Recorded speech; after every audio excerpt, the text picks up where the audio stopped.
Hey, hey, hey. Peace and respect to you all. Welcome to Demolished Doctrine, the beginning of the end of religions. And I really do mean that. I believe that's true. That's what religions are describing is the end of superstitions and infighting, which we do a lot of. Today's guests, we got both of them. Yay!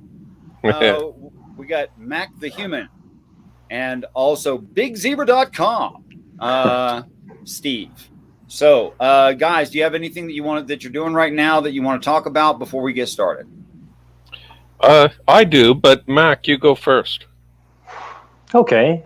Today I battled groundhogs for most of the day. I filled up the holes that they dig around my house with this muck that we bought at Home Depot, and I tried to yell at them when I saw them peek their heads out of the holes and tell them they're not welcome here anymore. And I realized that the problem's much bigger than I thought when I bought the stuff. I need to go buy about 3 times as much of it. So that's what I was up to today for the most of the day. And it was a hot day to be doing it too, but I feel accomplished. I feel like maybe I made some progress in the battle against the groundhogs. So yeah. Well, groundhogs can be terrible, especially if you have horses. You can break off a leg. Oh, sure. I don't have horses, luckily. So why do you hate groundhogs so much? Oh, they're tearing up the ground around my house, and I have some outbuildings as well that they've burrowed under so much that the outbuildings are actually settling in a dangerous way. So they're very destructive. Also, they raise havoc with the local feral cat population, who I feel some sympathy for and some protection over. So, I feel groundhogs attack cats? Yeah, I didn't think they would either, but apparently they're pretty vicious when they interact with cats. So, yeah, I mean, if you were a 15-pound rodent and a cat, and you know that 9-pound cats eat rodents, I'm just saying. Right. It's probably mostly defensive. So I got to do something about the groundhogs. We're going to end up trapping them. Doing something relatively compassionate. Relatively compassionate. I love that phrase. In other words, not so compassionate. You're going to drown. I'm not going to let them move in. Yeah, I don't need them as roommates. They're not around. They're not welcome around here. So you're going to go with like have a heart traps? Yeah. What does that mean? Have a heart traps. Well, have a heart as in have some compassion, and the literal brand name is Have a Heart. Okay. What do they do? Electrocute the creature instantly or something? No, come on, that's cruel. No, there are multiple springs and lever systems with razor blades attached. I'm kidding. No, there's a spring lever system that closes the door, and it's much longer than an animal that could fit inside there could be normally. So when the door closes, it's trapped inside of a cage and probably didn't even smash its tail. So it's still alive, though. Right. Well, the idea is not to injure it. Yeah. So what do? Take it to an island somewhere? Yes, you put it in the FEMA internment resettlement operations facility, and you relocate it somewhere else where it can live. That's what you do. I would have taken it downtown, maybe to City Hall, and just let it out.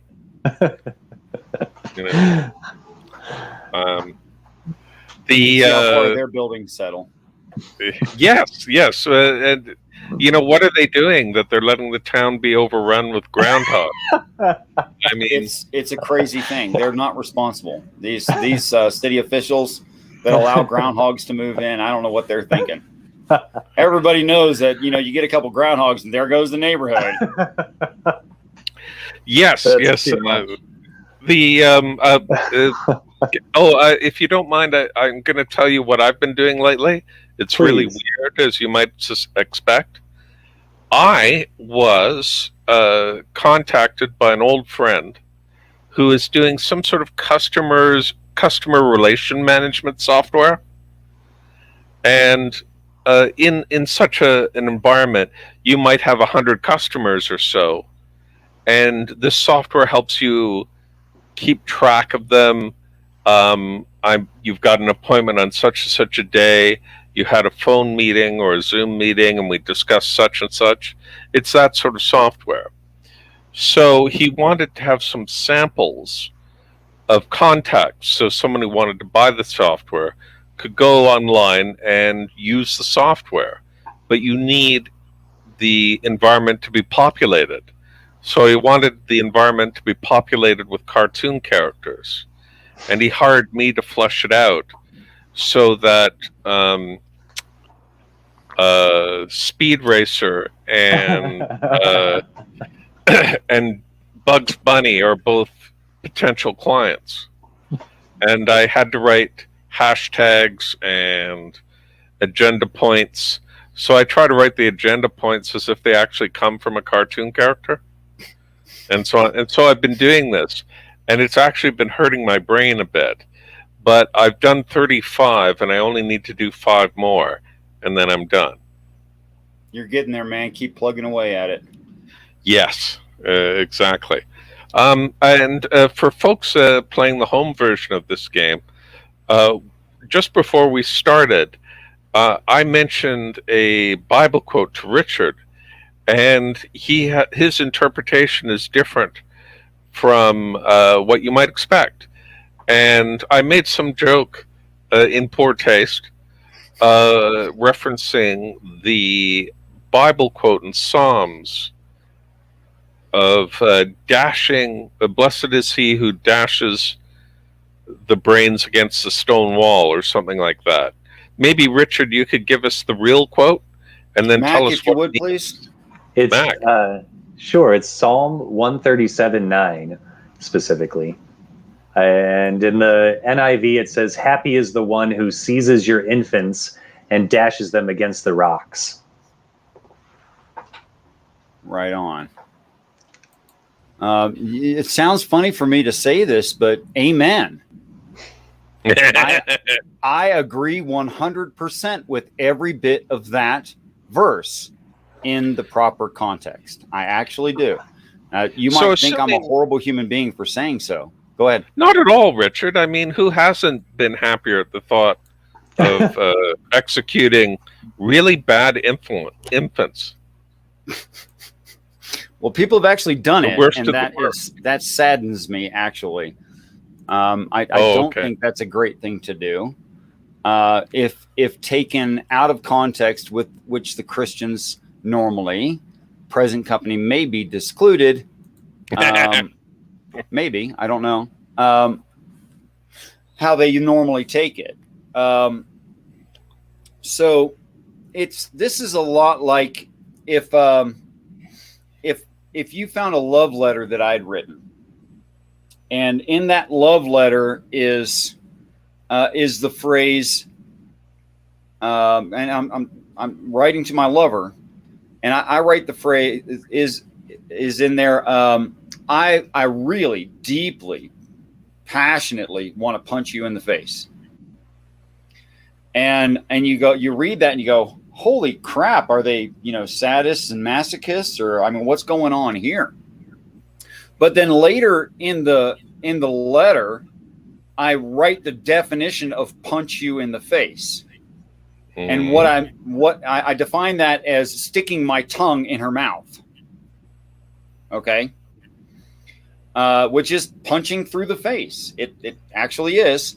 But if you didn't have that definition, then reading it at face value makes sense. Okay. And you think that those are violent, weird people. However, if it's defined within that story, I think you should have no choice but to take the definition given by the author. Okay. So what's the definition? The definition of the word stone in the Bible is something that you cannot lift a tool upon. You cannot change it. It must not be altered in any way, and it must have the word of God written within it. That's the definition of a stone. You can look that up in Exodus and how to build an altar. It has to be made out of earth or stone. Okay. So in definition of what the word stone here means, it means something unchangeable, or you're not supposed to change it. You can lift no tool upon it. It has the word of God written in it, and it's made of 2 parts. Does that fit the description of anything that we can think of? Well, actually, I feel weird about this because if you wanted to say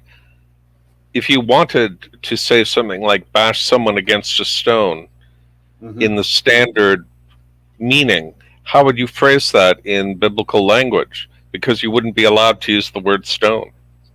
No. The word stone there can be literal or figurative, and sometimes is literal. For instance, when one of the apostles is talking about getting killed by the crowd, it's used contextually, it's used literally, that he thinks they're going to throw rocks at him. So there is usage of it literal, but it is allowed to be figurative. That's within the definition too. So what's the figurative definition? I'm confused. Okay, so if I said there was something made of 2 parts with the word of God written in it that no one is supposed to change. Yes. What am I describing there? Well, the Torah or Right. other holy documents. Right. It's a holy document made of 2 parts. In the case of the Bible, it's the Bible. Mm-hmm. Well, they'd be in scrolls, right? Which naturally have 2 parts. Well, that's also true. Even if it were a singular book, it would be in 2 parts in that way. If you look at the 2 different dowels. Yeah, well, Jews didn't really use books. So that's sort of a Christian thing that developed later. Jews use scrolls. I believe that if I were intelligent enough, I can say that when my 2-year-old is 14, he'll have a Playboy under his mattress. Or some kind of porno mag under his mattress, because that's what boys do. So it's not brilliant to think, in fact, it's minimalistic to think that Jehovah and or powerful beings, angels, would understand what these individual scrolls were going to become. And that is that they would be compiled into a hardback book eventually. Okay. So what is the meaning of this, if not bashing a kid's head against a stone? Well, I'm not sure. It means to bash young ones, little ones, head, brain matter, brain case, against the Bible. This is testimony and convincing someone. Now, if I said if you will allow me that the Bible were perfectly moral, and the way the Christians describe it, it's not. I grant that.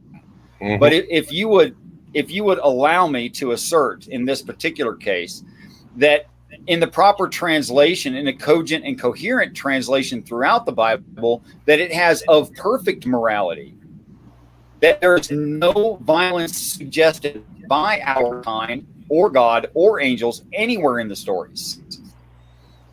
Would it be okay if I were telling children a story about ancient aliens coming to this planet and inviting us to become intergalactic travelers in a harmonious and utopian society where no one gets hurt? Is that a harmful story in any way? Only in the sense if it's not true, in the sense of telling it. But if it's a story, a fictional story, no, it's not harmful. Okay, so I'll grant the fiction for now. Okay. Okay. So there's nothing immoral about telling a light, fluffy story like that, even if it's not true. Perhaps it instills in a child the idea of hope for the future, maybe aspirations of self, confidence. It could be some positive things if told in a certain way. Okay, so that's literally what this Psalm 137 verse 9 is actually talking about. I'm going to reduce myself and you guys, not to be rude to you, and go over this word for word. Happy is actually blessed or happy. All right, here we see happiness, blessedness, often used as an interjection, blessed are. Okay. And that is rooted in the word, for a little bit of deeper context. To be led, to go, to guide, to be happy, leaders or relieve, right? To go straight, to walk. Go straight means to go the right way, the correct way. Walk, go on, advance, make progress. To go straight, make progress. To go on, advance, be blessed, made happy. Okay? Mm-hmm. So happy is a fine translation there of that word. Happy or blessed, either one is a fine translation of that particular word. I have no objection to that. Okay? The next word, shall he be, is completely made up. That's contextual. It does not appear. You'll see there's no Hebrew word right here whatsoever. And they stuck in there for context and to translate it into English. So that's out of a very short sentence. That's 3 words that don't exist and could have been a lot more concise. That takes is actually just take. A cause, I'm saying that probably poorly. To grasp, take hold of, seize, or take possession of. Right? To be caught, grasped, and settled. To enclose or overlay. That's the idea of wrapping something up. To be fastened, as in to fix it to something. To be fixed. Okay, so some of their context here, saying the word take, and the way the English-speaking modern person takes the word take, is it's a little bit too loose for me. I like take hold of better, because it doesn't mean, well, I don't know. You could probably see the implications of that, and I'll show you where it's leading in a minute.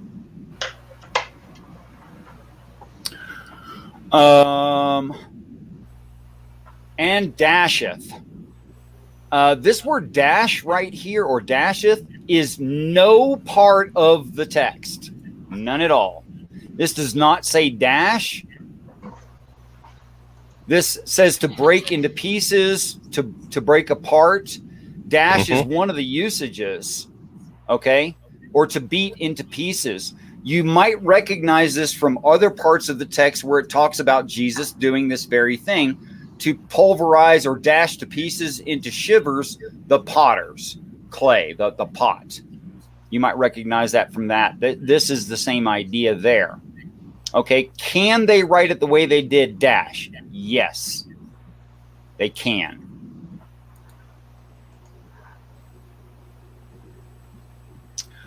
Little ones is literally little ones. That's a fine translation. Infant, babies, child, boy, rooted in the word slow internet. Very slow internet. Extremely slow internet. Young ones. Anyone know what the word milsh means? I think it means milk. To give suck, to suckle or nurse. So the idea of being immature. Okay. And it may be literal babies. It can mean literal babies. Okay. Go ahead. No, I wasn't going. I was just saying, Okay. But literally it means to suckle or give milk, not to take milk.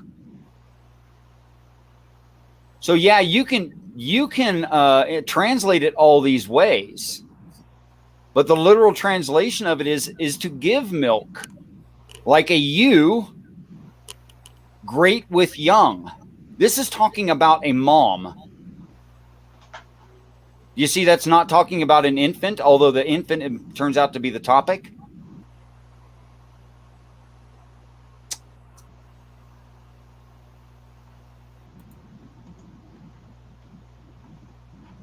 So the mom gives milk and the baby nurses a young one, an immature one.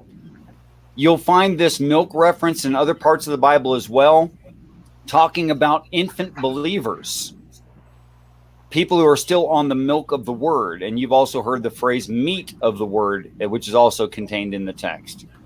Okay, so this means literal young ones. And then the word stone, which can be literal or figurative.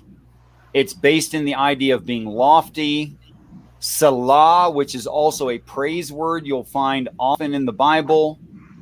And it means a stronghold, something immovable, something stony, a crag, cliff, or rock, some high place, as in a stronghold of Jehovah, as in heaven. So you feel that this is a reference to stone as scripture? An immovable thing, an unchangeable thing, yes. There is an Scripture, interesting thing when they talk about dashing the child's head. But there is a tradition, of course, for Orthodox Jews to wear tefillin. I'm not saying that right, which is a box that contains scripture pressed against the head. Oh yeah, that little on the shirt. Yes. Yeah. What about it? Well, in this, we're talking about the scripture being being applied to the kid's head, and maybe even very, very forcefully. Yes, and even with some violence. There is also a tradition here of keeping the scripture literally close to your head. Right, like almost forcing it into your brain case, that kind of an idea. Yeah, I guess. I think you only wear it during certain prayers. You don't go around all day with it strapped to your noggin. No, they don't wear it to work and what have you. It's only for ceremony. Mm-hmm. But all of the ceremonies represent events of end times. Which wearing scripture on your head is like saying, I remember this colorful story. And now, since I've had this colorful story my whole life that I never could make heads nor tails of, since this event has happened, this makes sense to me now. Which is why they're written in such colorful metaphor, is so that they're memorable. Lots of colors and descriptions and emotion and a lot of drama. I've been talking too much. Mac, do you want to speak up? I mean, I'm definitely enjoying this. Very interesting. I was especially caught by the breakdown of the word take or taketh in the context of understanding it as of learning or apprehending something. Because all of these, in that context, all of these biblical usages, they seem to represent almost like different stages of learning. It's just such a nuanced language, and it always sort of amazes me that way. You know, it needs to be understood as sort of a landscape. You know, each word needs to be sort of appreciated in a bigger context than just its grammatical context or lexicographical context, I guess. Would you go over some of those in some detail, if you would, please? Yeah, so it says here, the first one just says grasp, take hold, seize, and take possession. And if you sort of insert at the end there an idea, you know, that would be like the direct accounting of what's being spoken of. And then, you know, taking hold of and like holding and grasping a concept is the first part of doing that. You know, you first hear it and you hold it in your mind. And then you either catch it or it settles, which is the next thing. It says, be here. I'm not sure what these other words are, the qual and nifal, maybe different conjugations. I don't. Yeah, those, I'm not a scholar and I can't perfectly say this, but from what I understand from Dr. Kenny Rhodes, it's talking about different ways that the phrase or word can be used. Okay. So that's what those are. Okay. It's what I'm talking about then. Right. And exactly. then you already got it. Yeah.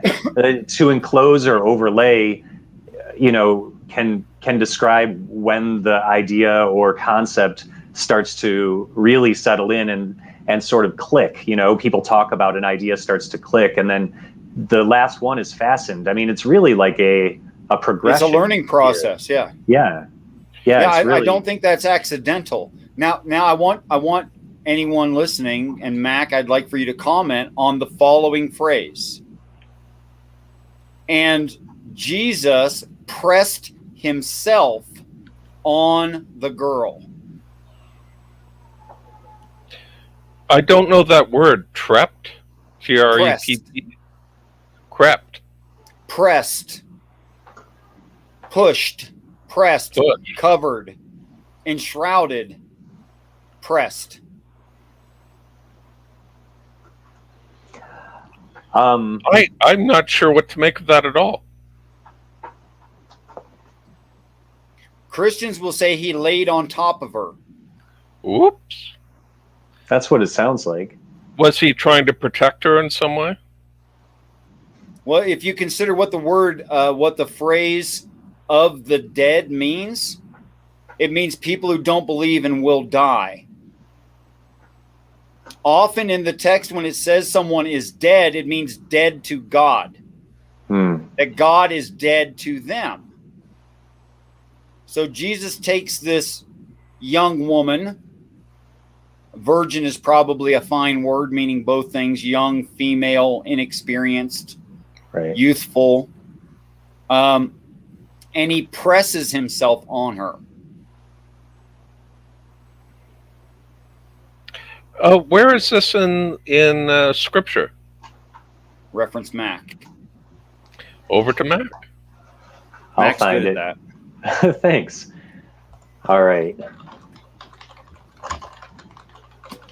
Yeah, I'd love to hear the actual verse from any translation.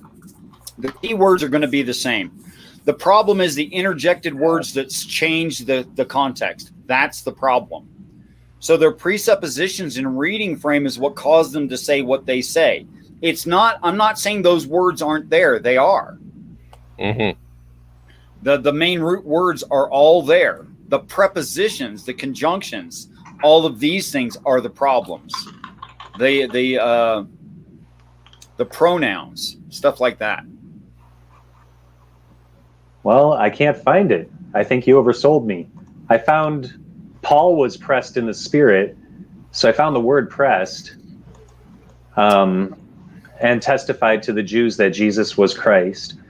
That's in Acts. But Perhaps a Google search of people that Christ raised from the dead would do it. Okay. All right. That might be an easier way to do it, because I'm not using the proprietary language. Right. I am paraphrasing the story. And besides, it could be written one of several ways in different editions of the Bible, so there's no telling how it comes out. Gotcha. Jairus' daughter. Yeah, it's a daughter situation. Yeah. Oh, all the people are mourning. And go ahead. Well, she was the one who either died and Christ restored, or she was extremely ill and Christ healed. I can't remember exactly now. I'm talking about the one that was quote unquote dead, not just sick. Okay. Mm. He informed them, those present, that the girl was not dead, but asleep. And then he went upstairs and restored the girl to life. In Mark, they use the phrase Talitha cum, which means, little girl, I say to you, get up. And it's attributed to Jesus. Right. So Yeah. Sorry, keep going. That's okay. So it's recorded in 3 of the Gospels. Matthew says Jesus entered this leader's house and they were having a party basically. And Jesus is like, hey, I guess it was a wake. There was a noisy flute playing crowd, it says here. Jesus says, go away. The girl's not dead, but asleep. And then the crowd laughed at Jesus and they were put outside. Jesus went in, took the girl by the hand, and she got up. And then news spread throughout that region. Mark's got more detail, but it's basically the same thing, except it has that phrase, little girl, I say to you, get up. And she was 12, it mentions as well. And then in Luke, it says, stop wailing, but she's not dead, but asleep. He took the girl by the hand and said, my child, get up. Her spirit returned and she stood up. And Jesus told them to give her something to eat. Can you give me that one? And I'm going to look it up in the King James. You bet. Chapter It's verse. Luke 8:51 to 56.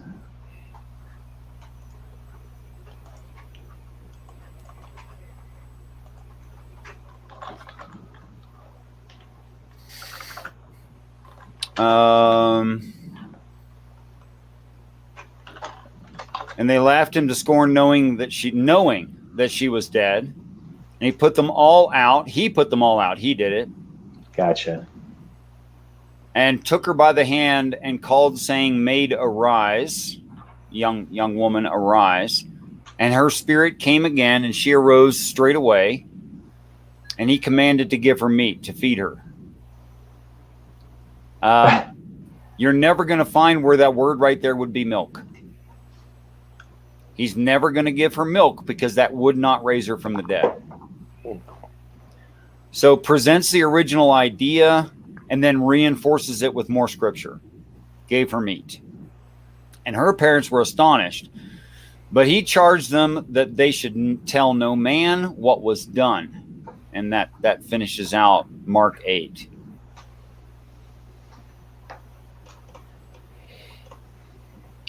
Didn't you say, but in this quote, Jesus instructs them to give her meat? Yes. And you said the word meat had some special meaning, I think. It does. It does. It means the depth of the text and not a childlike understanding. Okay. Mm. And Christians will normally, they understand that part to be read that way, to be understood that way. It's repeated several times throughout the Bible. Christ speaking to the by the way, Christ speaking to the apostles says near the end of the story, actually right before the story ends, he says, I have meat of the word to give you that you have not been ready to eat, and you're not ready now. And then the story ends. So when a Christian says, I fully understand the message of Jesus Christ, well, that's great. That's amazing, because they outdid the apostles without meeting the guy. So congrats. I applaud you. That's freakish, buddy. Good for you. Now, I don't believe you. Because the story ends. It's not described what else Jesus wanted to tell them.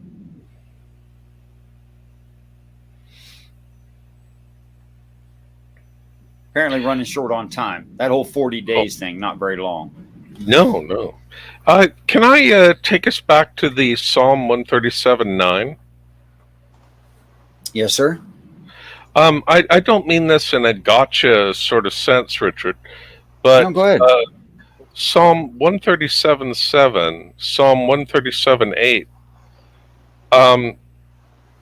These talk about the enemies of Israel that wanted to raze Israel to the ground, and then Babylon. Happy shall he be that rewarded thee as thou rewarded us. Okay, would you pick the key word from that, please, just to make this as brief as possible? Well, it would be rewardeth thee, because it's revenge. Well, I'll treat you the way you treated us. Okay, so the way it's broken down, let me bring up this screen here. I think that's it. Is that it? Yes, there we go. Okay, so the way it's broken down, it's not that rewardeth thee. Mm-hmm. It's rewardeth, and I think that's probably served.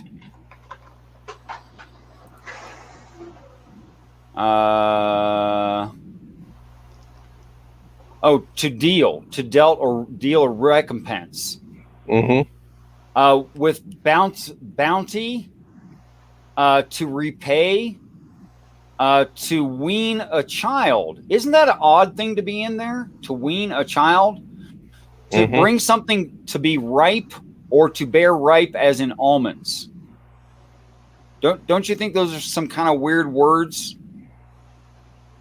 You know, I think I mean, with the Christian context. Sorry, go ahead. Well, I just doesn't language always have these peculiarities?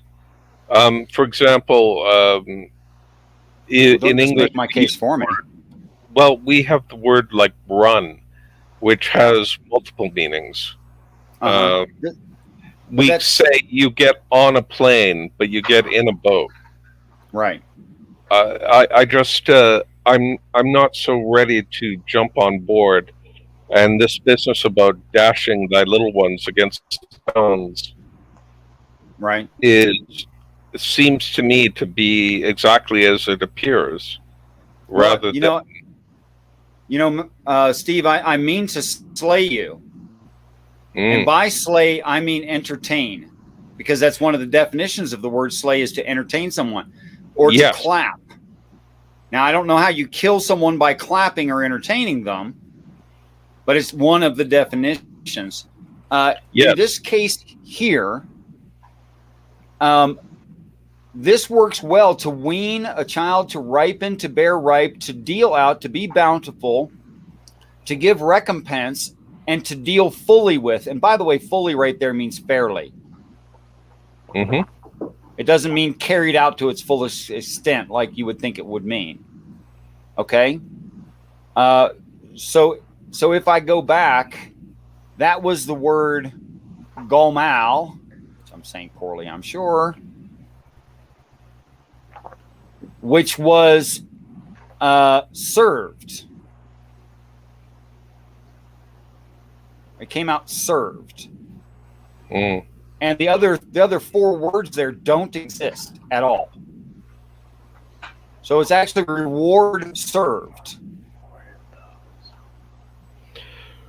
And then they didn't translate.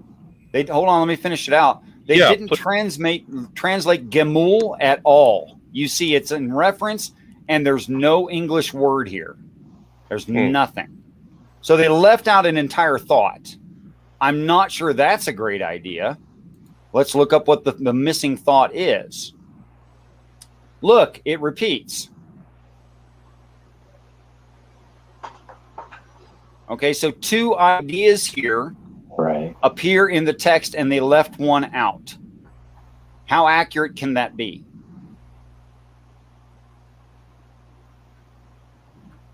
Probably not perfectly accurate.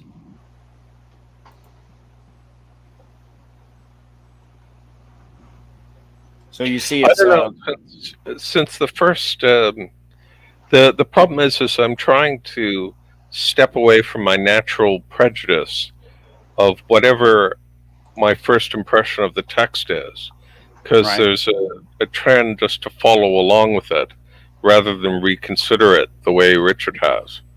Well, first of all, I don't blame you. Okay, what you're talking about is our natural inclinations. After all, if you thought you were wrong about something, you'd fix it. So we all think that we're right about everything that we think is true. Mm-hmm. And the only time we vary from that is when we're lying and we know we're lying, but we still believe what we believe. Okay, so it's a natural tendency.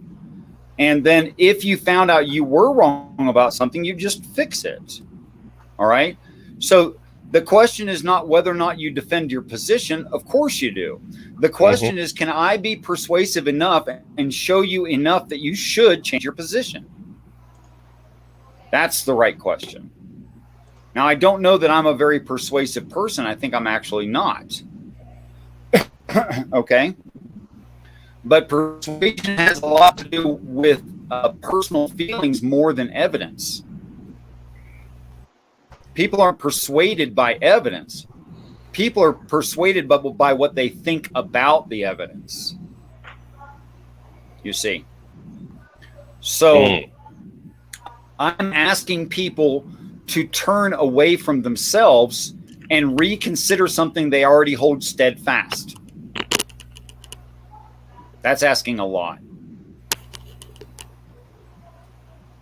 It's not at all that I don't recognize that that's asking a lot. I do recognize that. Okay. I've been a human myself for a minute or two, so I know what it's like to be that. All right. But in a cumulative case, when I use the definitions that are actually there, when I subtract out the words that were presuppositionally injected by their dogmatic belief systems in what they thought it should read, and to make it flow into English, I'll grant that part. It needed to flow into English. Some of it was absolutely necessary. You can't avoid interjecting certain words. Yeah. But if I'm assuming context before the translation starts, I'm already non-scientific. Now I showed you that they interjected almost 50% of the words, that they left out a word completely. And I can show you, tens of thousands of examples of those two things in the Bible, in the King James, in the NIV, in all of those translations. Yet they appear in, even Strong's had them, and we've learned more since. There's probably more missing than I know. Okay, so let's say I have a personal persuasion factor of, let's say, something mediocre to bad. Let's say 25% of what normally convinces people is all it takes for me to become convinced of something. I'm just going to believe all kinds of crap. I'm going to believe that the Bible says the earth is flat, when circle also meant sphere, because they didn't even have the word sphere. I'm going to believe things like the earth is the middle and the center of our solar system, because God says it's unmovable, which means you can't destroy it, and he can, and says that he does. So how can it be immovable if he destroys it? Think about that for a half a second. And if I keep going within those idea sets, I just make myself ridiculous. Okay? But if I take out the interjected words, go back to the basic definition, and look for a continuous context, well, that's why I'm writing a hyperliteral translation of the Bible, is because what it's turning out. And I promise you, you cannot support any of the Abrahamic religions based on this translation. You can't. And I interjected as few words as possible.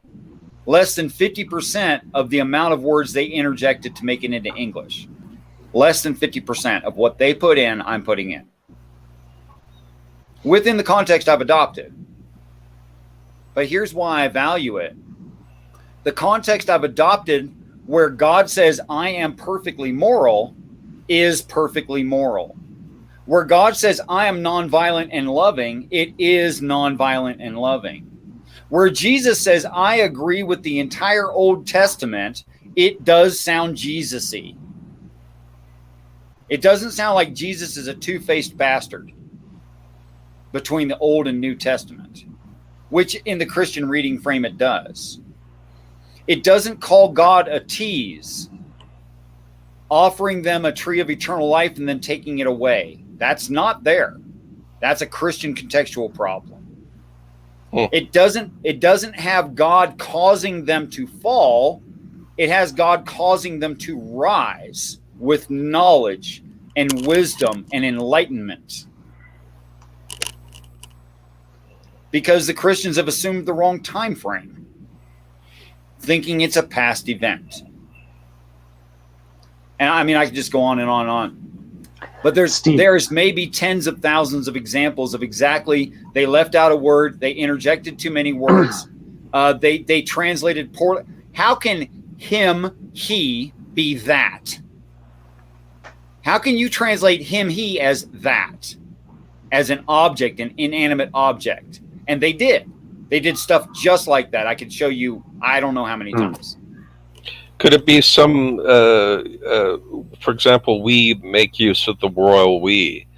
Can you refer to God as that? Maybe Hebrews do. I don't know. And it wouldn't have the... In particular case, I'm talking about the actual thing is of every gender and of any count, people on the planet.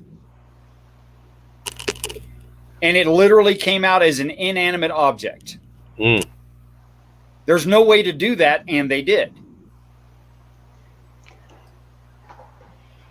Steve, I really appreciate what you said about how you're,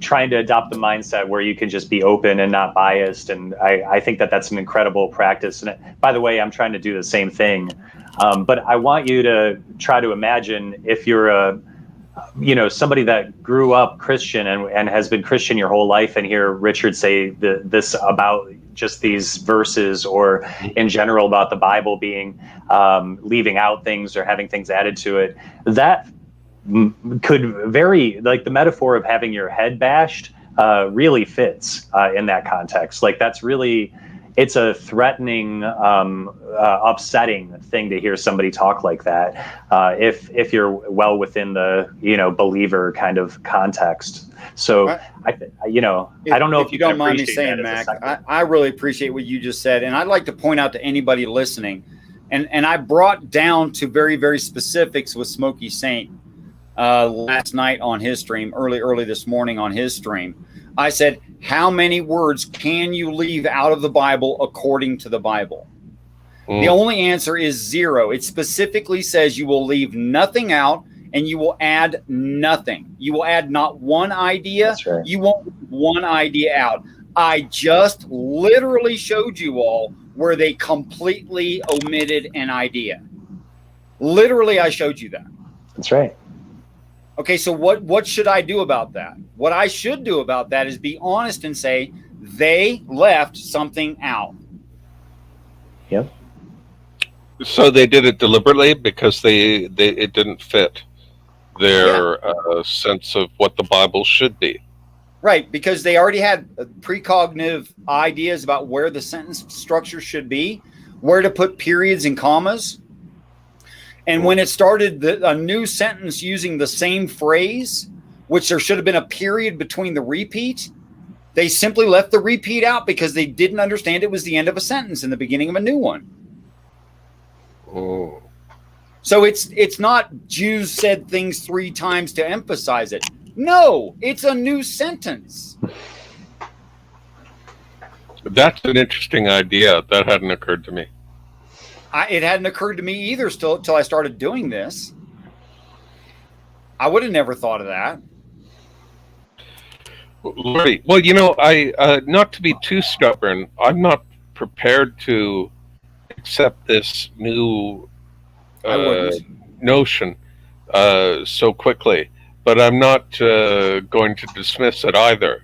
I just typically, when hearing you, I feel overwhelmed. Steve, do you know the parable of the seed sower from the Bible? Sure. Some seed falls on ground where nothing can grow, and et cetera, et cetera. Okay, so the et cetera is sometimes seeds are eaten by wild animals. They don't take root at all. Sometimes they fall on stony ground and they can't take root, even if nothing troubles them. Right? Some falls in sand and it'll sprout up, but the first good wind will knock it over and kill it. What you really want, if you want something to grow and have a solid root system, you want firm but penetrable ground. You see why I'm saying that? Yes, and thank you. So I'm not the stony ground. It makes you perfect, Steve. You are exactly the kind of person the Bible says should be spoken to. With respect, not pearls before swine. Not throwing away treasures. Well, I don't think I've ever had a better compliment. Thank you. And I think... I didn't write it. Well, I just, when I look at the Bible, I don't see what you see. So that's why I sort of slow down and think about it.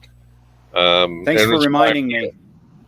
Thanks for reminding me. I need reminded of that on a regular basis. And to that, let me say the most important thing I can.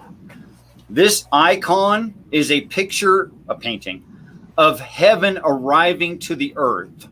That gray disc offset from the red circles, which are spheres, represents the moon relatively accurately to scale. And there's significance to the 24 spheres. Wasn't that something mentioned in Revelations? You mentioned in a previous show. Could I just review it real quick, because I think this is the most important thing I can say. is heaven is a set of spaceships driven around purposefully and it's being steered by ancient humans as old as the genome indicates. That old. If you can even, like, if that blows my brain out of my head. Okay. I'm pointing at a green screen right now, so forgive me if I like to point the wrong way.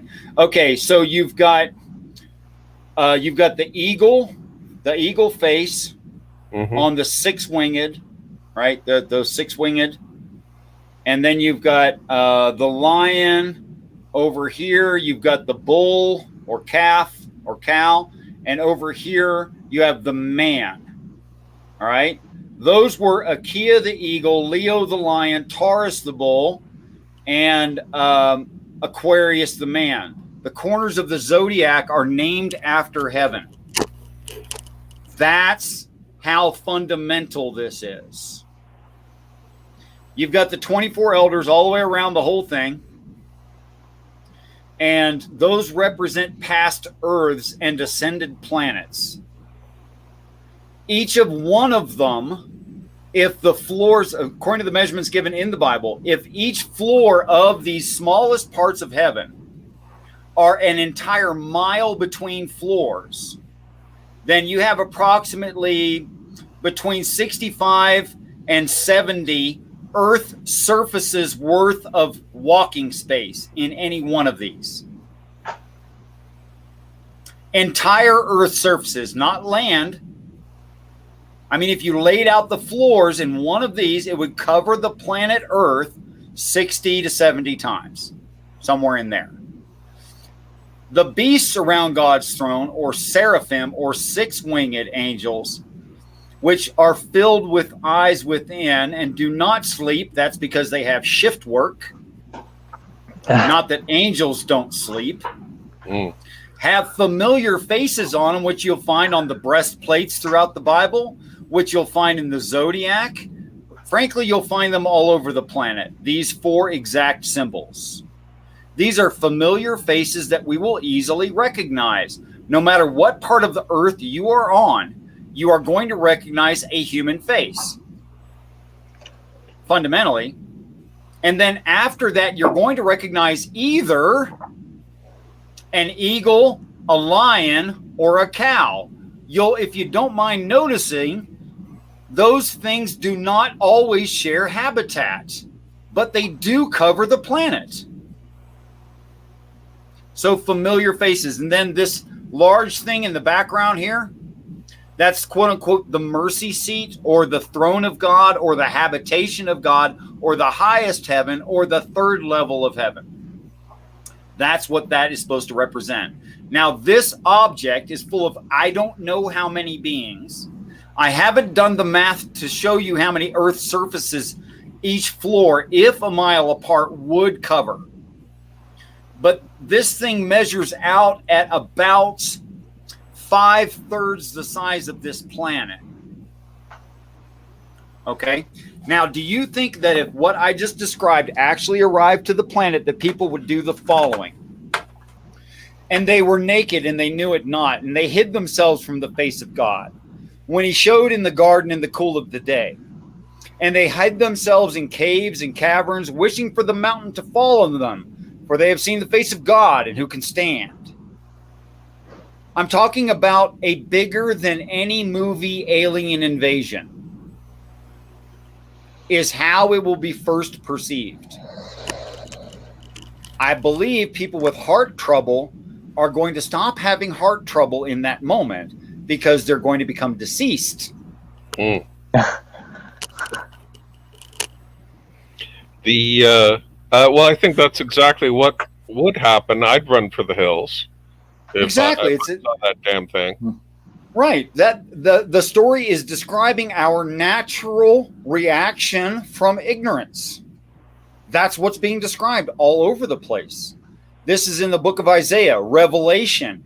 The Garden of Eden starts out with this story. When I got into translating the names of the kings, the War of the Kings in Genesis 13, I think, I'm not good at that. It turns out to be a story of the Christ and the Antichrist and the war and how we'll react. If you translate that first set of lineage names, that seems like, oh my God, I'll never read that again. That's what comes out of it. Mm.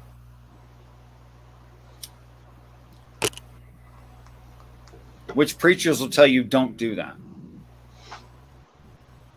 And like you can't have the number 103, 18, 11. That's not a number. But in, how do I say this? I've not practiced this word, gematria. The meanings of numbers, according to the Hebrew people, are standards set in stone. And each number has an assigned value and meaning. Like 7 is perfection. 6 is short of perfection or imperfection. And 8 is fatness, above perfect or showing strength. But then 9 is transition into the next thing, which is 10. 10 is the next thing. And 10 means governance and loyalty. You move into a position of governance in loyalty. And in the phrases where it says so-and-so passed on, that means transitioned. It doesn't mean they died. They switched jobs or something. Which is why their ages are always 900.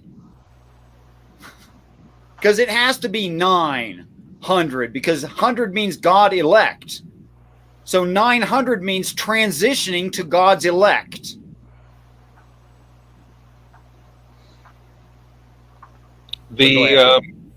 I'm just again blown away. You have now you've got me wondering what number base the Hebrews used, if anything. Like, did they base 10? So it was their alphabet. Yes, that's right, because they're I can't even remember how many letters in the Hebrew alphabet. 24? 23. Something like that. Yeah, Mac to the rescue.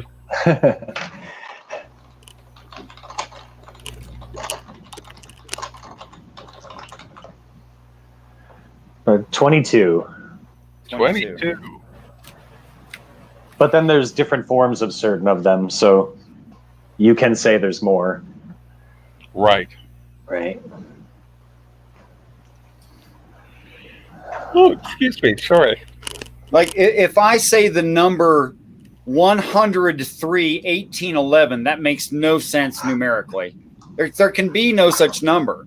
It's over 1,000. It's not 100 anything. Doesn't mean anything. Right? I remember it's actually over 10,000. Crazy number systems. And for example, in French, you can't say 88. You have to say double 40. And double. You have to say double 40, 40? Or okay. I can't remember now. But it happens a lot when we try to make sense out of numbers and use words to describe them. So if I said in Hebrew numbers, in gematria, the number 103, 103, 18, 11, here's the ideas. 1, God. 100, archangel. 3, harmony. 18, bonded possession. 11, judgment. So that set of numbers comes out God's archangel, right? Possessed judgment. God's archangel possessed judgment. Oh my gosh, that's a coherent sentence. And then it fits in the context as well. It fits in all of the text. Again in the Bible? What's that? Where does that number appear in the Bible? There's so many. Oh, okay. I understand. There's a bunch of nonsensical numbers. In the English translation, in the King James specifically, they just omitted the numbers 18 and 11 because they couldn't make sense of it. They just wrote 103 and then begat. They just left out the other numbers because it didn't make sense.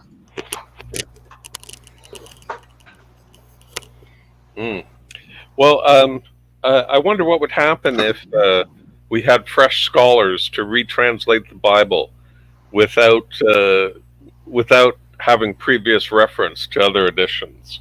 What I'd like to see? Yeah. What I really, really like to see? I'd like to see an anti-theist or atheist who doesn't believe any of this crap pick it up and then do a direct translation from the actual or most original words and see what comes out. I would. That's exactly what I'm doing and who I am.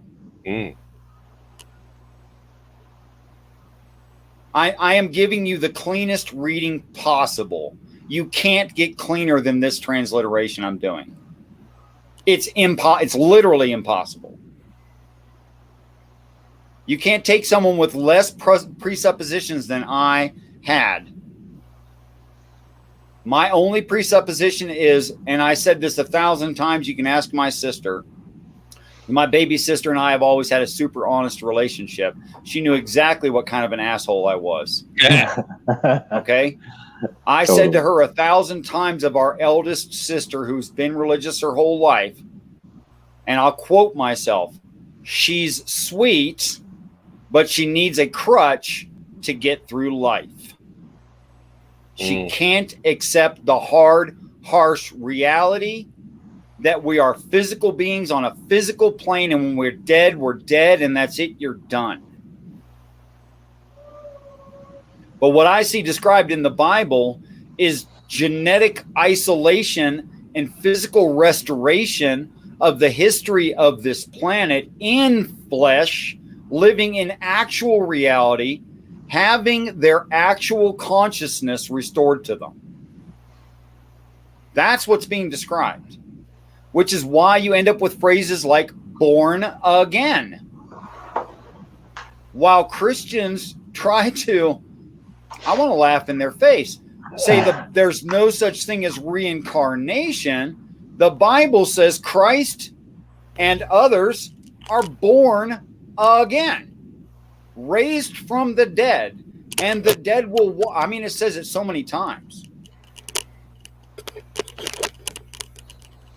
And I talk too much, sorry. No, we ask you to. It's That's awesome.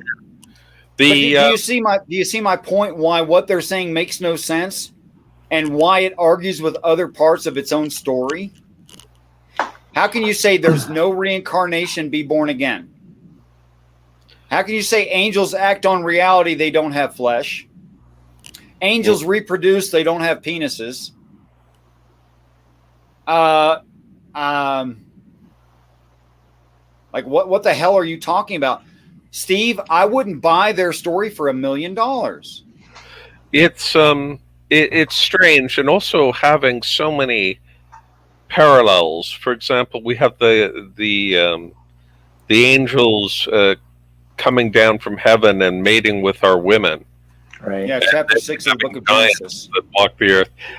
It sounds a lot like Greek myths, where they come down and have their way with our women, and then demigods walk among us.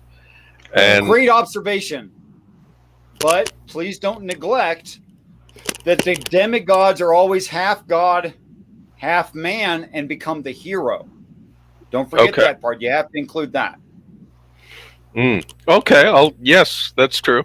But it seems like we're retreading the old ideas over and over again, and angels have wings, and that you see in Assyria, I think it is, where the Temple of Ishtar, oh God, maybe I've got it all wrong, but we see winged beings. Winged humans, yes. Yeah. Let me ask you, just strictly in logic, can a mammal have wings? Yeah, bats. There's one mammal that has wings. Sure. Can animals have feathered wings? I guess they could develop them. I don't. It's just a matter of genetic coding. It's not a matter of what they're eating.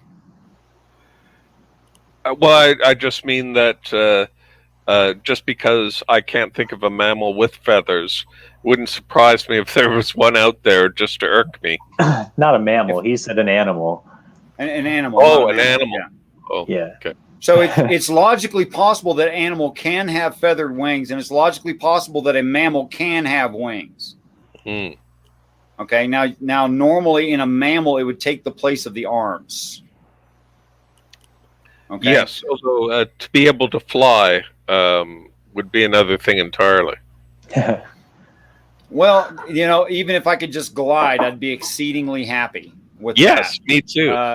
Gliding would be. In fact, I really want to try one of those squirrel suits, and if I weren't 53, I might actually try something like that. We're getting a lot of comments. Thanks for showing up, Rebuke and Reprove and/or Jill. Iron Charioteer, Peebo Thulu, thank you very much for showing up. I appreciate your attendance, even if you disagree with everything I'm saying. Flow State as well. Thank you so much. Peebo Thulu says he knows the answer. I'm not sure. What's we the have some question? questions. Jet engines to the squirrel suits now. Wow. That's brave or dumb, or you better be careful or something.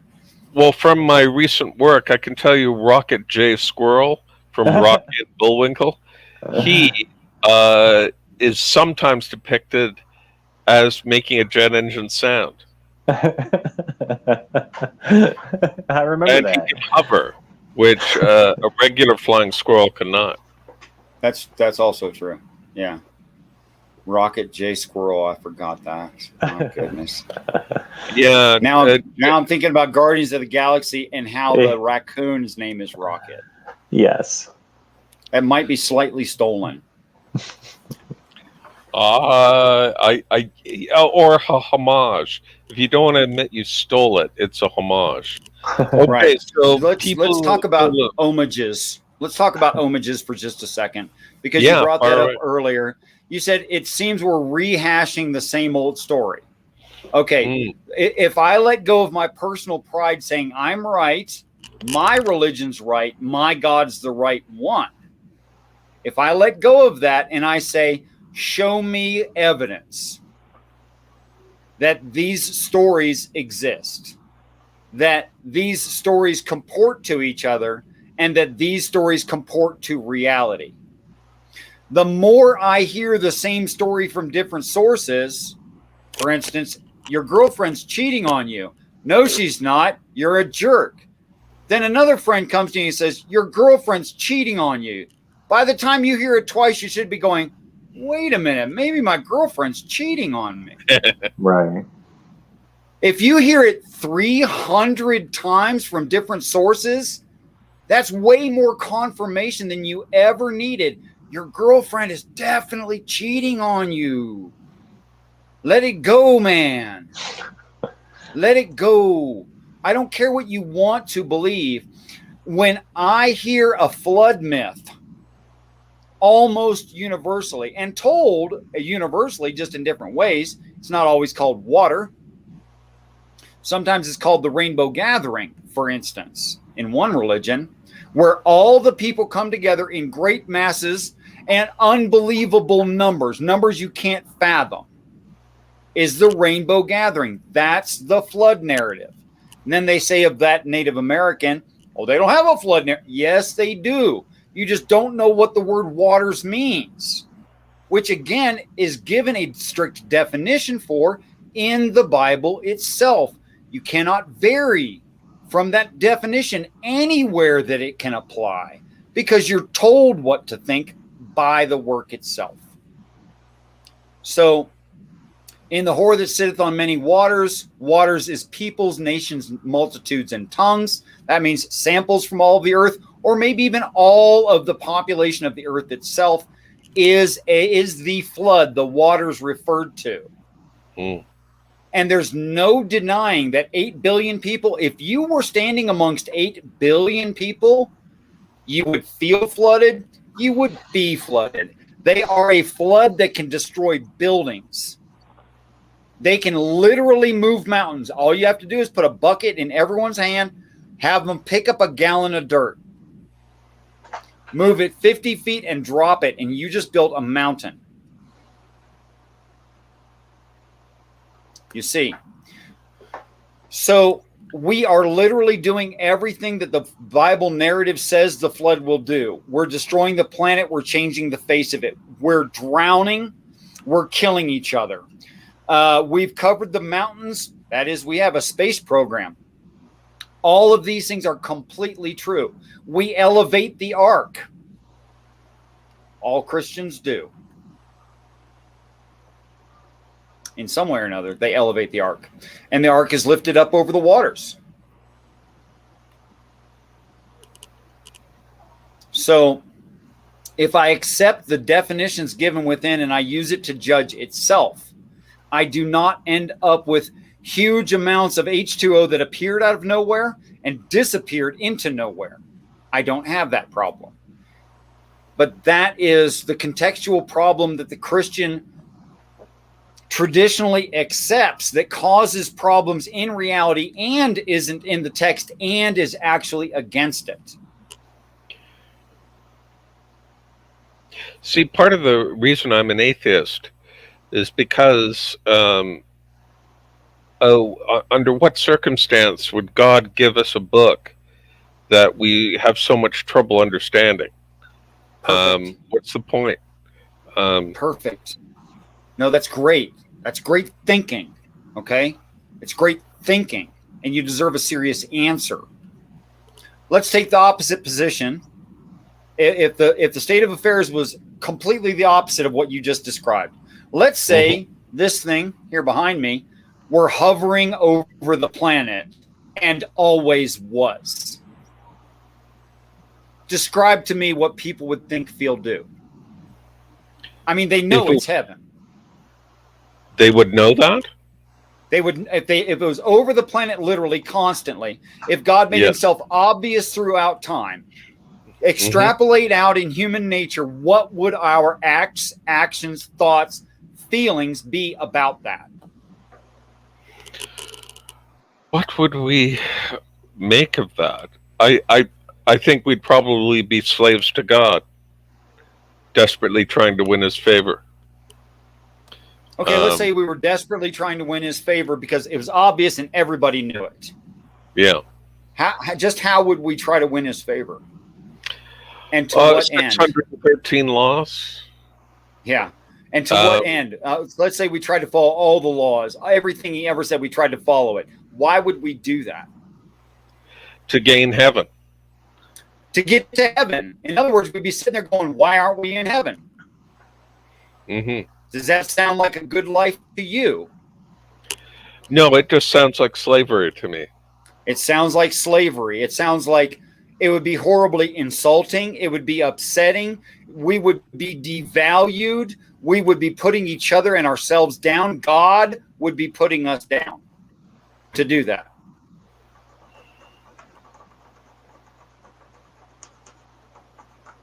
You see how cruel that is? And it's hovering behind you right now. Yes. Yes, this is not, what's that word they use? This is not my avatar. I am an avatar of this.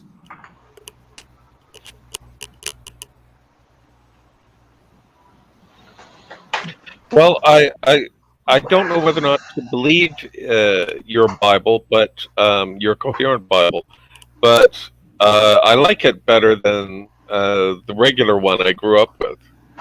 Yeah, me too.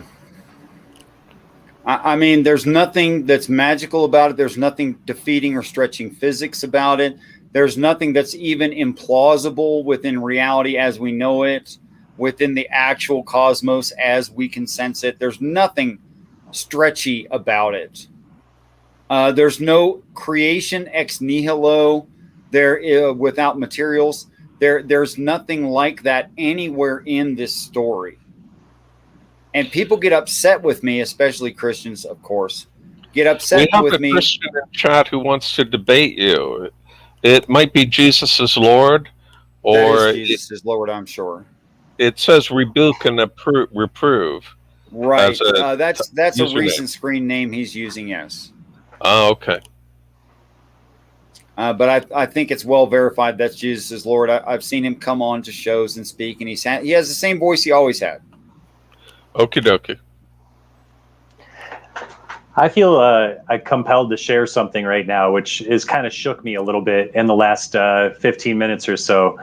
And I'm not going to try to assert that anything magical happened, but I just need to share this because it's kind of wild. But I said when we originally when Steve invited us to inspect Psalm 137, I said I wasn't familiar with that, like a biblical reference, and I wasn't. But when I loaded the Psalm, I completely recognized the Psalm except for that last line, because, and Richard, this is why I've got goosebumps right now, because I used to sing this song with a bunch of, I guess, like back to earth hippie types at a gathering called a Rainbow Gathering, which was modeled after the same Native American idea. Yes. And, and I used to have these overwhelming feelings of love and community and oneness while singing this psalm. Completely not within the reading frame you're introducing here, of course, but right, just from the melody and the commiseration with the idea of being in captivity and what freedom from that would really mean, which I think does jive with what you're saying. But anyway, that was just wild that you just talked about rainbow gatherings in that moment when I was just reflecting. Yeah, blow my mind. My ex-girlfriend is Heather Mae Peterson. Her mom's name is Lois Mae Peterson, one of the founders of the Rainbow Gathering, who told me about her vacationing when she lived in Colorado. And then when God moved me to Santa Fe, everything she was describing is in Santa Fe. And on the back of this building is her hand-painted portrait. Oh, wow. I'm sorry, can you repeat that last bit, Richard? On the back of the Haagen-Dazs, in the alleyway in Santa Fe, New Mexico, on the plaza, is a little shop called the Chili Shop. It wasn't always called that. But their storage room used to be a meeting room for the founders of the Rainbow Gathering, one of whom is my ex-girlfriend's mom, who told me all about her life in Colorado and her organizing of that and why they did it in the first place and why it went to crap. And why she quit it. Not that I've ever been to one of those gatherings. I haven't. The religion that it's based upon and the idea of oneness throughout all colors and sects and languages of people around this planet, which was the original idea, opening our minds to others, seeing their culture for what it is and what we want to believe and accepting them as equals and loving each other, is painted on the back of the shop they used to meet in, which is behind me about 135 feet right now. Wow. That's crazy. That's a direct connection. I do not think that I'm supposed to be here. I do not think God sent me here. I don't think God sent me this little old lady with empty nest syndrome to tell me everything about this place before I'd ever heard of it, while I thought she was talking about somewhere else. I don't think any of that is true. That is too much for me to think it's true. It's a fact. At some point, I'd have to be kind of crazy to go, no, those things are coincidental. Right. It's too much. And I mean, I can repeat the story, how much detail she went into while I was fixing her Ford Exploder. And she talked to me about these things for like, I don't know, more than 15, less than 30 hours. Wow. Yeah, I understand there is quite a saga. I wasn't central to it or anything, but people talked about the controversy surrounding it and, kind of the breakdown of the ideals. It was definitely there's a lot to talk about there. Somebody should document it, the story. The problem with people documenting the story is that those founders want nothing to do with it now. I see. And the people who do participate in it don't write anything cogent ever. Right. Because they're alcoholics, they're drug and sex addicts. Right. They're using too much of something that should be a microdose. Right. Yep. Look, I have nothing against you pulling the log out of your butt. Right. You got a log up your butt. You need it removed. Maybe peyote's the way for you. Fine. But it should be a 1, maybe 3 times experience to get that stick out of your butt so you can open up your mind to things you actually have seen and haven't accepted yet. I don't mean dream states and imaginings and biases. Right. I mean things that happened in reality that you've been ignoring your whole life. And I don't know an adult atheist who has a normal functionality of mind, I say average, who hasn't experienced things of knowledge that were falsifiable in reality, stood true in reality, and they cannot explain how they knew it. Everyone's had that experience. They push it, they suppress it, they ignore it, they justify it. And how the hell would I know that? Because I did it for 30 years. I found ways to justify absolutely ridiculous things that could not be coincidental. And yet I found a way to say, oh, that's just bias. I'm just looking at it's pareidolia, it's epiphania. I'm just imagining. No. I was kidding myself. I was lying to me. That's what I was doing for 30 years.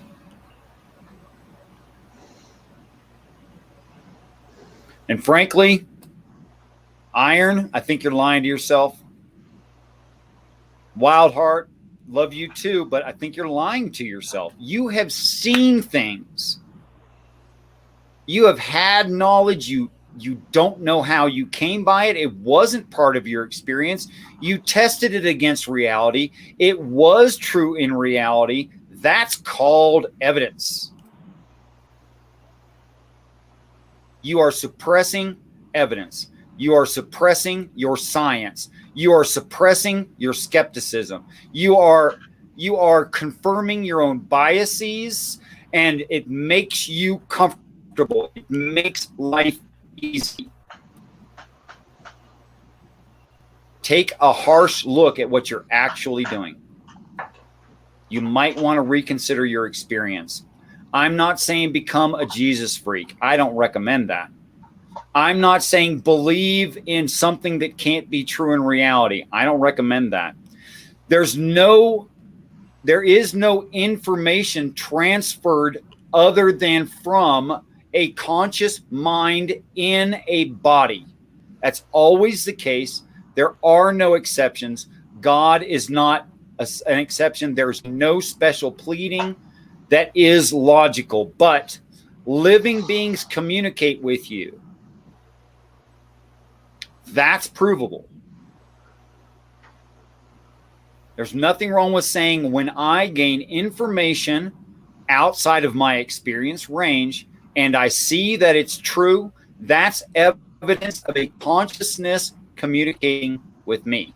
Whether it's a book, a video, speech, I don't know, whatever, a child laughing, everything.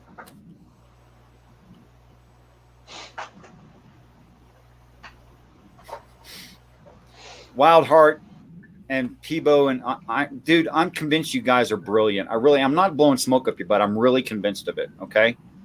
And if I thought you weren't worth the time, I wouldn't take the time. I'm not here to waste my time talking to people who are never going to get this. It's not what I'm doing. I really feel like all of you, and you wouldn't listen to this crap. And let's face it, from an atheistic perception, what I'm saying right now is at best a ghost story. I get it. I was there. Okay? And ghost stories forgiving, by the way. It sounds like a bunch of hooey. I understand that. But the intrinsic problem is your accidental religiosity based in your society, where they told, it's exactly what Steve said earlier, where they told you what to think, and it's hard to get away from. It's really hard. I understand that. When all authority says, look at it this way, which is why I'm going down to the principal ideas and the actual definitions and their roots to say it does not mean that. It literally doesn't mean that. There's everything moral and loving about me being honest with you and respectful to you and telling you the truth instead of blowing smoke up your butt. True love is treating you with respect as a fellow human being, recognizing the potentials that you have, honoring your wishes, honoring how you feel about things. But it doesn't involve lying to you. That's disrespectful. When your friend says, no, that pair of pants looks excellent on you, when you know you're too fat, I'm just going to tell you you're fat. I'm your real friend, and lose weight if you need to. But I'm not gonna sugarcoat it. I think that's a waste of your time and disrespect to you. Some of you have been living as Americans and you're fat, and that's not your fault. But if you just recognize that you have a health problem, maybe you'll fix it. Maybe you'll look at these actual definitions and words and go, holy crap, Richard's right. All of these Christians throughout all of history and all the church fathers and all this doctrine throughout all the Abrahamics are reading something that is literally not there. Now, you can call me proud. I don't care. That's fine. I don't feel proud. This wasn't my idea. As an anti-theist, please believe me that I did not want this. I wanted to maintain a male whore status where I was a liar and a womanizer, and I drank all the rum and coke I wanted. That's what I wanted to maintain. I could not. By the way, if you disprove this to me, I'm going back to that. I'm going to get myself another way too big motorcycle. And I'm going to hit on a girl half my age, just letting you know. And I'm probably going to take some of my money and invest in probably Captain Morgan's, actually. Yeah. Because I'm a cheap drunk. Why don't you just do that stuff on weekends and the rest of the time be just as you are now? That's interesting. I take very seriously the story of the Bible, as you might have guessed by now. Mm-hmm. And what it says is, and boy, drop your preacher if he's breaking this biblical law. Don't preach unless you're sober. Now, it doesn't say don't preach unless you're sober in the moment. It means you could be called on to preach at any times if you claim you're a preacher, which means you have to be always sober. I don't use marijuana. I don't use alcohol of any kind.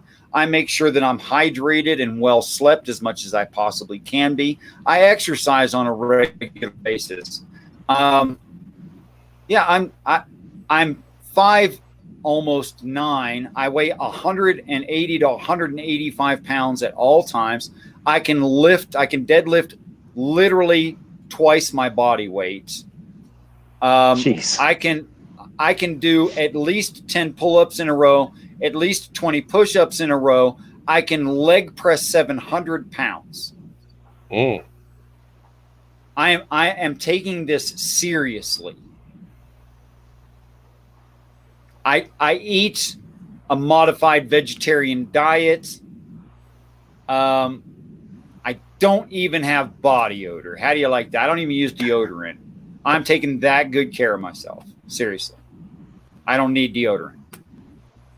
And other people agree with that, by the way, not just my opinion.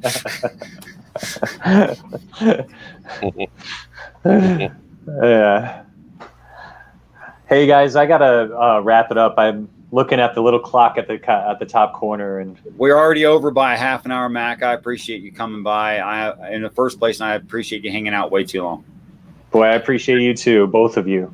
What a great session. Hey, it's been real.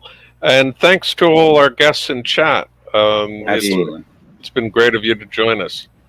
So I will sign off and get back to work. Thank you very much, Steve of BigZebra.com. Also, Mac, I appreciate you go.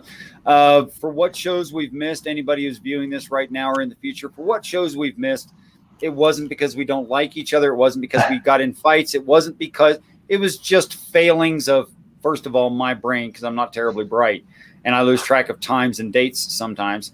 And we had a computer fail. But we want to be here dependably Wednesday, 4:30 Mountain, 6:30 Eastern. Right. And we want to engage with you. For now, you guys are trying to go. So peace and respect to you, Mac and Steve. Please let yourselves out as you like. I appreciate you very much. Thank you, Okay, Richard. We'll bye see for you now, next week. Richard. Yeah, bye for now. Bye for now. For anyone else, guys, if you wanted to come in and talk about the challenges that you have, I'm willing to do, I'm anxious to do, I want to serve you. I would have a special show for each of you, or you can come in as a group and you can keep rapid fire, each of you keeping the other ones going and keep the ideas going and attack anything I'm saying. I welcome it, truly. Wild Heart, Iron, Peebo, I'm starting to feel like we go back, you know? I'm starting to feel like we got some history. And I hope you have always understood that I have respect for you as much as I can for a human being. And right now, sure, if I smoke a cigarette, you want to go right now, Peebo? That'd be great. But I am going to take a little 10-minute break because I'm an addict. Let's face it. But I'll tell you what I'm going to do. I'm going to copy this link and I'm going to put it right there. There you go. And all of you are welcome to come in, but I am going to take, like exactly 10 minutes to pee and smoke a cigarette and refresh my coffee. Okay. And I'll do this all night as you guys desire. I know this probably sounds stupid, but I feel like I am ordered to serve you, which is why I have a tendency to call people boss, because that's how I think of you. I think of you as my boss. Oh, hey, how you doing, sweetie? Love you too, sweetheart. Yeah, I want to stop by. I don't know. I might stop by later if I get the chance. I'd appreciate a link. And until then, I'm going to go take a 10-minute break. B, I'm sorry you just got here, but I'm about to go take a 10-minute break. But thanks for showing up. I appreciate your love and support. Truly, I do. Till next time, guys, or till 10 minutes from now, and I'm just going to leave this open. I'm not going to shut it down. Peace and respect to you all. And I want you all to know that I truly do look forward to the day that we're all great friends.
Peace and respect, Peebo Thulu. You stepped away, didn't you? I did say literally 10 minutes. Okay.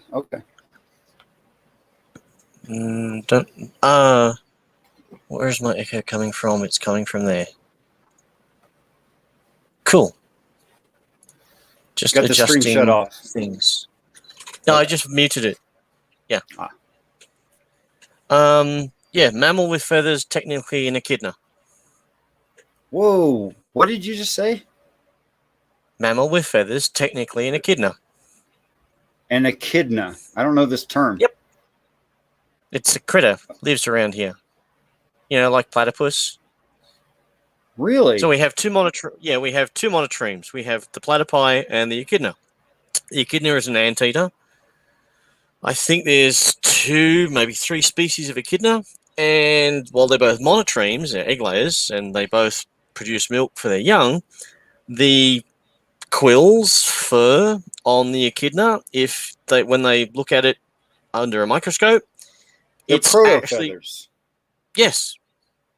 I had no idea. So that's how close to divergence they are from the ancient dinosaurs. Yeah, obviously an ancient animal. Yeah.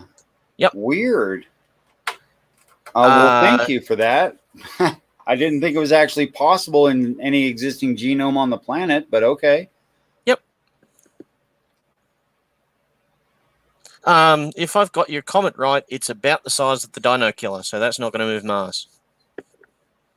If you've got my comet right, it's about the size of the Comet Killer, so it's not going to what? The Dino Killer. The Dino Killer, so it's not going to...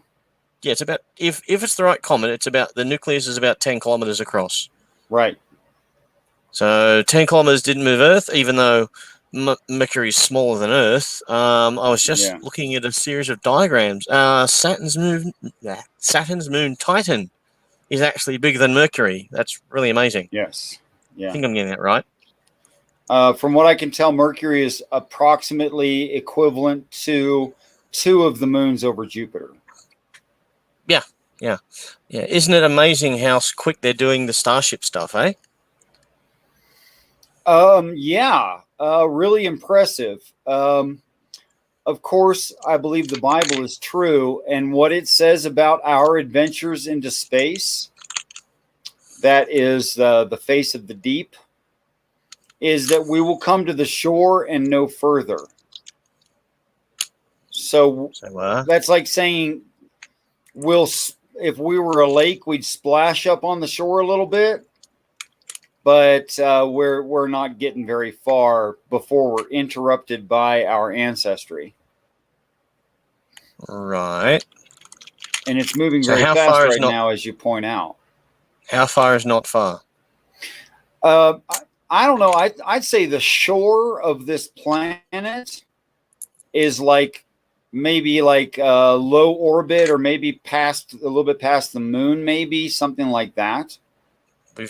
Are you talking about with people or probes? With people, with beings, not probes are way past that. Yeah.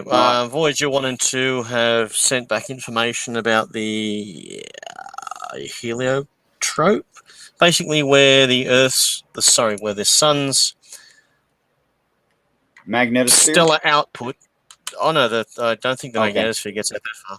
But no, the basically all the photons that it's shedding, they go out so far, and then they literally encounter the interstellar space around the sun, and they're out there. And I don't know how far out the little Pluto Express is, but it's gaining on them, which is amazing. Look up the Scott Manley videos on that. That's just phenomenal how that little probe was thrown that hard and that fast. Yeah, I'm relatively impressed by us. I am. But I think what we're doing is we're touching on the edge of something important in our space exploration, in our science, in our math. And if the stories are true, we're about to be handed all of that on a silver platter. There's a really good author by the name of David Brin who's created what's called the Uplift series. I came into it halfway with Startide Rising, and then later on I found the previous book to it, and I've since read the book after it. And in that setup, basically the humans, just like Elon Musk, we build spaceships, we build our first interstellar drive, we fly off out like multiple stars out, and we find aliens. And the aliens take one look at us and go, "You shouldn't exist." And the humans look back and go, "What?" And then, so in Brin's reality, aliens only get to be intelligent because some previous alien uplifted them. They took dolphins and they made them intelligent, or they took apes and they made them intelligent. And so what you have is this continuous successive aggregation of intelligent races, to the extent that eventually certain uplifted species turn on their creators and wipe them out. And so the ancient... Well, yeah, because not everything it's pretty damn immoral. Well, no, if you upgrade a scorpion, eventually it's potentially going to want to eat you anyway because it's still a scorpion. Right. Yeah, so and the ancient history of all of these, I don't know the term for the political society that they have, but the ancient history of who started it is lost to them. And now how Startide Rising starts off is you have the aliens have been collecting and storing all of their knowledge in what's called the Great Library. And like you say, the aliens follow the humans back. They get to Earth and they go, well, this causes our whole social structure a conundrum because here's a species that says it's uplifted itself, which we don't think can happen, but here they are. And so you have certain aliens who want to protect us, certain aliens who want to take control of us, and then certain aliens that just don't give a damn. So there's like a fight between multiple different alien political groups. Did this guy read the Bible as an atheist? I have no idea. Because this is so close, it's not even funny to me. Startide Rising is actually, of the books that I've read of his, the best, I would think. It's the most internally coherent, even though the actual story is starting off in the middle of the story. Like when the story starts, the human spaceship with its dolphin co-pilots has crash landed on a planet because they're being chased by the bad political side of the aliens because they've... Why'd they crash? I'm getting there. So the aliens have a collection of all their knowledge. They call it the Great Library. And they rock up to Earth and they present us Earthlings with all of their collected knowledge. Okay. And so the first thing we do is we start reading this Great Library, and that's a really clever star drive, and that's a really clever weapon system, and so on and so on. But we're not going to build any of it. We're going to learn the physics of how it works, and then we'll build our own. So this pisses off yet another political group who say, how dare you reject our gifts to you of the Great Library? So we're going to try and kill you now too. So, and so not only does the Great Library have all this great store of knowledge for super medicines, but it has maps of the galaxy. And the humans take one look at that huge filled-in map and go, okay, let's go see if it's true. So you have another group of aliens that want to kill us because we're doubting the Great Library that they've given us. And so this scout ship, which the humans have built purely they've taken information from the Great Library to build it, but it still has a rotating ring habitat sort of thing. It still has it. The aliens have anti-gravity, but we don't know how it works, so we don't use it. And so you have this little scout ship. It's gone out. It's been testing, that all the stars are in the same place that the Great Library says they are, and it finds an anomaly. It finds something that the Great Library doesn't say is there. Oh, wait a minute. That's a problem, right? it is for a certain group of aliens who say, how can the Great Library be wrong? So now they want to kill us too. So you get just constantly get these layer of aliens that get upset at what we're doing. And so they find something. Now, the book doesn't really go into it because that's kind of a subtext. It's basically the humans potentially find the original species that kicked everything off. Okay. So they're being chased by the bad aliens, of which there are now many, many, many, many, many groups, and none of them actually want to work together. So they're actually fighting each other as much as they're trying to get to the humans. And so this scout ship of humans and dolphins has landed on a planet that's mainly water, which there's potentially a lot of, as we've since found out. And they're trying to fix their spaceship. They're trying to hide from the aliens that want to find them. And it gets really, really complicated. And there's also internal politics between the humans, the dolphins, and the orcas. So that's where it gets that complicated. That there's like a three-way political fight there. Because some of the dolphins say, look, bugger this running. Here's an entire alien ocean we can live off and hide in, bugger the humans. And then some of the orcas say, hey, here's this entire ocean that we can live in, hide from the aliens, eat the dolphins, and bugger the humans. So now you've got like internal fighting amongst the Terran group while the aliens are trying to get them. It's a really good book. It sounds like it. His writing is really culturally dense. The reason I'm okay, if you abandon the Christian reading frame that you probably know fairly well, actually, even though Christians will say you don't, I'll bet you do. But if you'll abandon it, so I'd rather you didn't know anything about what I was about to say and you just commented on it with no knowledge. That would be preferable, actually. If I said I stand amongst humans, what would that mean? That you're in a group. Okay, if I said I stood amongst gods. You're in a group of betters. Okay, there's a line in the Bible where Jehovah is quoted as having said, I stand amongst gods. Yeah, the ancient Hebrews were a polytheistic mob. They got better. That's intrinsic Christianity right there. No, that's what I learned from Dr. Josh. Oh, that's intrinsic Christianity. He even admits he has intrinsic Christianity, even though he's not a Christian anymore. And talks about it in some depth. He was studying archaeology with that. Or is that archaeology? Yeah. Well, yes, we pick up the ancient books that they've written in stone and we translate them and look, back then, these are the gods they were actually saying they were worshipping. Right, I get that. What I'm saying is there's no difference between. There's no Christology involved in that. You know what I mean? I think I do know what you mean. I think that I'm not communicating myself well. When it comes to multiple gods, lowercase, saying demigods and things like that, there's no difference between that and archangels, realistically. So there is no monotheistic religion to start with. That's the first thing. The second thing is that the same story being told multiple times and getting it from different sources is not dismissal of the story. It's confirmation of the story.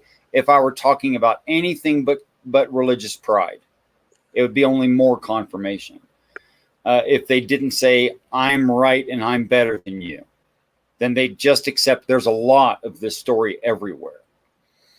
And when it says gods, although in the English translation it comes out lowercase gods, there's nothing in context that suggests it should be lowercase gods, but proper gods. Okay? And then if I present this line of logic real quick here, if the Bible says, just in an internal critique, I'm not asking anyone to believe it. If the Bible says there are no liars in heaven, then everyone who lives there is telling the truth. If it says that heaven is the promised land, then heaven is the land that is promised. If it says that in the promised land are those who do not call me God, and it's a quote from Jehovah, then there are those living in heaven who are not lying, saying he's not their God. This is by definition a non-human who is able to communicate. I don't get that jump. Why? No.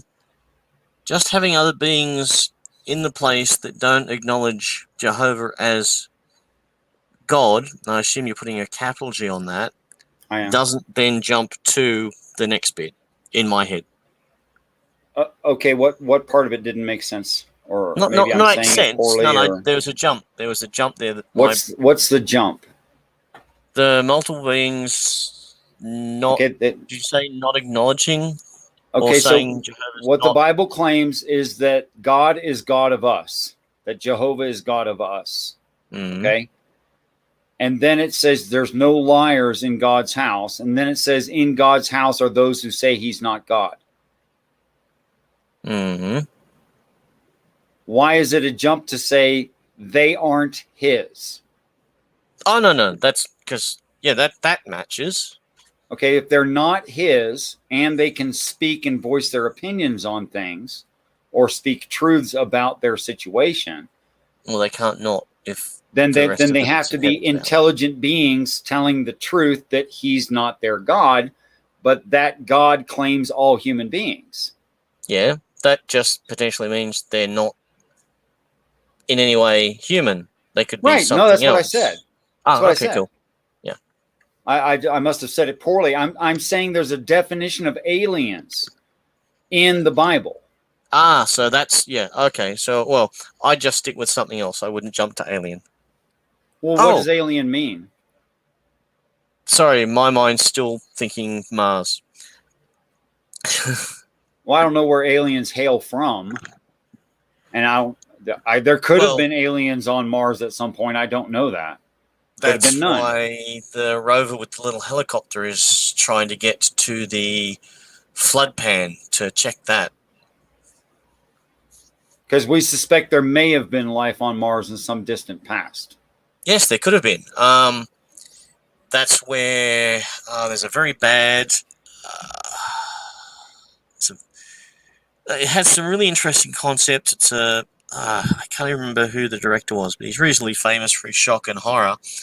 But it's set on Mars, and a bunch of miners find this ancient structure, and there's a big door, and as most humans are in these sort of horror movies, they're stupid, and they bust through the door because they're miners and they're greedy and they want to get to the stuff before anyone else, and they don't properly archaeologically open it up. So they blow the door open, and this red mist comes out and starts just tearing everything up because it's actually a super nano swarm or something. But that's the gist of it, and people die horribly because it's that sort of schlocky horror movie where like the creators want flesh melting from bones, like Indiana Jones. Right. Okay. But yeah, but I'm saying hopefully, if we do find something from Mars, you won't get, oh look, here is some virus or bacteria that. Whoop, we don't want the red weed taking over if there are no Martians to go along with it. I fully agree with you. Within that context and in that storyline, I have to agree with you.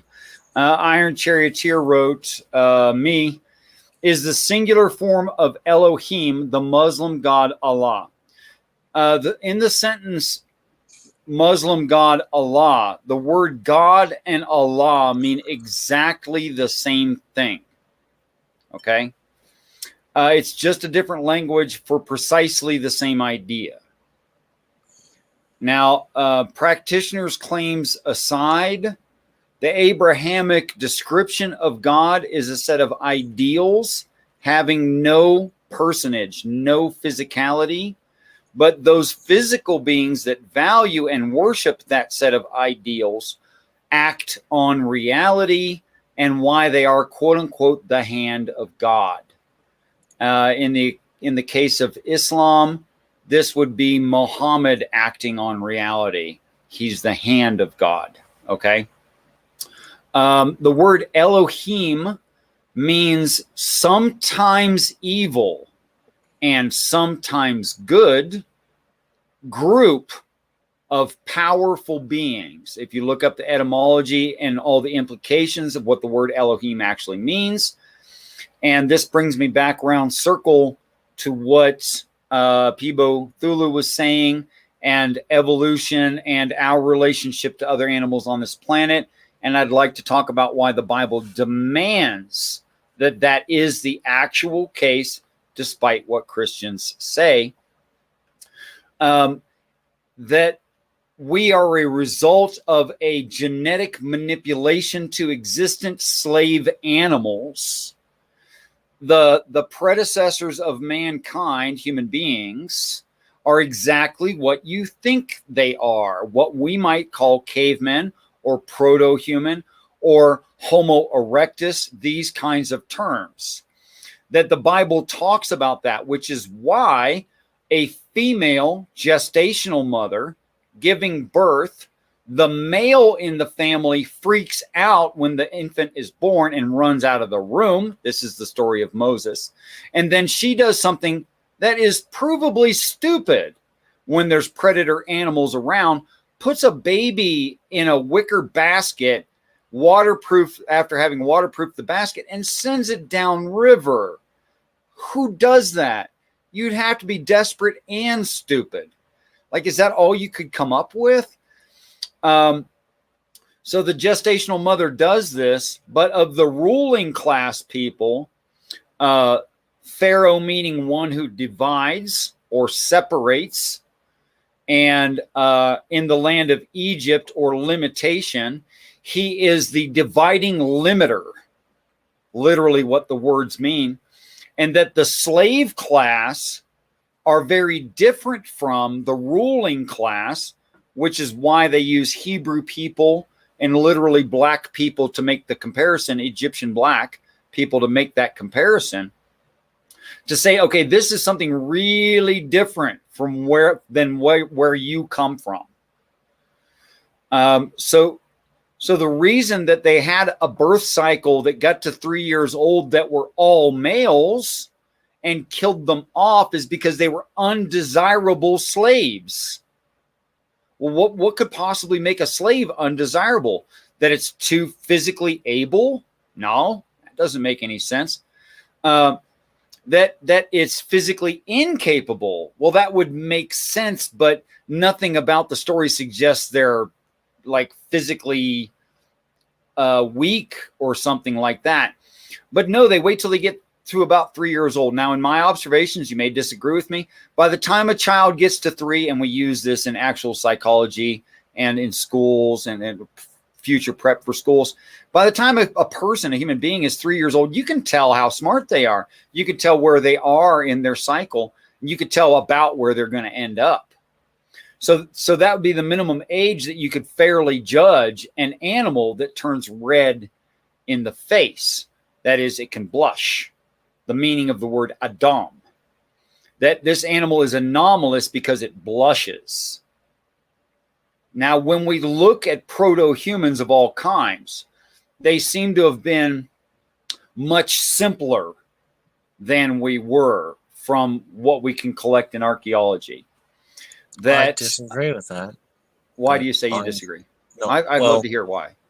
I'm not a paleontologist, but I'm pretty sure the tool using that they found of Neanderthals, and I can't remember whether we were humans or whether we were not quite humans. I'm not sure where they are with paleontology on the Denisovans, but yeah, in some aspects, the Neanderthal tool use was as good as ours. Well, I expect so, but we're getting every better information that Neanderthal was just a Homo sapien sapien. No. Why do you say no? They were really different.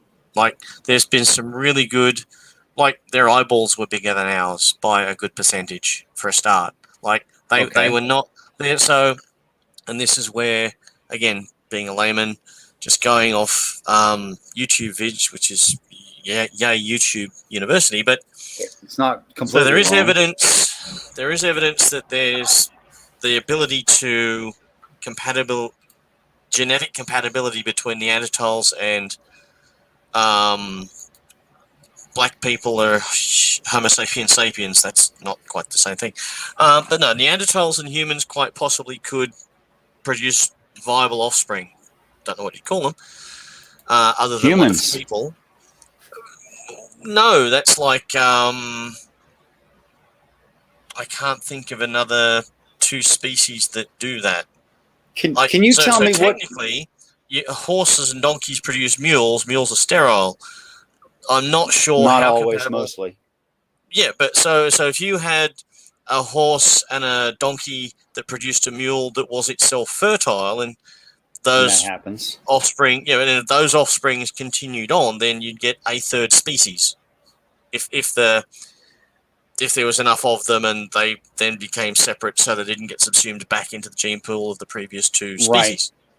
Right. No, I totally agree with all that. That works great. Can you tell me why mammals, that are approximately the same size and body parts are approximately the right size, can't always impregnate every other mammal?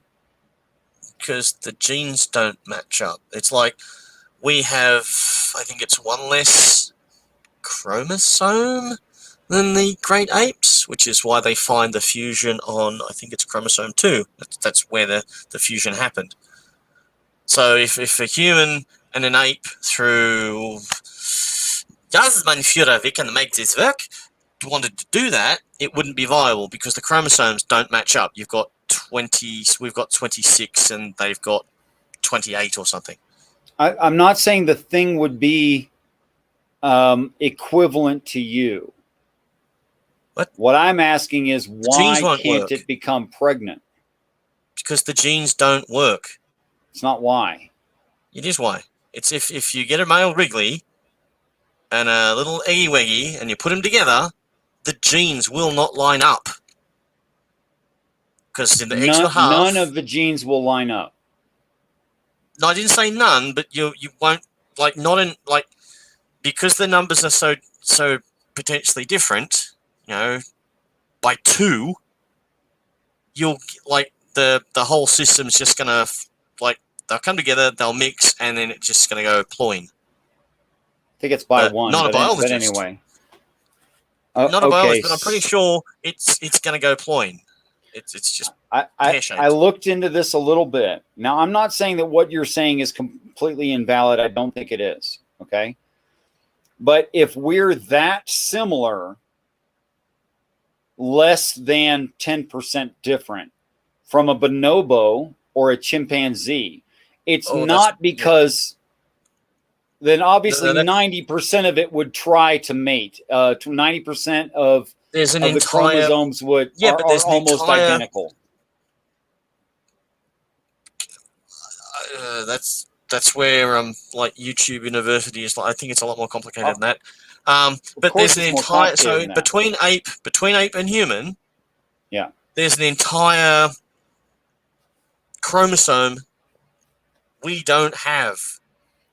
Actually, they have 2. We have 1 that are the same as the 2 joined together, and only the middle is different. What do you mean, not anymore? What does that mean? No, they literally have an extra one compared to what we have. As I said, 20. What I just said. Yeah. So if you take a human egg and an ape Wrigley and you put them together, then there's going to be an entirely extra chromosome that's not going to match up with anything. Okay, so maybe it has like some form of Down syndrome or something. That doesn't make it a non-viable animal. Down syndrome is a bit more fundamental than that, in that you actually have, I think it's either XX. So in males you have X and Y, and in females you have XX, and in Down syndrome, if I'm getting this right, you have either XXY or X or YYX or something like that. You literally have like an entire, but that's an entire leftover chromosome, an extra chromosome. Yes. Yet it makes a I thought viable it was human more than being. that. It makes a viable human being.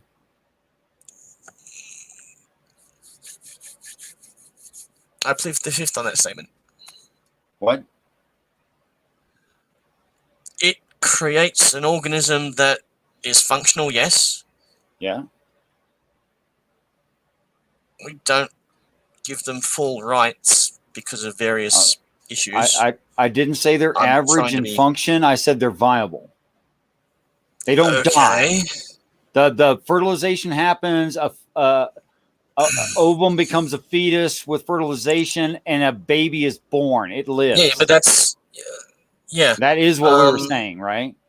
yeah, but potentially with ape to human, it's going to get weirder. It's potentially like this is where I we believe need you're an right. actual. It'd be weird, but I never have got to finish my thought while you keep telling me how weird it is.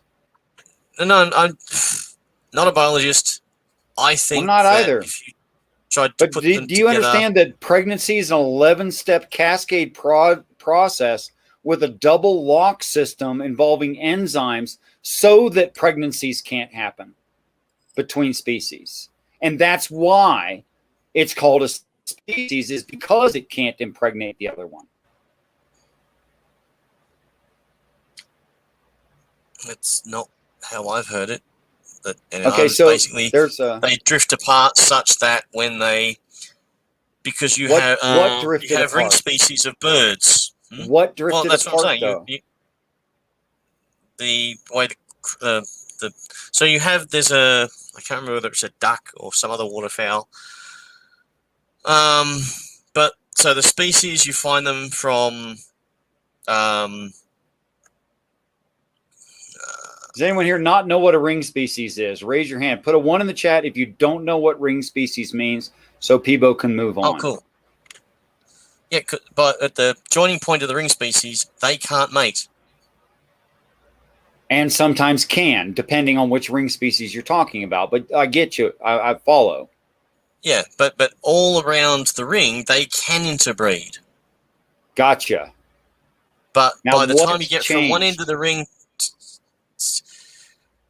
I don't say how the chromosome things work, but that's It's not about different. It's not different chromosomes.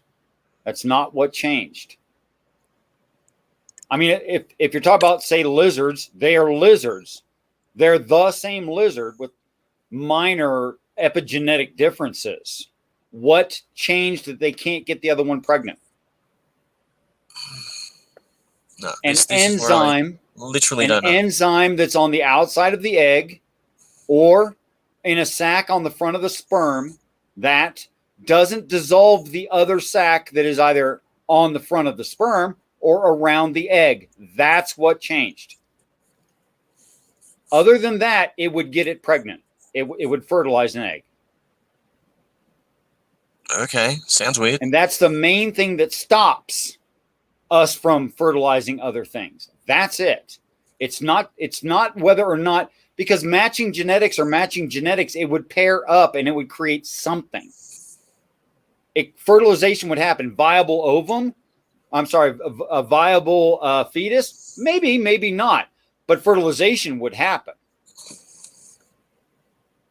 And the closer the species in genetics, the more likely that it would make a functional animal. Obviously. Well, yeah. So like the you closest. can't get closer than human and chimpanzee within the great ape range. Hello. Or possibly bonobo. Why can't we get them pregnant? It's not because the genetics don't match up. That ain't it. Have fun. Yeah, I did. I've got checked again. It's not because most of the genetics don't match up. Most of the genetics do match up. We're supposed to be some 95, 97.5% similar. That's almost an exact match, you know.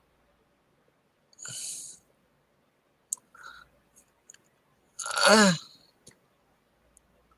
can't say. Don't know. Well, isn't 97% Yes. almost like really close to 100%?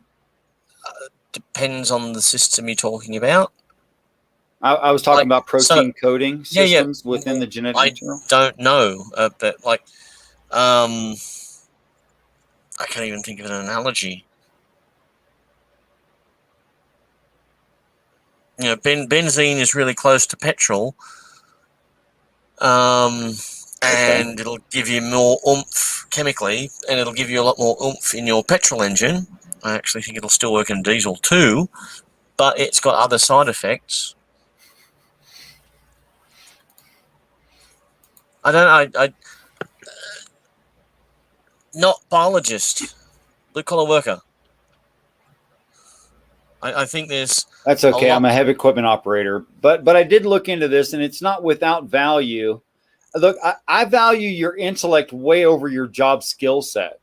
It's like Ben Shapiro said, okay, I'm not a doctor, but I know bull crap when I hear it. When the genomes are 97% similar, it's not that they don't match up. It's not because they don't match up. Almost all of it matches up. That it won't bind and start replicating. That doesn't seem to logically follow that would be the answer. It would try to make something. Yes, but then because you've got enough differences, certain proteins are just not going to switch on, switch off, and all that sort of thing, and then you get cascade failures as that's trying to multiply more cells. That's relatively fair, and we're beyond my wave cuffs where I can intelligently speak about it anymore. Yeah, it's all extrapolation from here, and I don't really like extrapolation. Yeah, this is where, hey, any biologists in the house, get in the room. Yeah, that'd be great. I'd love to take an education as to why a human being cannot impregnate a bonobo or vice versa. It's not ethical for another thing. Well, ethics are social structures. I'm not sure they matter. But my question is, does it make a viable animal that could reproduce and be its own species? That's my question. Well, again, because we're getting away from, because your initial comment was Bible requires aliens, humans, pre-humans, and I was saying that I think the pre-humans, like when you look at cultural development, the Native Australians were the most developed Neolithic cultures on the planet until certain groups rocked up, didn't make treaties with them, and shot them all. Didn't make treaties and shot them. Is that what you said? Pretty much. Okay. We were honest when we were bastards. Sometimes my brain has a trouble with the accent. You'll forgive me. It's my fault, not yours. Yeah, we were honest bastards. We rocked up. Things went south, so we basically went, nah, bugger it. Yeah. Being totally nasty to my ancestors. I'm afraid that's a story that's profound across the planet. It's one of the folks that are into astronomy saying, hey, maybe we don't want to throw Voyager 1 and 2 out there with a big sign saying, come back this way. Since statistically, if they're clever enough to make it to us, they're clever enough not to slow down and start dropping rocks, which is Niven and Purnell's footfall. Purnell's footfall? Niven and Purnell, the people that made Ringworld Saga. Basically, it starts off with humans detect an alien starship coming in, because that's just how it's going to work. If it's an interstellar spaceship, and the first astronomers to start tracking it go, well, that's odd. It's not coming in a straight line. The only reason they're coming in not in a straight line is so that we can't... steered. No, it's so we can't track back where they came from. Right. If it's coming in a straight line, we can trace the straight line back. If it's coming in a curve, then we can't accurately trace that back. So the first step is they're hiding where they're coming from.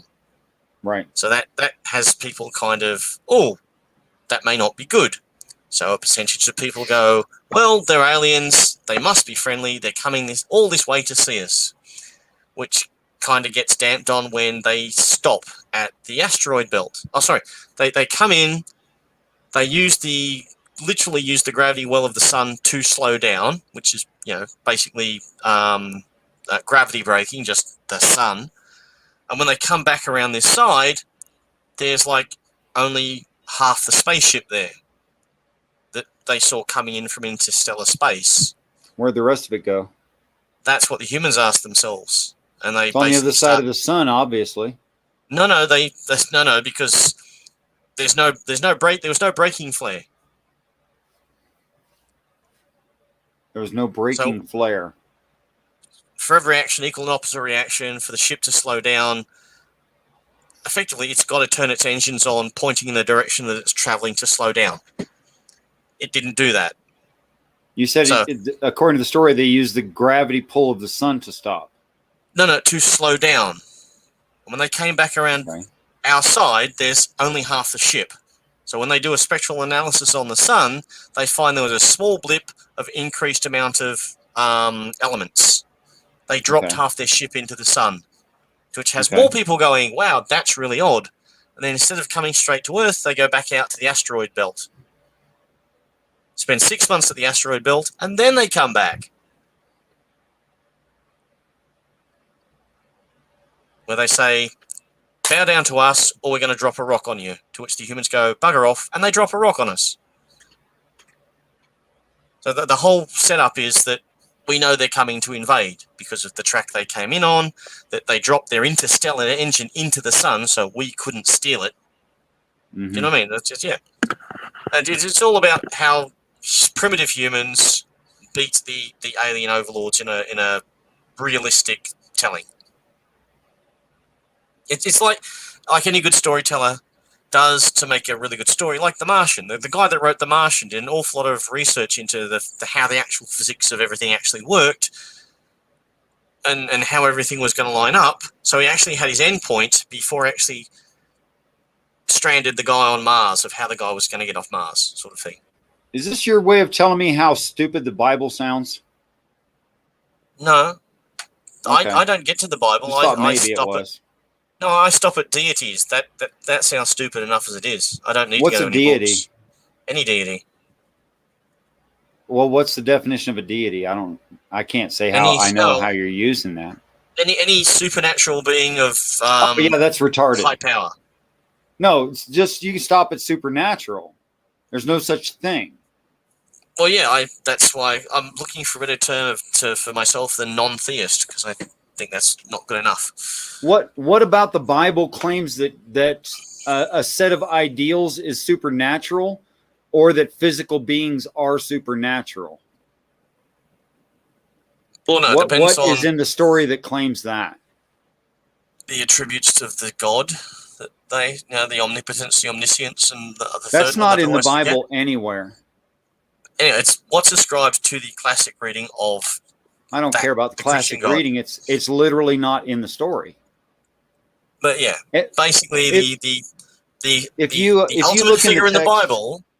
If you look at the text for any place where a knowledge claim is made, along in that knowledge claim is a qualifier restricting it. It never claims all knowledge of all things. It only claims all knowledge of certain things. That's not omniscience. Certain people say it's omniscient. That's cool. It literally qualifies it. The Christians are welcome to ignore and cherry pick the text where they like, but it literally has context to say things like, for instance, if I say, I know every hair on your head, does that mean I know all hairs on all heads?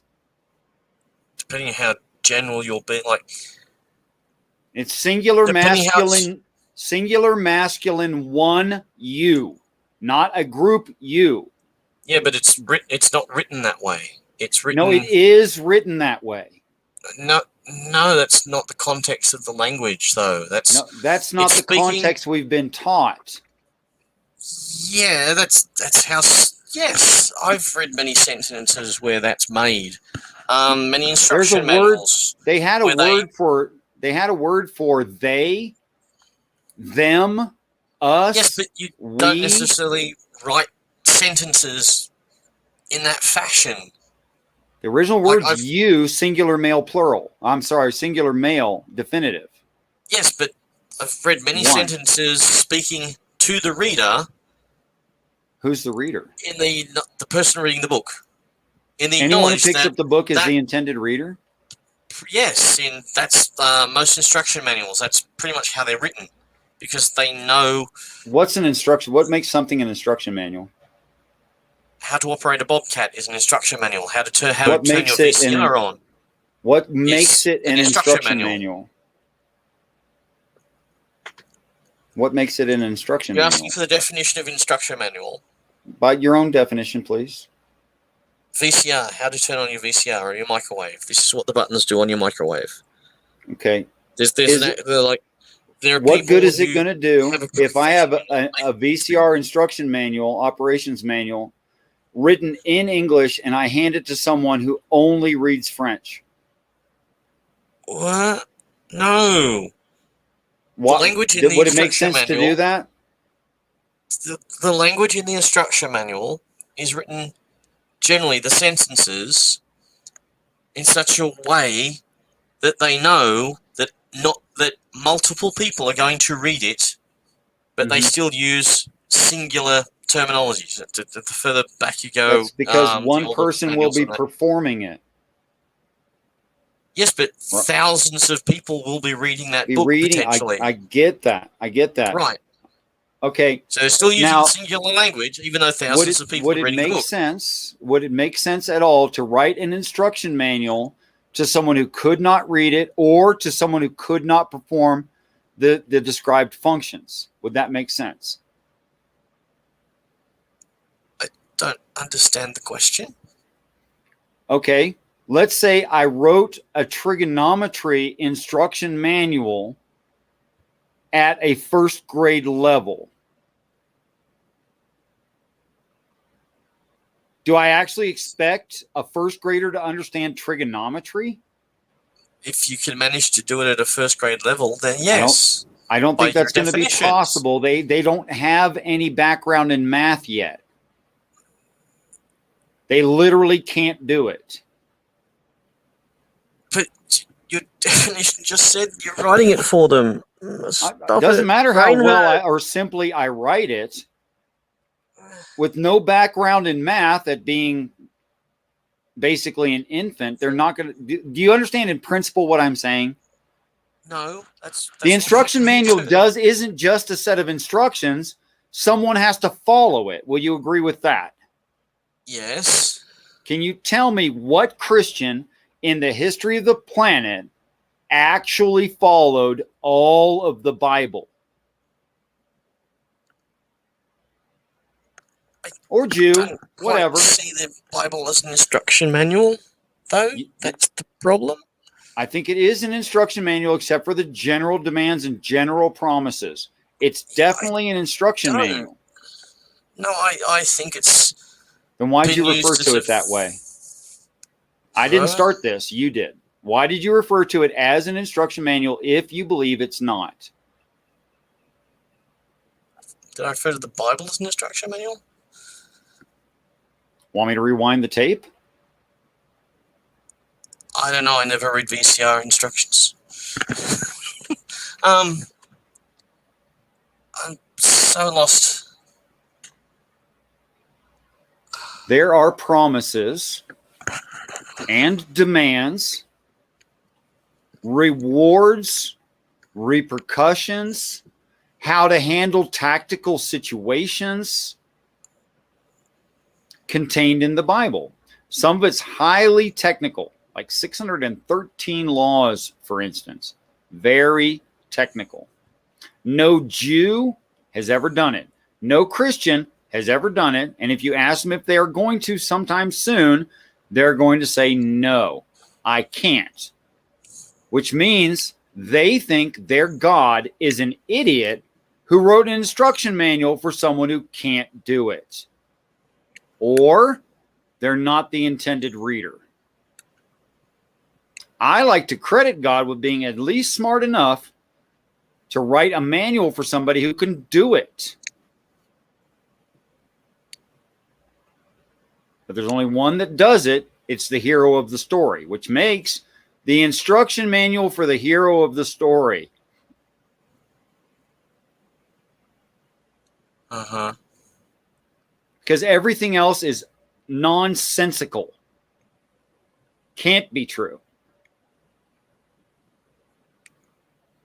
You can't have a powerful, intelligent God who wrote an instruction manual for someone who can't do it. That's self-defeating on its face. Yeah. Now, if I don't assume the Christian reading frame and the assumed Christian time frames, which are not described in necessity by the text, then I can say there's a description of the life of Christ that happens in the second half of end times, where it would make sense that he'd be able to pick up, read, and fully understand and fully follow every jot and tittle of a Bible by putting it in his hand. It was available. It will be available to him. Whereas the Christian, thinking their intended reader, are told that heaven is going to be named after them, that they will have a throne seated by God, that they will be in charge over angels, that they will receive the new name of heaven. I mean, come on, man. Those are not reasonable promises to anyone but the hero of the story. Well, again, not into the whole deity thing. Well, your definition of deity included something impossible that Christians espouse that is not part of the Bible. How many times would you like me to show you that just the Christian description of God is literally nowhere in the Bible? Oh yeah, I'm quite happy to accept that the current churches that we have on the shoulders of others before them. I'm not saying pulled it out of their tuchus, but that's sort of gift there. They pulled it out of their grandpa's tuchus, actually. Oh, they picked and chose what they wanted to. You save the peanuts, you throw away the rest. Sure. Yeah. So that, as I was saying to, I don't know what his handle is, other than Jesus is Lord in the outside chat of, you had was it the conference at Nicaea where they went, no, we're only going to have these 4 books. Oh, yeah, really? I know. Just those 4. I object. Yes. Well, yeah. When I object severely. And you've probably heard me say a lot of this stuff, and I'm not going to get onto the Gospels because I'm really cued by you saying Gospels to say something, but I'll save it for another time. Mm-hmm. There is no claim of physicality or personage of Jehovah.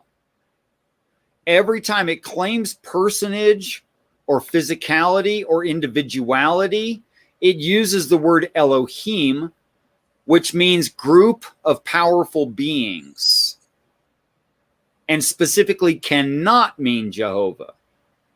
Mm-hmm.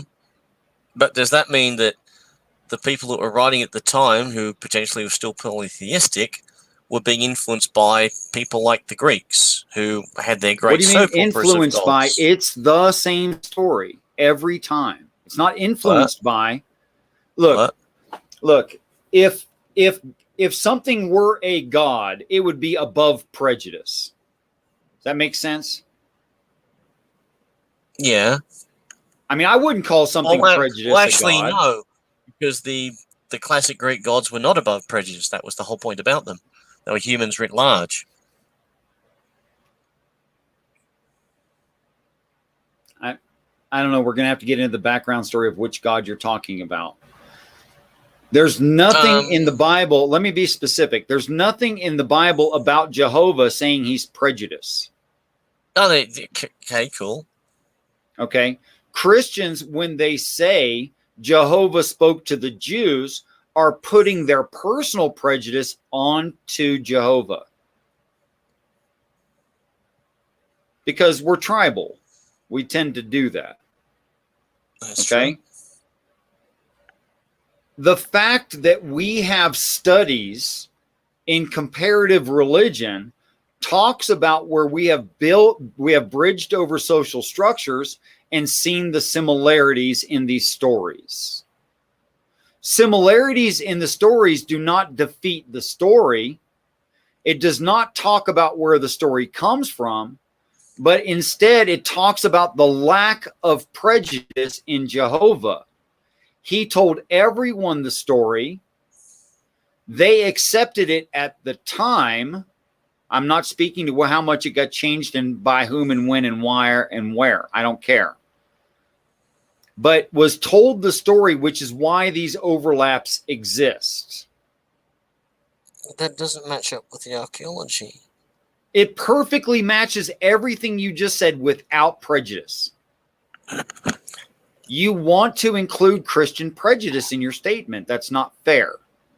What? You're including Christian prejudice in your statement that they borrowed from fill in the blank. Doesn't matter. Greek, Zoroastrianism. You pick it. I don't care. Potentially, yes. I don't care where you're going to say they borrowed it from. That's confirmation, not denial. From. That's confirmation and not denial. It's not confirmation, though. Because that the story has been here forever. No, it's not. Because it demonstrably has not. Show me where the story doesn't exist. Australia. Okay, name some specific story from some Australian religion. I can't because I'm not a native Australian and that just isn't part of my upbringing. But they're much like. Then why are you asserting it's different when you just said you don't know? No. You just said I don't know, but it's different. Stop. No, you said, show me a place where the Christian thing isn't. Right. Native Australian mythicism does not have anything that in my limited knowledge, correlates to anything related to, because the native Australians were partly using their mythology as a mnemonic recording device. I don't have a problem with that. Their myths, what? I don't have a problem with that. Yeah, but that they have nothing in their myths that relates to anything. This is where someone far more knowledgeable can run off and go, "Oh no, look at this story about this warrior who did this thing." They are similar to the stories you do know. No, there's like you can probably with enough shoehorning saying this particular story of this particular warrior going off and fighting this other particular tribe for this particular wife matches this particular similar story in the Bible where this particular king went off to this other tribe to get that particular wife. That would be special pleading, and that would be cherry picking the information. I'm saying that the as far as I know, the native Australians didn't have a singular. Well, again, because there were like hundreds. The Christians don't either. Hundreds of different nationalities, but we can archaeologically trace back the evolution of the religion, which is that's what I'm trying to get to, and it gets back to I think Zoroastrianism, and then I don't know how if they can trace it back any further. Now you're blowing my brain out of my head. You just said it looks like some parts of the Abrahamic religion come from Zoroastrianism. You also said it looks like possibly some of the Aboriginal Australian tradition comes from Zoroastrianism. No, simultaneously. Is that not what you said? No, that's a misspeaking on my part. Then, there's a great story. There's a great story here on the east coast of Australia. I'm mispronouncing the being, but it's called an Aragon. I'm probably butchering that name. I wouldn't know the difference. An Aragon is basically, so sometimes there's bad storms here on the east coast, and for whatever reason, Fred of Tribe X has to brave the storm and go off to Tribe Y. And it's a very bad storm. And once it's everything over, Tribe X, they go see Tribe Y and they go, "Hey, where's Fred?" And Tribe Y goes, "We don't know. He never made it." Wait. I'm confused. Which one's X and which one's Y? Two different tribes. He tribes. came from X or he came I got that. X. Come on, man. I'm not retarded. He came from X. Okay. I just had to remind myself which one. For whatever reason, he has to go through this storm to get to Y. And when the weather's cleared up and people can a lot easier move about, Tribe X meets Tribe Y and say, "Hey, where's Fred?" And Tribe Y says, "We don't know. Fred never made it. We never saw him." Okay. Fred has literally, between Tribe X and Tribe Y, he has disappeared. Okay. They go, "What the heck?" So they search for Fred. They cannot find him. But then they get together and they notice that before the storm, this boulder, twice the size of a house, was over here. And now after the storm, it's over there. Mm-hmm. Well, the wind wasn't powerful enough to blow our huts away. The wind wasn't powerful, the storm wasn't powerful enough to wash us away. How did this rock size of buildings move? Right. To which their stories are, during the storm, the creature that lives inside that rock, think of it as a giant stony hermit crab, got upset by the lightning and the storm and was walking in the storm and just ate Fred. Now the storm's over and it settled back down to sleep. Mm-hmm. With one less Fred. Okay. That populates their mythology of you have giant stone hermit crabs and things like that. They imbued the world around them with stuff. I think we're now off topic. Sorry, but they like. Yeah, there's a tribe in the Amazon that have no god could at you all. Stay with one story, please? So you're saying that the Yahweh myth figure is across all mythologies, and it's demonstrably not. Okay, that was an assertion. Tribe in Africa. You just made an assertion. Yeah, you're not saying that the Yahweh. I could ask you to either avoid making assertions or back them up. Either one. All right, I've misunderstood. Are you not saying that the Yahweh figure is not across all mythologies? Well, what I'm saying, I plan to show. But if you're going to deny something in a positive manner like that can't be, then you need to show it can't be. Now, I'm willing to back up what I'm saying. I'm not sure with what you're saying that you even want to try to back up what you're saying, but you're just making an assertion. And I'm just saying that's not fair. Okay, it's not fair to you, by the way. It's fine for me. It makes me look good. Back to square one. What are you saying about the singular deity, or the deity that you're talking about? In the story that you just told, there's a great storm. A small percentage. That was to demonstrate the how some of the Native Australians viewed the world. Did you make up the story? No. That's an actual story from an actual people. Yes. Narrogans. And I'm mispronouncing it. It doesn't matter. I wouldn't know how to say it anyway. I don't speak any foreign languages at all. Okay. So there's this great storm, and out of groups. Yes, great storm. And out of groups A and B, X and Y, whatever, some small percentage, a singular individual is lost. Mm-hmm. They get lost right before the meeting of the two groups.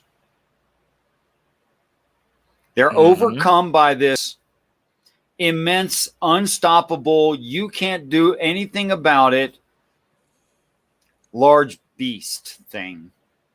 Force of nature, yeah. Force of nature.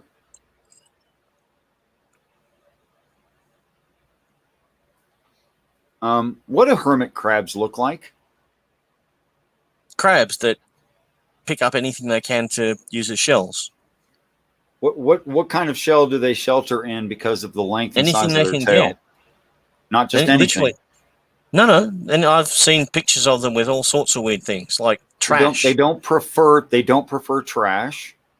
They prefer shells, like you said, and they prefer certain kinds of shells. Actually, I'm sure they do, but they will take anything they can get. I didn't say they won't. Some of them, there's even a breed that will put crap on their back and carry it around with them. That's not even a shell. You have that variant too. Something like decorator crab, which is interesting.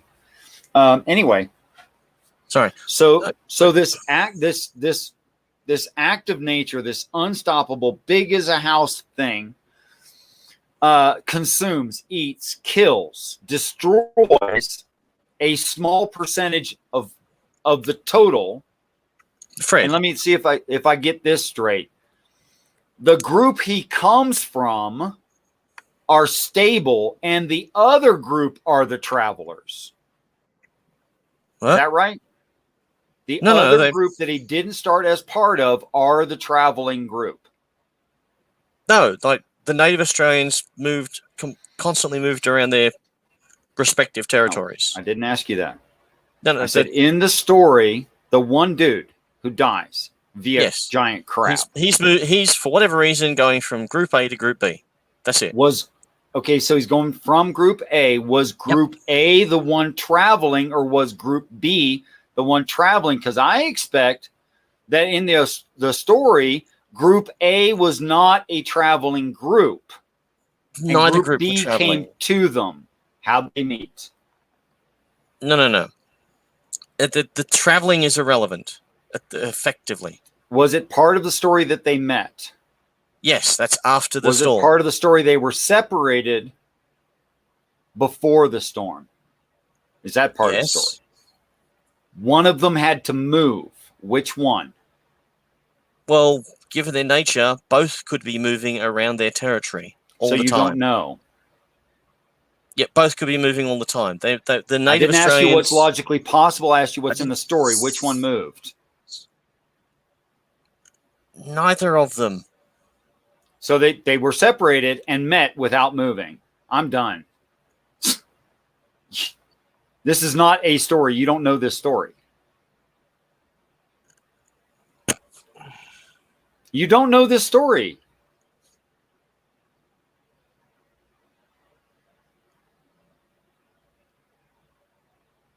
Nobody would buy that story.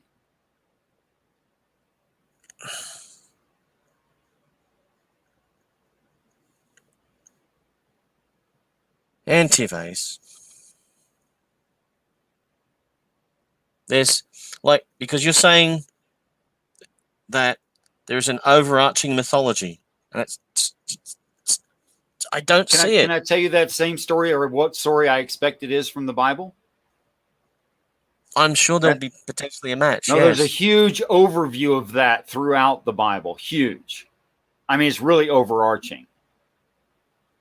It constantly, after calling us waters, says there's a storm on the waters, this great and mighty storm.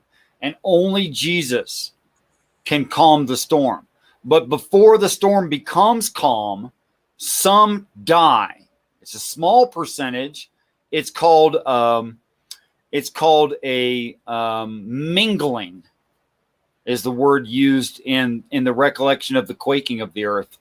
That there's this great tumult and storm in the waters. That's people are in unrest. Okay? But they're about to meet this other group as soon as the storm is over. The storm are these unstoppable acts of nature that do kill a small percentage of us. That's an overarching theme in the Bible. I don't find a place where that's not an overarching theme. That the people are troubled, enter the hero, some already died when the hero enters.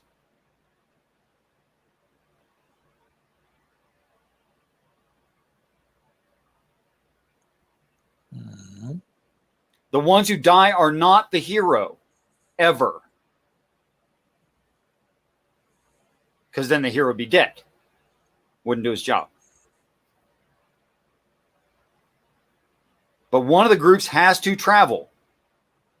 In the case of Ram and Lakshman and his bride in the beautiful garden ruled by an evil king, it's the ancestors of Ram, or the gods, who help Ram to cross an impassable ocean so that he can come to his bride. Incidentally, the Bible calls the people the bride. But again, it's this storm, this impasse. A traveling group comes to a stationary group. Some of them have already died. In that case, you can throw Tolkien into that, because the Noldor do that across the top of the world. Was Did Tolkien have available to him religious stories? Oh, fuck yeah. Tolkien, Lord of the Rings. Did he Scholar of specifically ancient say languages. he was giving his own take on these religions within these stories? Well, no, he was cleverer than that. You really have to study. I'm not quoting him. No, but like you really have to go back and study. His big influences were Celtic mythology and such, and so that's where he was influenced. But yeah, he was also a big follower of the much like Moorcock with the universal hero, that sort of thing. Sure, absolutely. For that matter, why does there exist the idea and the story of the universal hero? Why does that exist? Is it just human nature to invent such a thing? It may very well be, but not an anthropologist. Well, at what point do you call something too much to be coincidence? I mean, what's your percentage rating personally? So I think I'm probably like an 83 to an 85% for convincing something. It depends what it is. Like, so reasonable things that are almost predictable. The hero story you can literally chalk up to our human society going back to the Neolithic age. Okay, I understand social Darwinism and those kinds of ideas. Basically, I'm not a scholar. Okay.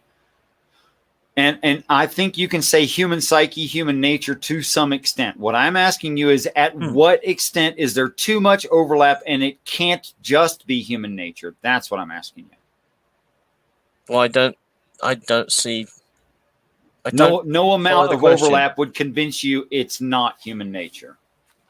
No amount. No, I'd need something extra. Okay, so let me make this a roulette wheel. Say there's 52 spaces on a roulette wheel. That's a rumor. I can't confirm it. I don't know. But somebody told me that. And let's say that someone came up to the table and they bet. Okay? And they won. You're an observer. You're not playing. You're just from the outside looking in and just knowing what you know from your personal experience that you presently have right now. First bet, they win. Cool. Second bet, they win again. Third bet, they win again. Fourth bet, they win again. Fifth bet, they win again. Sixth bet, they win again. Seventh bet, they win again. Eighth bet, they win again. Ninth bet, they win again. I haven't got to 50% yet. This is like the flipping the coin or tossing a dice. 26 times in a row they hit, and you're standing there watching. Yeah, but and you don't think I don't understand the rules to roulette either. So, I don't understand. There's 52 spaces. The marble could end up anywhere.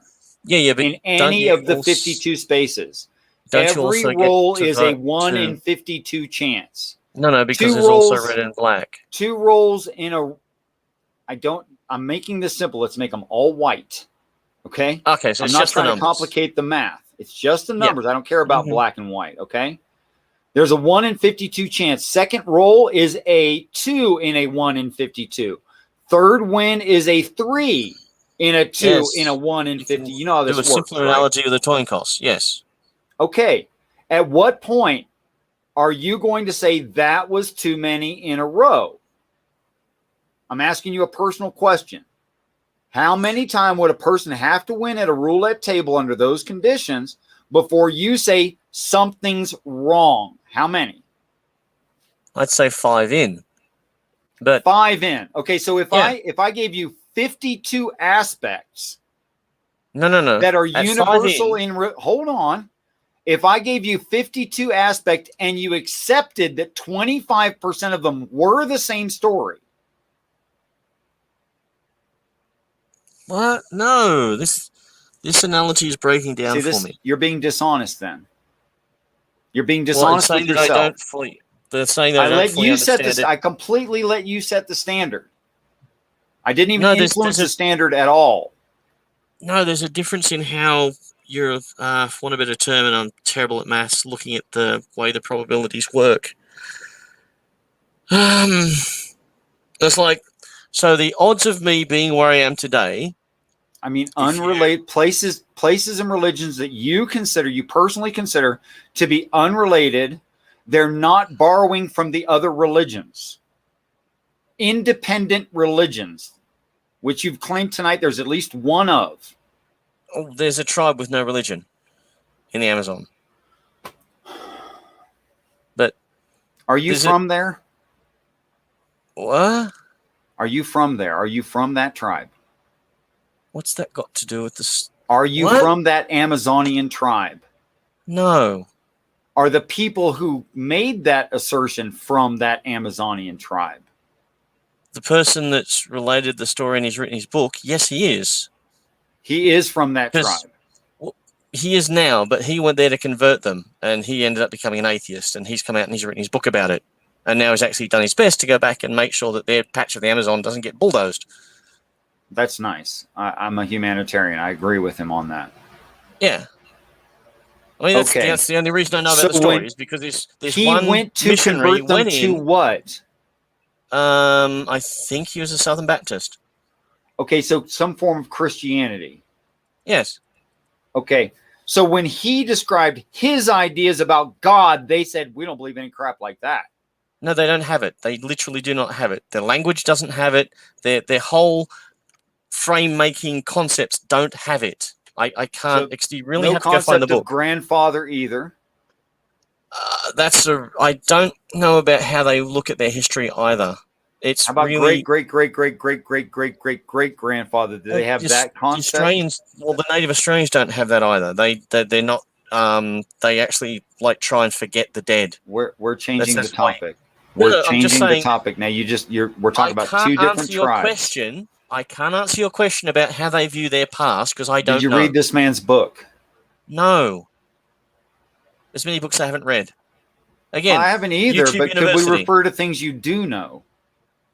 That's all I ever talk about, not saying that my level of knowledge is you know fantastic. The book exists. I can't speak to something if you don't have the background on that topic that you brought up. I can't speak to it because you brought it up and I thought you knew it. And now you're telling me you don't. Would you please bring up things you do know? There's literally nothing I actually know by that definition. That's all of us. No, literally. The only thing I actually know is a window fixer. That's the only, everything else is just built up of an accretion over time of various spits and sources, new scientists, that sort of thing. YouTube University. Let me just propose it to you this way. Let me just propose it back to the roulette wheel. You said 5 out of 52, 5 in a row. You would know. You're saying no. You would be suspicious? At 5, yes, at 5 I'd go, hey, something weird is happening. Okay, let's poke it. What about 10? Let's double it. How about 10? I'd still say poke it, yep. You'd still say what? Poke it. Check the table. What's going on? Oh. Yes. Investigate. Okay. Yes. Okay. Physically 25, there, I can poke it. 26 out of 52. So I've poked it at 5, nothing. Poked it at 10, nothing. Poked it at 25, nothing. And now we're at 26 out of 52. Cool. I poke it again. Still nothing. When are you going to become convinced, even if you can't figure it out, something's up? What's that number out of 52? If I literally cannot find anything, I'm going to chalk it up to I don't know. You're going to assume he's smarter than you. You're not going to chalk it up to chance. No human would do that. You'd be dead if you did that. You'd be literally dead, living as an adult on your own if you lived your life that way. That is not true. It can't be. You'd be dead. It is. Your example is dead. Your example is he does it 5 times. We check the table and find nothing. I chalk it up to I don't know. It's okay. You don't know how he's cheating. When is he cheating? He may not be. You said at 5 you were suspicious. Yep. Can't find anything. 10. Still suspicious. No. You see the results. Never mind the means. The means doesn't matter. How he's cheating doesn't matter. When do you He may decide not be 50 cheating. if he wins 52 out of 52 times in a row, Mm-hmm. and at the 52nd win, he walks away from the table with all of his winnings, having never lost? You're Mm-hmm. trying to tell me you don't think he's cheating? He may be cheating. He may not be cheating. But It's not after it's not whether or not investigation, you know how. Are you telling me that you believe he may be honest? yes. In your example, it's literally happening in front of me, and people are checking the system. No faults are being found in the system. That's what you're saying. I think if you lived your life this way, you'd be dead. I don't believe you live your life this way. It's your example that you're giving me. I'm being as honest with your example that I can be. I don't know how you can call it honest when you absolutely don't live your life this way. You are saying you would think something. I Yep. don't think there's going to be one example of this in your life applying anywhere else. In actuality, Well- I do not believe you that you live your life this way. I don't believe you. Well, I've actually spent a great amount of time with someone who actually wrote down their I can always win at blackjack rules. So that's why your story to me was like, Blackjack is oh, wow. not necessarily a game of chance. But I'm saying, it's still the roulette wheel. It's Unless I'm not getting the my same. terms wrong. Blackjack is not a roulette wheel. So what's And the I- roulette and I- wheel? By the It's way, black and white when and red I and set up black? this scenario, I set up a perfectly honest roulette wheel. We Yes. never qualified something else.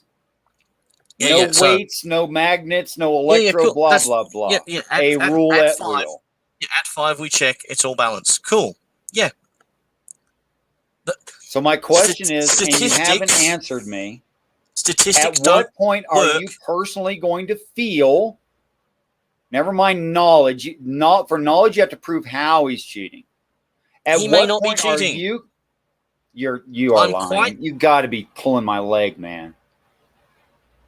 No, I understand know that I'm the so poor at chances? maths. Yes, I'm so. You don't I know. need to be great at math. Do you understand the astronomical chance of winning 52 Yeah, out of it's a huge 52 on number. a rule? It's a huge No number. one in the history of the planet has ever done that. Do you know Which that? is not saying that it can't happen, because the odds don't work that way. I didn't say it can't happen. I said Right. it's an astronomically low Yes. chance. Yes. So if something can happen, you believe it will happen? if it can eventually- happen, then yes, it. No. If it can happen, then by what you've just said with those words, it can happen. That's what you just said. That's how No, that I said works. by can I mean logically possible. Because That's- you're saying just if added it's that in. logically possible, it will happen. Is that what you're saying? No. Because that's I think that's you're a different messing thing with again. me. Come on, man. No. On the one hand, you're saying, if it's possible, can it happen? By those words, if it's possible, then yes, it can happen.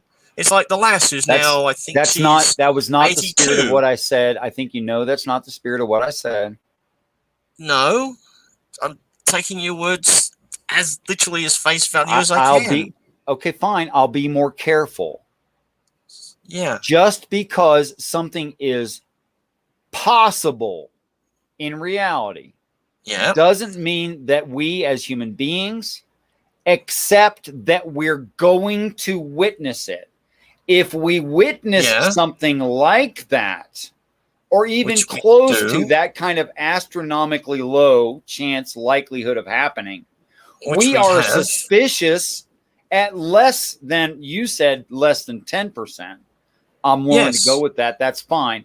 At less than a 10% of that possibility, Okay. that Okay, so unlikely what's the possibility, chance? we're already suspicious. What's the chance? And then by the time that I'll throw one doubles, back. we are highly suspicious. I'll throw And one back. I think that it's true that in human beings, by the time you got to 50% occurrence of an astronomically low chance of something happening, Doesn't you mean would it's not be impossible. personally convinced that it is not honest. There's something dishonest going on there. Yes, but if you can't find the thing, then you've got to chalk it up to I don't know or it's honest. It's like if something's possible, then by that definition of the word you're using, it's possible. It's like, so what's the chance of someone surviving a plane exploding at, I think it's 10,000 to 20,000 feet and walking away alive? Don't know. It's 1 in a billion because someone's done it. Like of all the humans alive, someone's Let's literally see done how that. true this actually is. I think she's currently in her 80s, but Let me see how true this actually is. Yeah. There's a lass who survived a plane exploding. She fell into, I can't remember the forest, and I she want walked to out with a use broken your ankle. experience. Yes. Do you drive? Yes.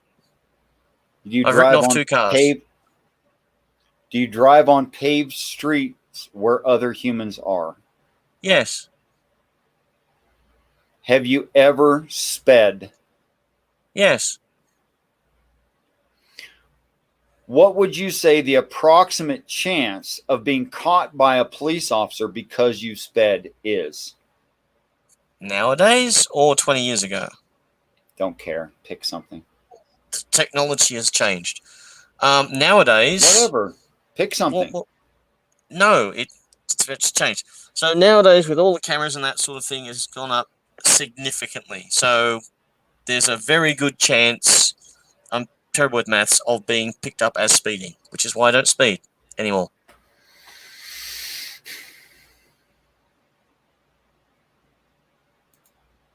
There's no claims of miracles in the Bible, Iron. That's a Christian claim, not in the Not text. debunking miracles. We're talking about That doesn't matter. He's statistics. enjoying you. Yeah, because if you say something's possible, even if unlikely, in your sentence, it's possible. That's in your wordage. I didn't Otherwise, you're deny saying that it's at any impossible. point. I didn't Yeah. deny that at any point. What I'm trying Yes. to drive at. Okay, so on the ticket thing, because this didn't work last time, I'll just stick with the ticket thing. Is your chances of getting a ticket greater than I drive twice, I get a ticket once out of every 2 times I drive? Is it less than that? Don't know how those averages work, so I don't know. I'm asking you about your experience. Do you remember your experience? Oh, and for speeding, it was basically being stupid, and I was like 100% chance of getting caught. So you got caught every time you sped? In that particular instance of getting a ticket, yes. Like, so, because there's Every a time you've context sped- instance. No. We have to put So- limits on this somewhere. Well, so the time that I got a ticket for speeding, I was like 100% chance of getting caught speeding because of where I was going. Like, literally, there was only one highway between here and there, so there was almost guaranteed to be a policeman on that highway. Therefore, speeding on that highway is going to get me a ticket 100%, which has happened. Australia's like that. Like, between a city, we have a highway. That's it. There's pretty much no other way to get there. Well, if you're living You know, distant so towns, so that's potentially just your good. reality's not going to work because you're in a developed country where you have more than one road to somewhere else. But talking about in a suburban setting, I'm asking you about your actual experience and how you reckon real life. I'm not talking about the United States. It doesn't matter. I'm asking Yeah, if you live your life by the standard you just set in the yeah, I don't speed in the anymore. I said that. gambling example. Yeah, I don't speed anymore Why not? because of literally it goes up to 100% chance of getting caught with the way the systems is here, with the So radar what? traps, with the. Why don't I speed and get caught? No, Because don't there's you 100% understand chance that of me getting there caught. is a chance there'll be no. What if the policeman gets sick? Policemen get sick, Doesn't don't they? work that way here. So policemen don't get sick there. No, we literally set up radar traps automated on the side of the road, connected with satellites to catch people. Computer could fail. Do computers fail? Only if you put garbage in, you get garbage out. Which is a greater chance? Getting 52 out of 52 on a roulette wheel, or a computer that's not brand new, has been in service for more than a week, is going to fail? Which is the greater chance?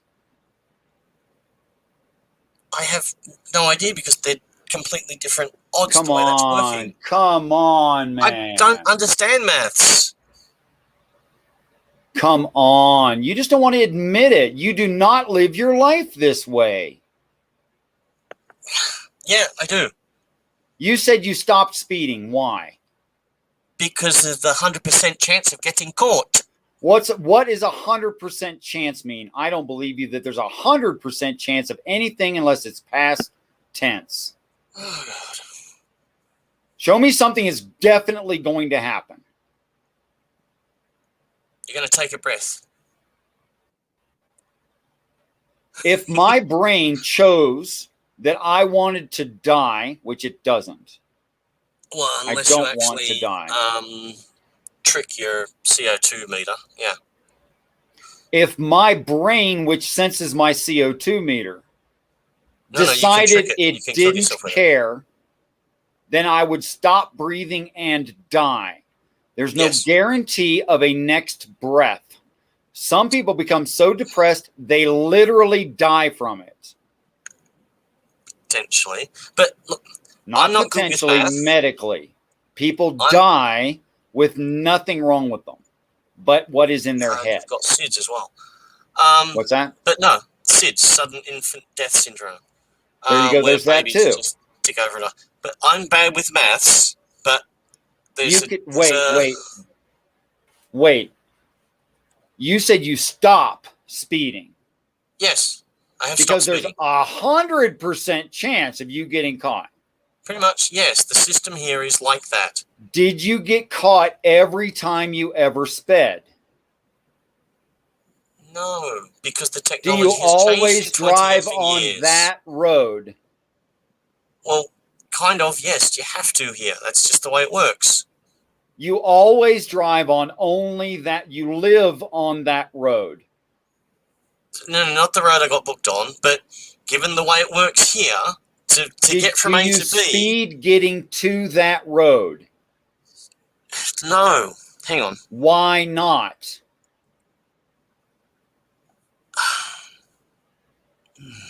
So, there's a disconnect. No, Yeah. I don't speed Why? because I'm a lot older and only slightly wiser. And having I'll written agree off with that. What makes you Two- think you shouldn't speed? because I've been involved in the effects thereof. So you said you wasted 2 cars, right? No, just one. I'm sorry, I misheard you. And you've Yes. gotten how many speeding tickets in your life? Speeding tickets, just the one. 1. And again, it was literally bound to happen given the situation. I was young and stupid. I get that. I get that.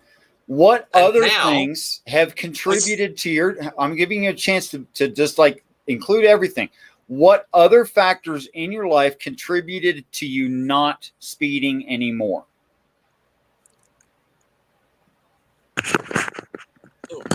Because you're not going to get near the astronomical number that is 52 out of 52 in a chance. You're No, not because going I to literally know what they you put mentioned. they literally put a speed camera. Actually, they used to literally put a speed camera at the bottom of the hill at my house. But now they put a speed camera around a blind corner between my house and just further down the road. That's a bit sneaky. Welcome to Australia. They're allowed to do that. And now Oh yeah, they're allowed. so now not only are the police allowed to put their speed cameras down, but we actually have the what's called the Road Traffic Authority, as in the government, are allowed to put their own cars with their own speed cameras in them in the blind spots. So we actually have those two. Then on top of that, at various intersections, we have cameras to watch people who are going through red lights. They're also hooked up to computers and monitors, so they're also tracking your speed. You seem to know where these things are located. You can't miss the red light cameras. They're bloody obvious because they're mounted on the lights looking at the traffic. Do these cameras have infinite range, the ability to see any car at any distance? They don't need it because they're actually measuring frame rates. I'm pretty sure that's how they're doing it. Like they rates literally within what? The frame rates of the camera, because frame rates of the camera within what the camera can see. Yes. So if your car appears on like these two frames, whatever distance apart, then they know the speed you're going. Yes, obviously. Yeah. So that's how they can track your speed with that. That's fine. Whereas the other one, what? But the cameras are not absolutely everywhere, watching absolutely every street and every part thereof. Why did you quit speeding? Because there isn't enough. There's enough room to speed.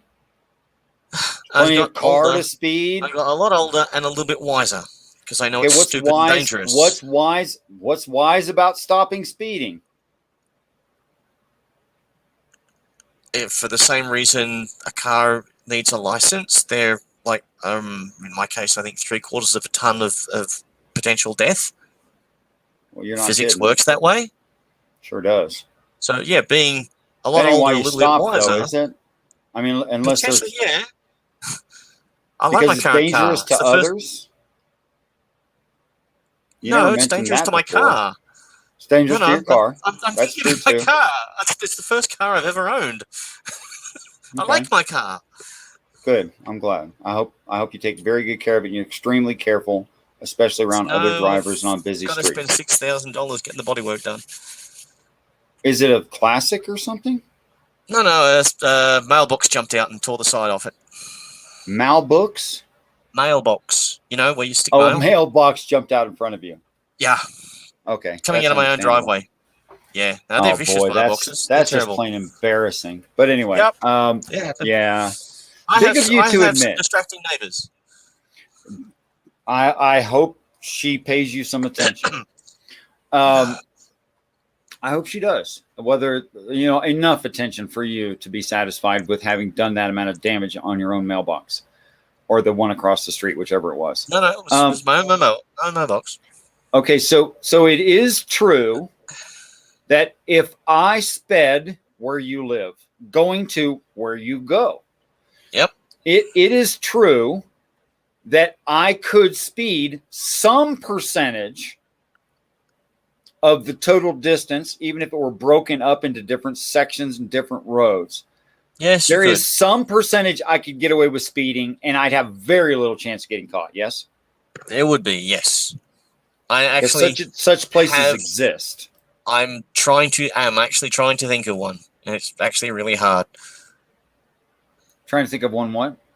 Where you could do that without tripping a camera or whatever, or actually literally have the distance to do it. It's actually really Holy hard. cow. Oh, okay. Well, I literally live 5 minutes from bloody work. What are you talking about? I'm that lucky. And Australia's a big effing country.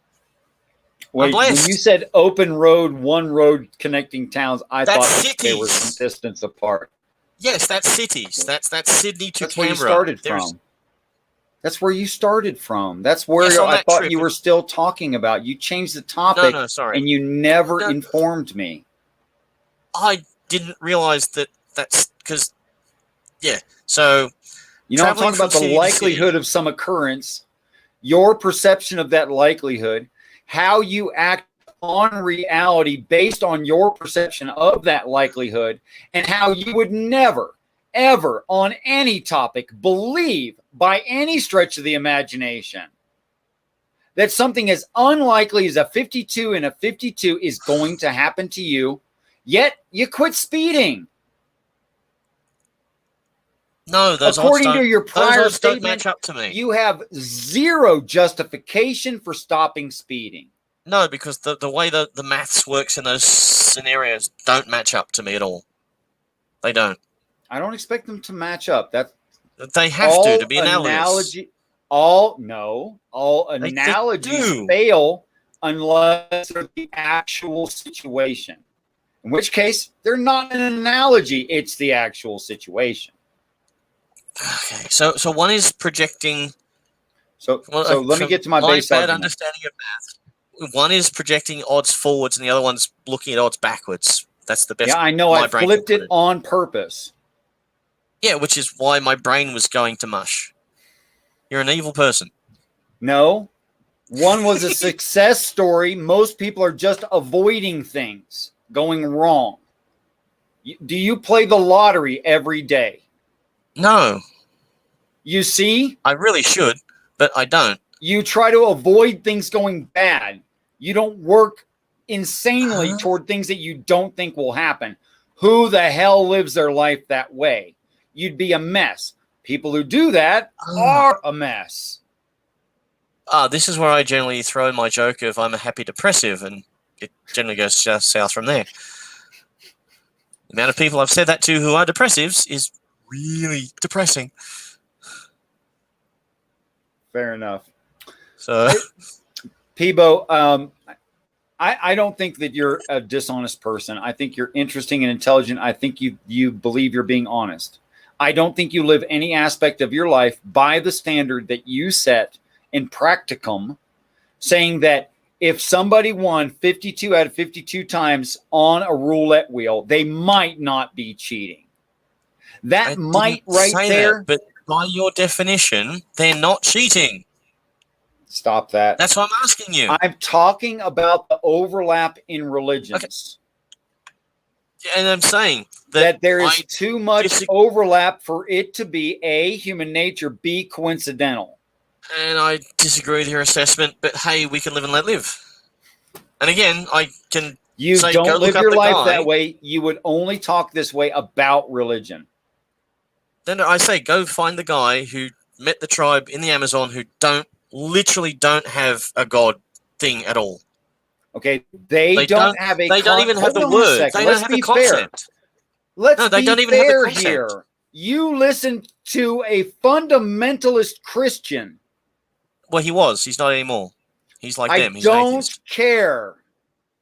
You're talking about a story of a fundamentalist Christian. By definition, that's what Baptists are. Yeah, well, Who no, I may went be wrong to with that, but yes, he's a missionary. Am I to go with the story you told or something else? You asked me what his specific flavor of religiosity was. You said Baptist. I never asked that. Yeah. I never asked you which Christian he was. I just said, was he Christian? Oh, yeah, he was. Because you were talking about how he went to convert people. He did. Which shows an extreme bias. Yes. If you think someone needs converted to your religion, it's because you are biased. Definitely. Great. Now that we've established that, would a biased person hear openly their ideas that they're completely unfamiliar with? Or would they just be biased? They maintain their biases. But usually. So if a Baptist went to the Congo, but something happened, and he had to learn the language. He lost his religion. It's not part of the story. No. He's come back saying, "Hey, I lost my religion because this tribe tribe didn't have no concept of God." They have. Said it's really fundamental. Yes, how their language works, how their society works is really alien. Did he include all of their ancient stories? Does he know them? I don't know, because that hasn't come across in the brief time that I've encountered the story. You know why it won't be there? Maybe because they don't have one. It's because he's still suffering from his intrinsic religiosity, and he's still biased.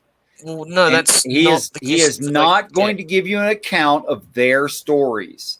That's not even his point. It's not even what he's trying to do. He's not even trying to do that. He's not documenting their ancient stories. No. Go and look for this. the actual He's root of the talking tale, not my about why secondhand thing. He's talking And about it'll be why much you clearer. should drop your religiosity based No, he on wasn't. his misunderstanding of other cultures. I'm going to be far more charitable than that and say he wasn't. Sorry. Is that not the story you just told me? No. Even though Did he I'm lose hearing his your words. religion? He did. Did he write a book? I'm pretty sure he has. But go Is the book and about find. him losing his religion? I'm quite sure it's about a lot more than that. But go and look for the original Okay. actual root of the tale. It's interesting. Give me some keywords then, and I'll try. I don't have them, and I'll have to do a Google search now. Because this is a Name of the book? I'm looking. This is all off the top of my head. Oh goodness Which is sakes, man, really, you're killing really, me. really thin. We talk about hair. Yeah, Because that too. God made some perfect heads. The other ones he covered up.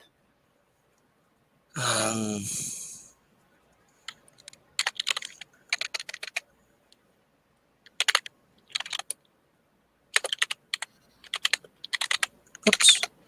Iron Charioteer, are you in Mexico? I'm in New Mexico. How close to the border are you? Okay. Here we go.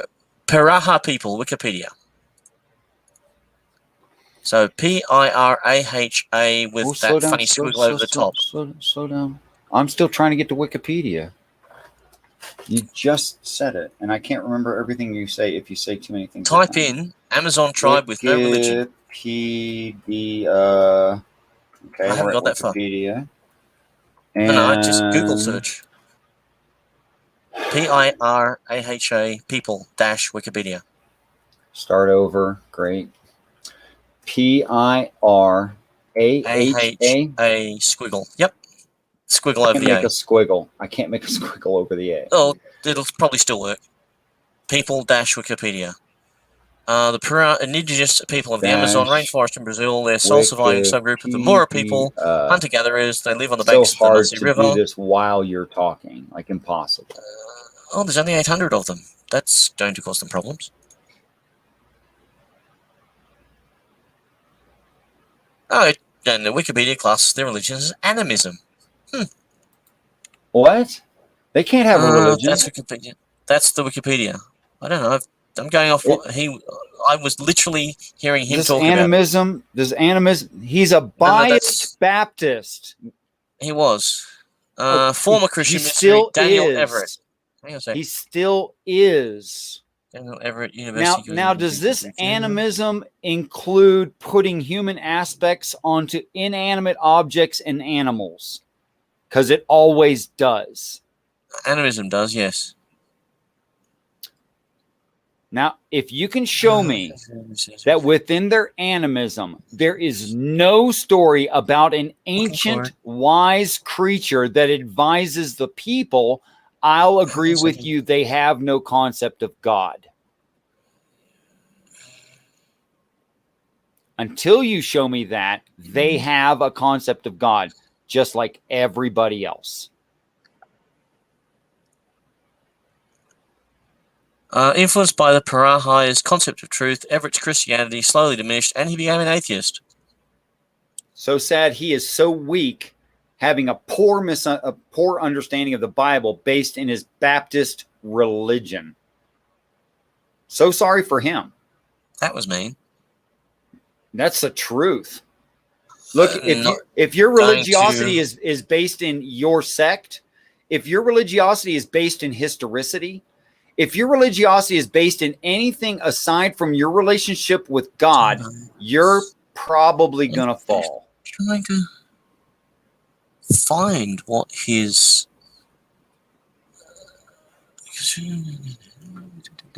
Cool. There's a pop-up window. You can chat with one of the people. Wow, that sounds impressive. It says chat with Tawai. Tawai. A voice from, and then it's cut off. And then it says, hi there, an opening thing. Oh, I haven't found that. I went on to Everett's wiki page. Okay. Wow. But anyway, So, translation programs. That is to say, Babylon is amazing. But yeah, so their language has things in it that are weird. Okay, every language does. I'm okay with that. I understand there was a Native American tribe who had no word or meaning mine, ownership. There was no ownership of anything. That's pretty cool. Everything was communal or natural, and you're just using it when you use it. It's not yours. Well, the native, and from what little I understand, the native Australian cultures also had that as well. In that is beautiful. Tools were boomerangs, hunting spears, digging tools. Like so, they were like if someone put them down, it was no longer and theirs. walked away. No, well, if someone put it down and walked away, then someone else would be. They'd walk up, pick it up, use it, and put it down in the same spot. You know what I mean? That's polite. I like that. But there was this whole from again. This is this is years ago that I've come that this was expanded to me. And again, it's really beautiful, Yeah, it's the same as from what little I understand, the Native Australians were truly socialistic. You still had elders controlling the tribe, but their society, there was no act. It was all trade. They never developed a money system. It was I've got this thing. This other tribe doesn't have this thing, but they have this other thing. So I'll trade this thing for that thing. So bartering. Yeah, but again, that whole put a tool down and it'll be there for me to pick up sort of thing. Yeah, because they had that whole shared. It wasn't I've got this thing, I will hoard it to make them give me more of that other thing. It was I've got this thing, don't need this thing, they need this thing, and they swap that way. So there's a place in the center of Australia called Palm Valley, and last century when I went there, the story was that the palms in this valley, which is in the middle of the desert, are there because of the ancient jungle that used to cover the center of Australia when there was an ocean in the middle of it.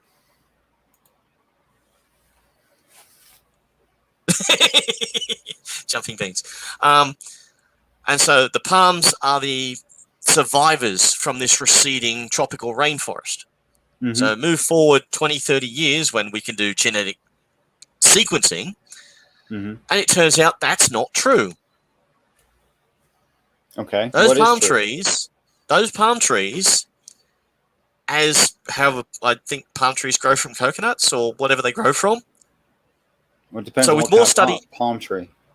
Yeah, well, yeah. So basically, the Native Australian bartering system was so extensive amongst tribes that a tribe on the coast, and if you look at the distance between where Ayers Rock is and the Northern Territory, you'll know what that distance is. It's big. But palm tree seeds were bartered from the coast all the way into the centre of Australia. Okay. And then they planted it, and they grew palm trees in what's called Palm Valley. Okay. It was a really interesting culture that I know nothing about other than my incredibly tiny, sketchy little bits. And well, I understand really that Australian native, I'll say native, I think that's more respectful. Australian natives were separated, as far as they knew, from everything everywhere.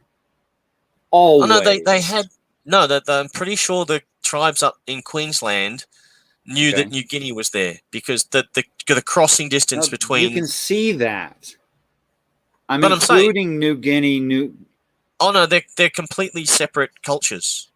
Yeah, but there would have been some. So the natives who came here, I understand. You can see across the ditch there. I understand that. I'm not sure if you can. But yeah, anyway, I know somebody who lives on the other side of the ditch. Cool. But the right Native in that Australians area that you're mentioning. Yeah, the Native Australians who are here, they walked here when there were still land bridges. They didn't come by boats. Okay. Whereas I'm pretty sure the Papua New Guineans, the current ones there, they came in later by boats. They're not the original natives. That's what we You know understand what I to be mean? true. Okay, so back in the day, before the New Guineans got there, Aboriginal Australian tradition has that there was the people who are Aboriginal to Australia as much as someone can be Aboriginal. And there was basically nobody else. Mm. They didn't think there was other folks Well, yeah, but you've because they were very I- isolated okay. for a very long time, is what I understand to be Yes. true. Oh yeah. That's all I said. Oh yeah, no, it's because the other thing, like I can't remember how many nations and sub tribes there were, but they had really interesting practices of how they interacted socially. In that, you know, tribe A tended to get their wives from tribe B, and tribe B got their wives from tribe C. There was this whole gene mixing thing Smart. happening built into the society. Yeah, Much better than the British, who just got big foreheads, crooked faces, and bad teeth. yeah. That's a bad idea. Yeah.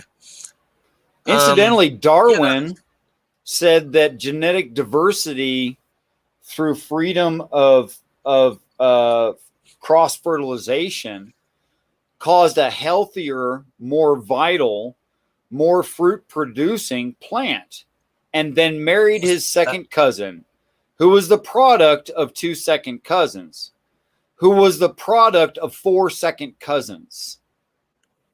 I don't know. I'm not sure he believed that.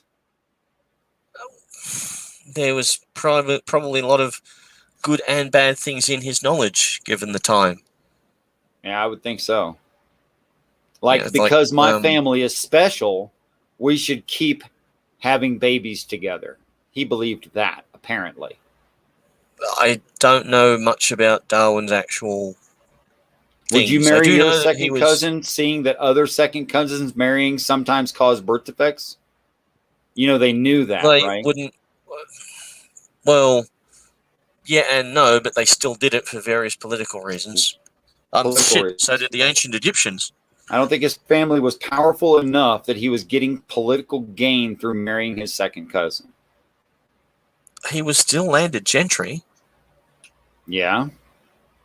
Landed Yeah, gentry that's- just means that's- your family's been there a while and owns property.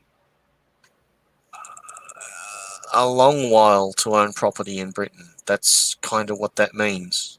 Sure. It's like the House of Lords was until recently a hereditary thing. I'm just saying that That's it's why not they a were good losing idea. them. And I don't think he believed his own observations or thought he was exempt, apparently. Anyway, it's way off topic. Let's he get back also to the didn't understand Bible-y genetics. stuff. What's that? Sorry, he didn't. No, of course He they didn't couldn't have have a done concept of genetics. That was Of course later. That was we didn't. Not just him. We didn't. Yeah. Okay. fair enough. no, like going back to the because I like sharing my little knowledge about the native Australians. Like the boomerang was not meant to come back. It's a hunting tool. And Right. If it the comes other back, tribe you with it. missed. No, it was never built to come back. The actual traditional hunting boomerangs look like really weird number 7s. Right. So you've got a long arm for extra leverage, and then a short jutting forward arm. But it's still an extra weight. airfoil. With Yeah, but extra weight.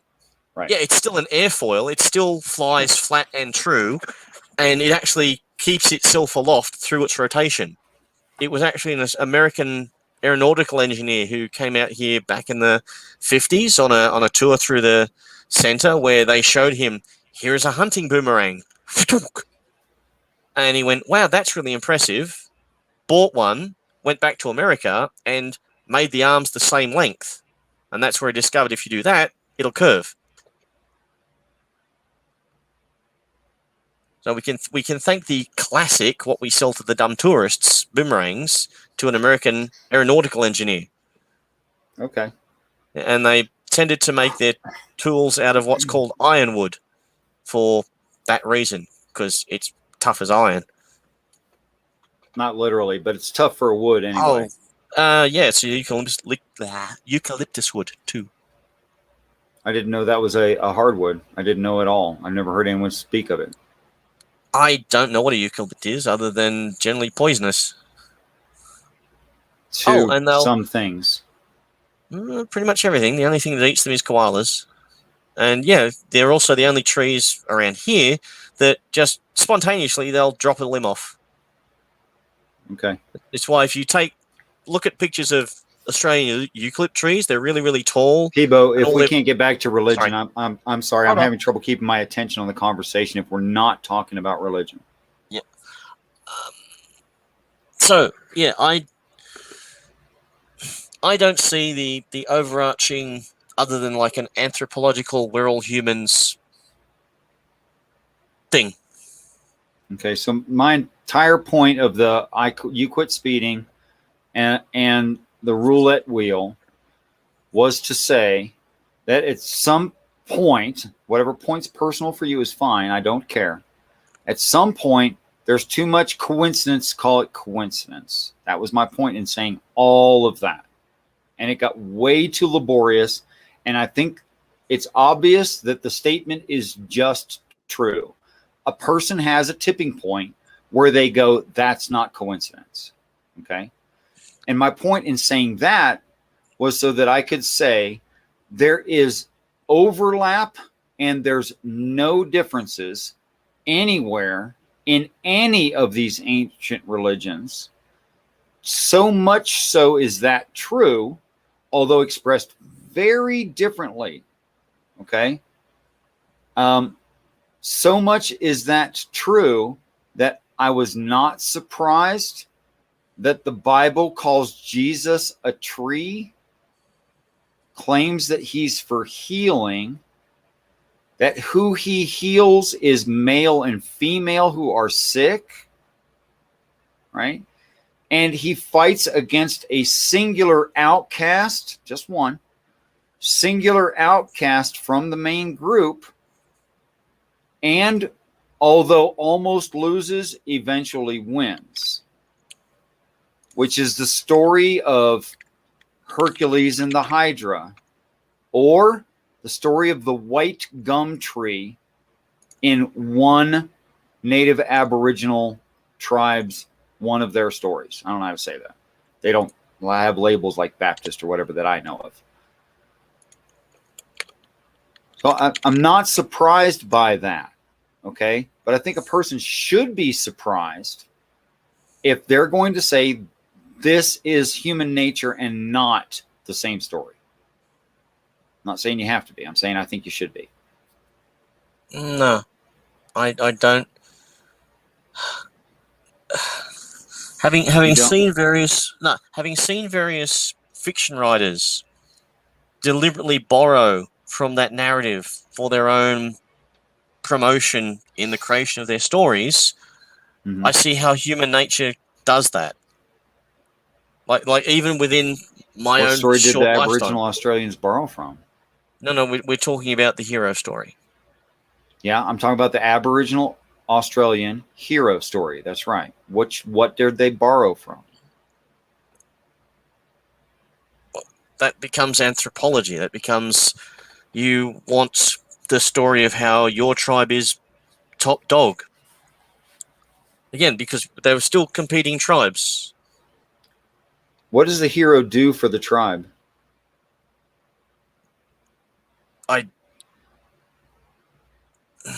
I don't know. Doesn't save them. It doesn't improve their lives. It doesn't nothing. Something. They do something. What's the hero do?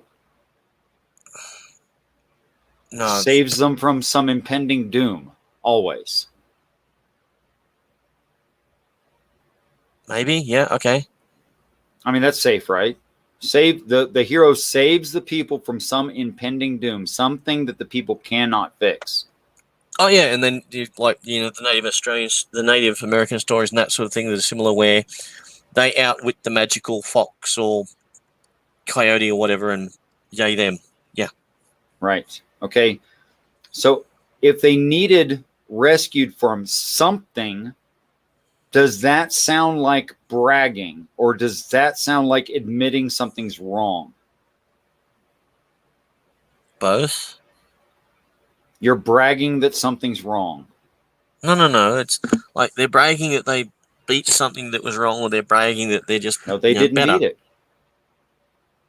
You just flipped the story. They don't beat it. They never do. Mm-hmm. They don't beat it. The hero does. Yeah, That's it not the becomes strength of a folklore. tribe. That's not the strength of a tribe. That's the strength of a person. To say it's bragging rights that we were in a bad way and one of us knew what to do. That's not bragging rights. That's a sign of weakness. That would not intimidate other tribes unless they had to face your hero, which they don't. I want to also, as I said, in the case of the Native Australians, potentially it's a mnemonic device for storing information. I understand that. In this event, you do this thing, and they recount it into a story that you're more likely to remember. But anyway, I understand from that. the hero's tale. No, that's fine application. The Bible does that through colorful descriptions and emotionally provocative stories. That's what system that uses. It's not exactly the same system, but you're not talking about exactly the same people either. You see, the Bible is filled with a series of fairy tales that are easy for people to remember so they don't forget the fairy tales. But the implied meaning of all these fairy tales make a continuous story I find all over the planet. And we're going to wrap this up, but I'm going to give you a chance to say whatever you think you want to say. These are universal stories told in slightly different ways for slightly different cultures, and you get far enough away, it's really different than where you started from, kind of like a ring species. Okay? But that makes perfect sense by necessity. It would need to be that way because cultures are not all the same culture. They have different value systems.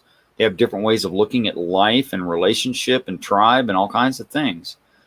So you literally cannot tell the same story the same way in all cultures. It won't work. But it makes perfect sense to tell the same story in different ways, customized to a given culture, which is exactly what I see. Would you call that a top-down view or a bottom-up view? I don't know what you mean by that. Is the culture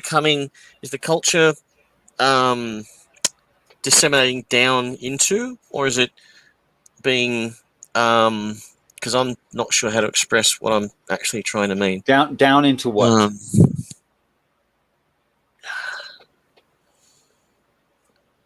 See, like down into annihilation, down into lack of science and knowledge, down into what? No.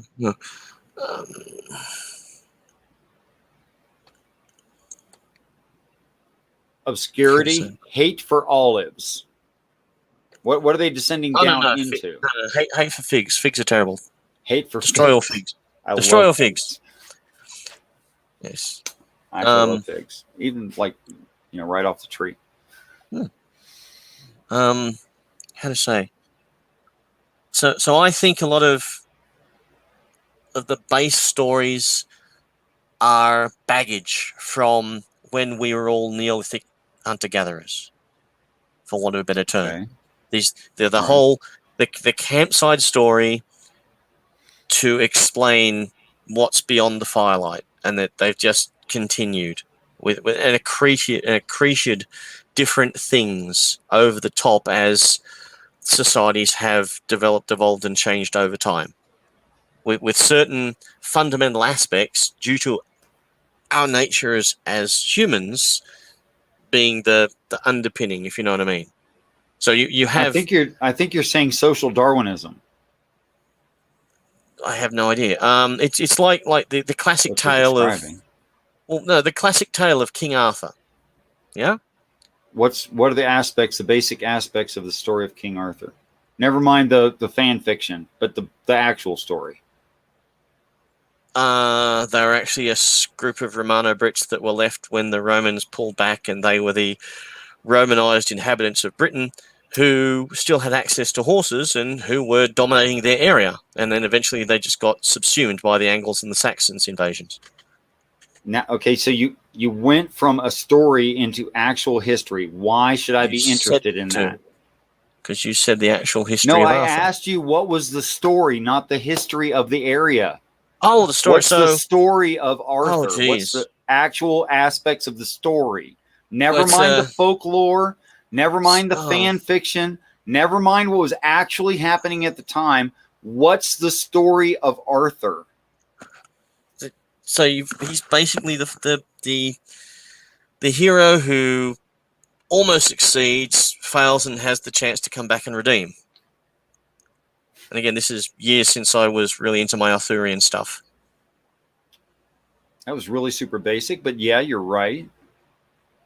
Oh yeah, because my head is full of. So I can't stress this enough. If people really, really, really want good Arthurian stuff, you go to the role-playing game called Pendragon, because the guy that wrote it is actually a historian into the Arthurian mythos. And so if you actually buy, I think you can buy it as a combined box set now, in the notes and in the background, you'll actually get sort of a nice, his condensed of how he got to where he is.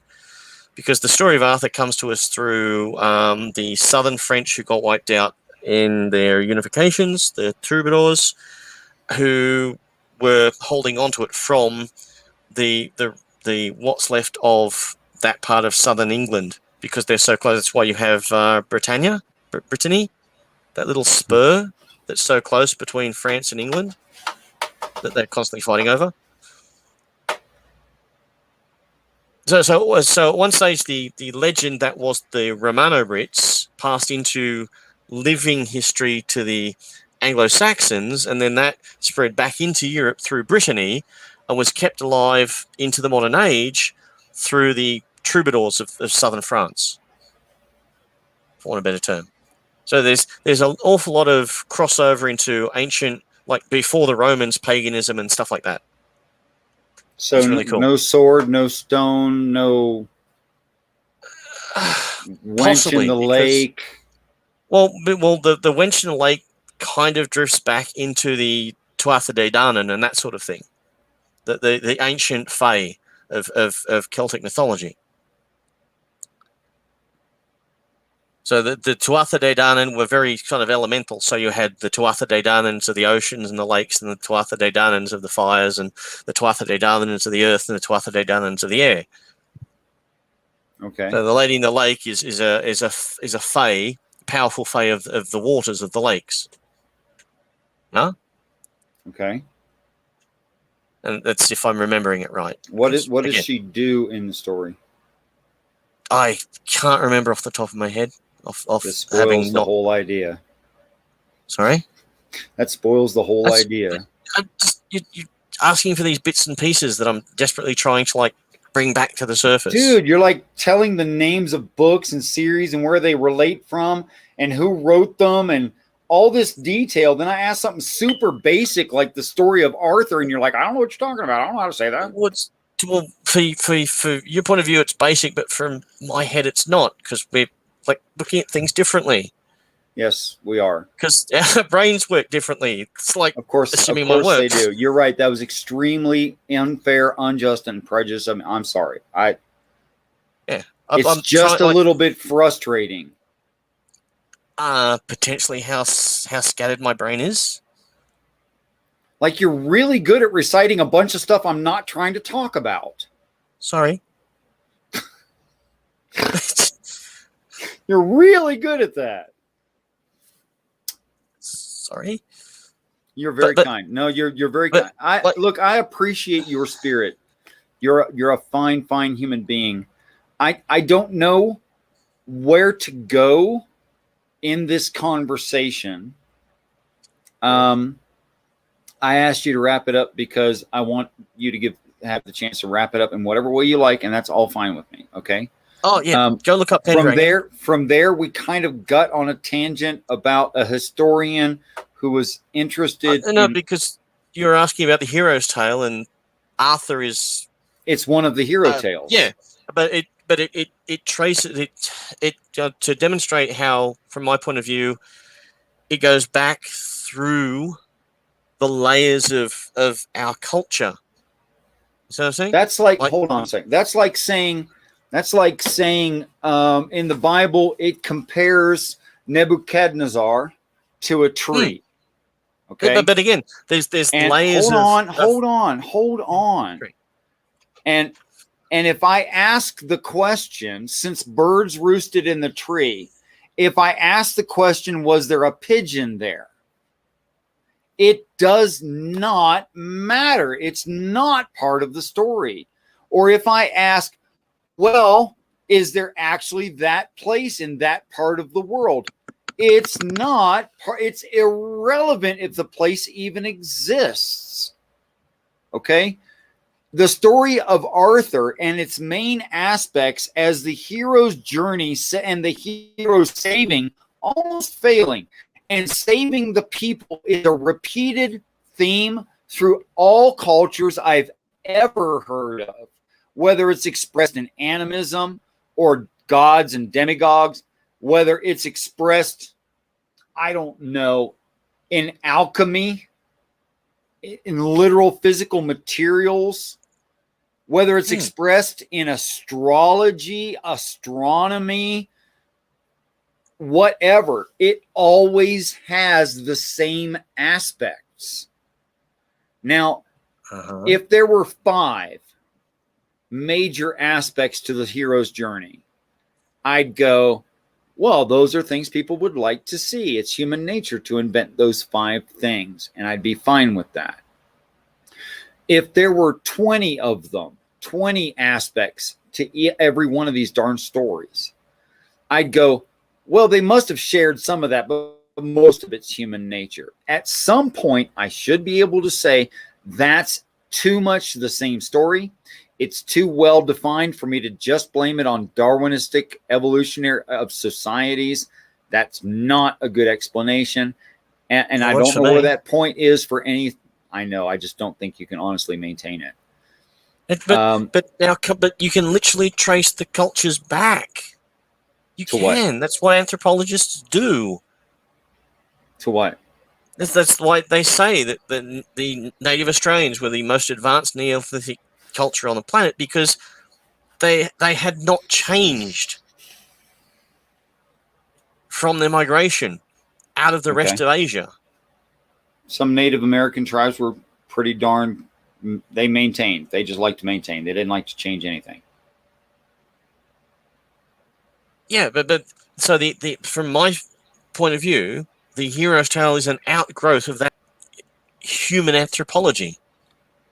It's a fundamental part of us that's just always lurked in the back of our heads. We've kept it with us. See, You know what I mean? what you're It's not gone away. Peebo, you know what I'm hearing you say? This was written really smartly so we wouldn't forget it. Well, That's what I'm hearing you say. Anything that's functional and useful will be kept generally. For whatever reason that keeps it functional. It's like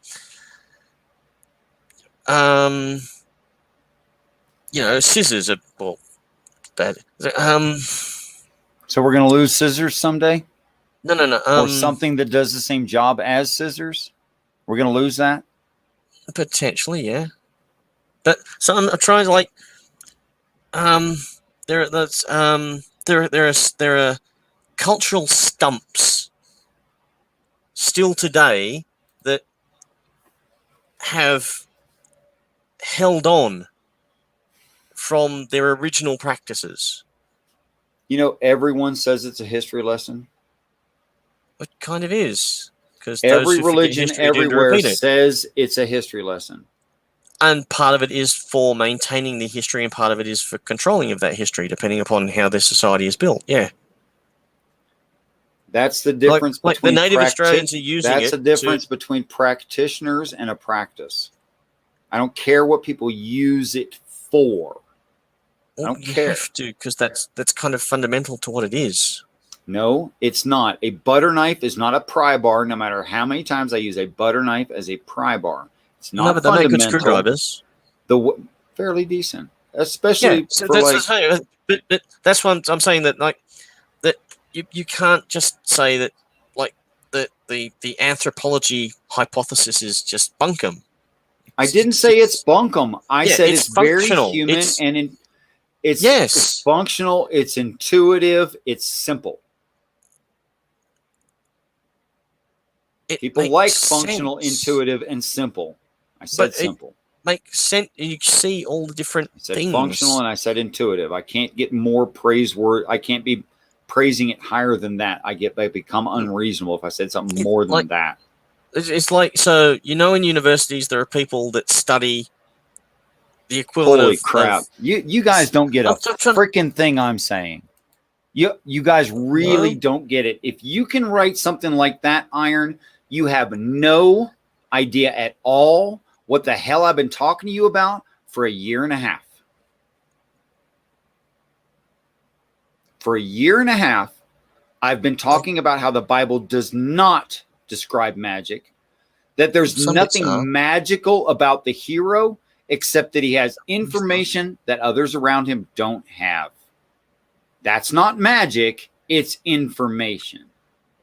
Well, it also To depends on write how something like holy this to me makes me lose so much faith in you. I just don't even know how to express it.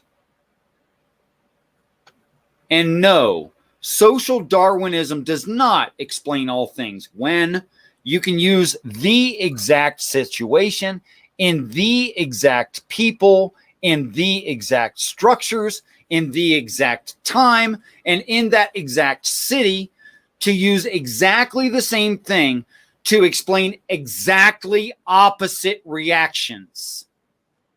No, that means Don't it get has that. zero value. That means it has zero value. That's what that means. If you can get Losing that. exactly opposite reactions out of the same group at the same time because of the same stimulus in the same situation, you shouldn't get that.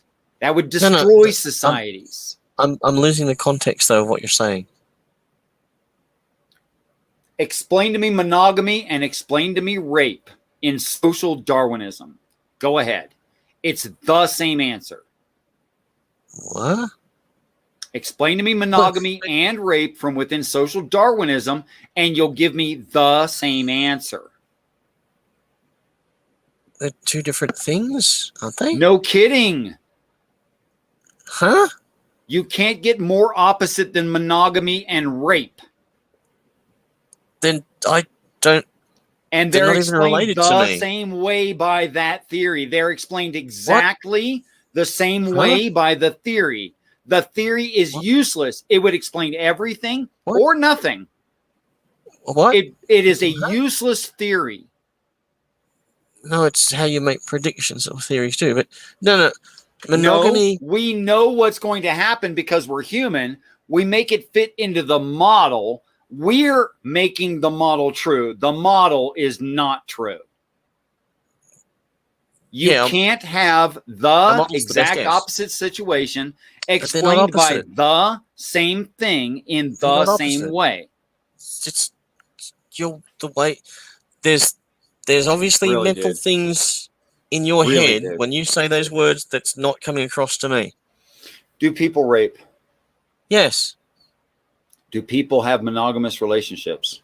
Yes. Could they be in the same town? Yes. Could they be in the same neighborhood? Yes. I Could don't they know be in where- the same I don't- tribe? I'm getting there. You asked me to break it down. Okay. Yes. Could yes. they be in the same tribe? Yeah, they can be in the same house. Could they be in the same tribe, isolated from other tribes? Yes. So two cousins 20,000 years ago could have exactingly different reactions, perfectly different reactions from the same situation in the same tribe of, say, less than 10,000, less than 1,000 people. One might always rape, one might always be monogamous. But they're not the same thing. I don't understand. They're exactly the opposite thing. That's my point. They're not related. I don't get it. Are My they mind does not get sexual? this. Are they sexual belief systems? No. Monogamy is not a sexual belief system. Rape is not a sexual belief system. Rape is not a sexual belief system. Would you explain that to me, how rape is not a sexual belief system? It's some. Does Monogamy rape is involve like a sex? cultural Let me start practice. there.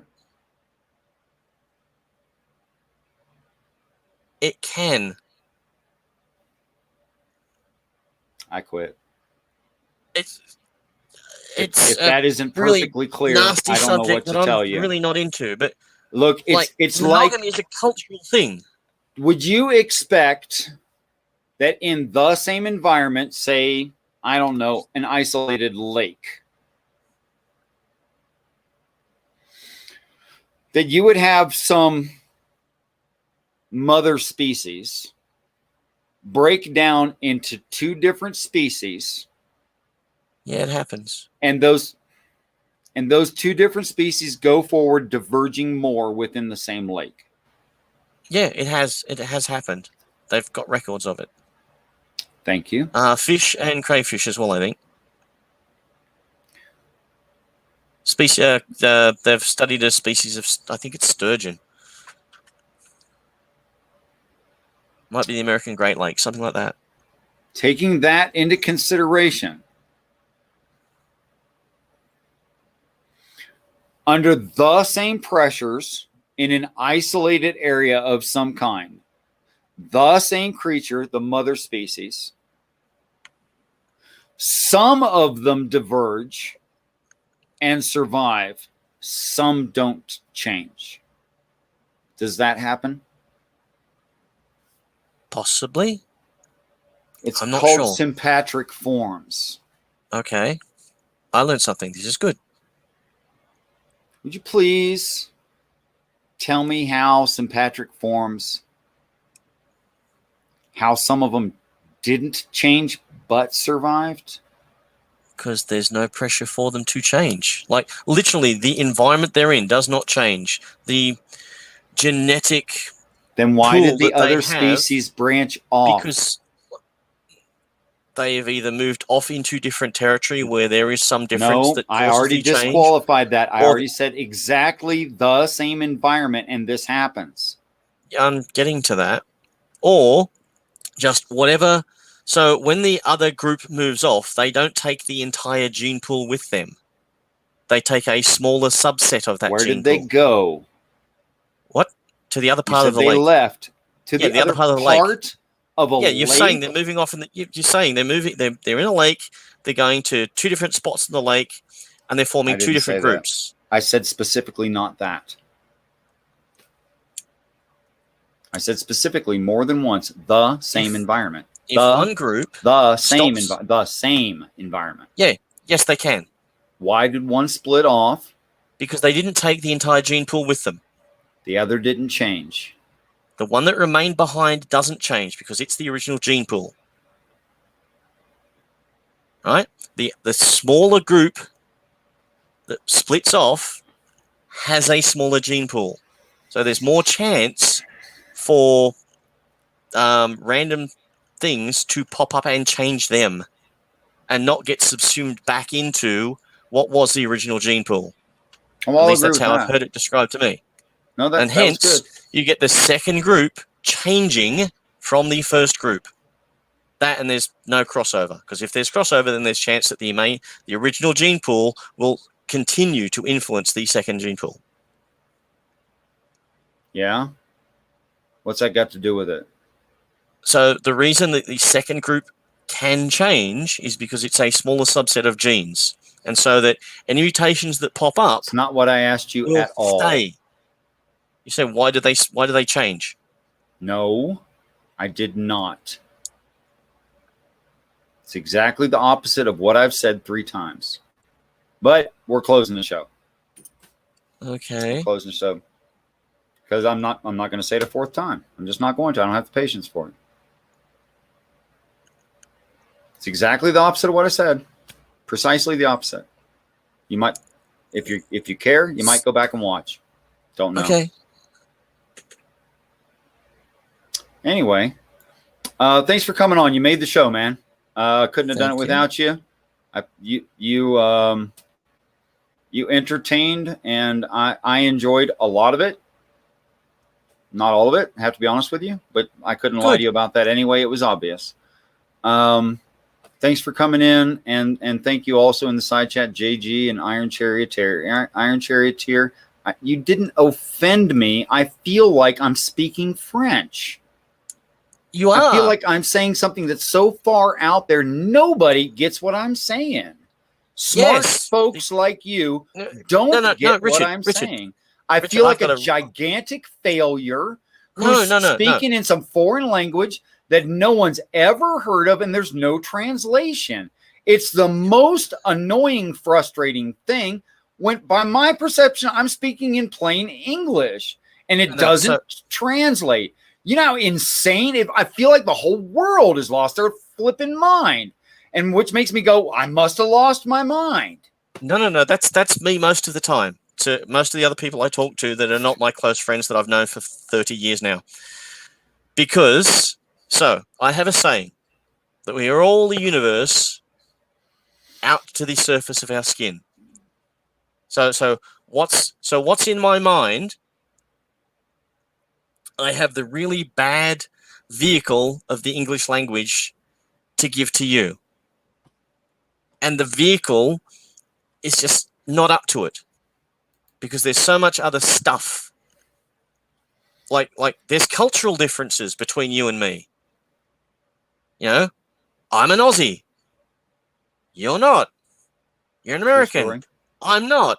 And so there's cultural differences even in some of the fundamental English language that we're using, because neither of us are also it's English. Not like you say boot and I say trunk, and that's the problem. That's not the problem.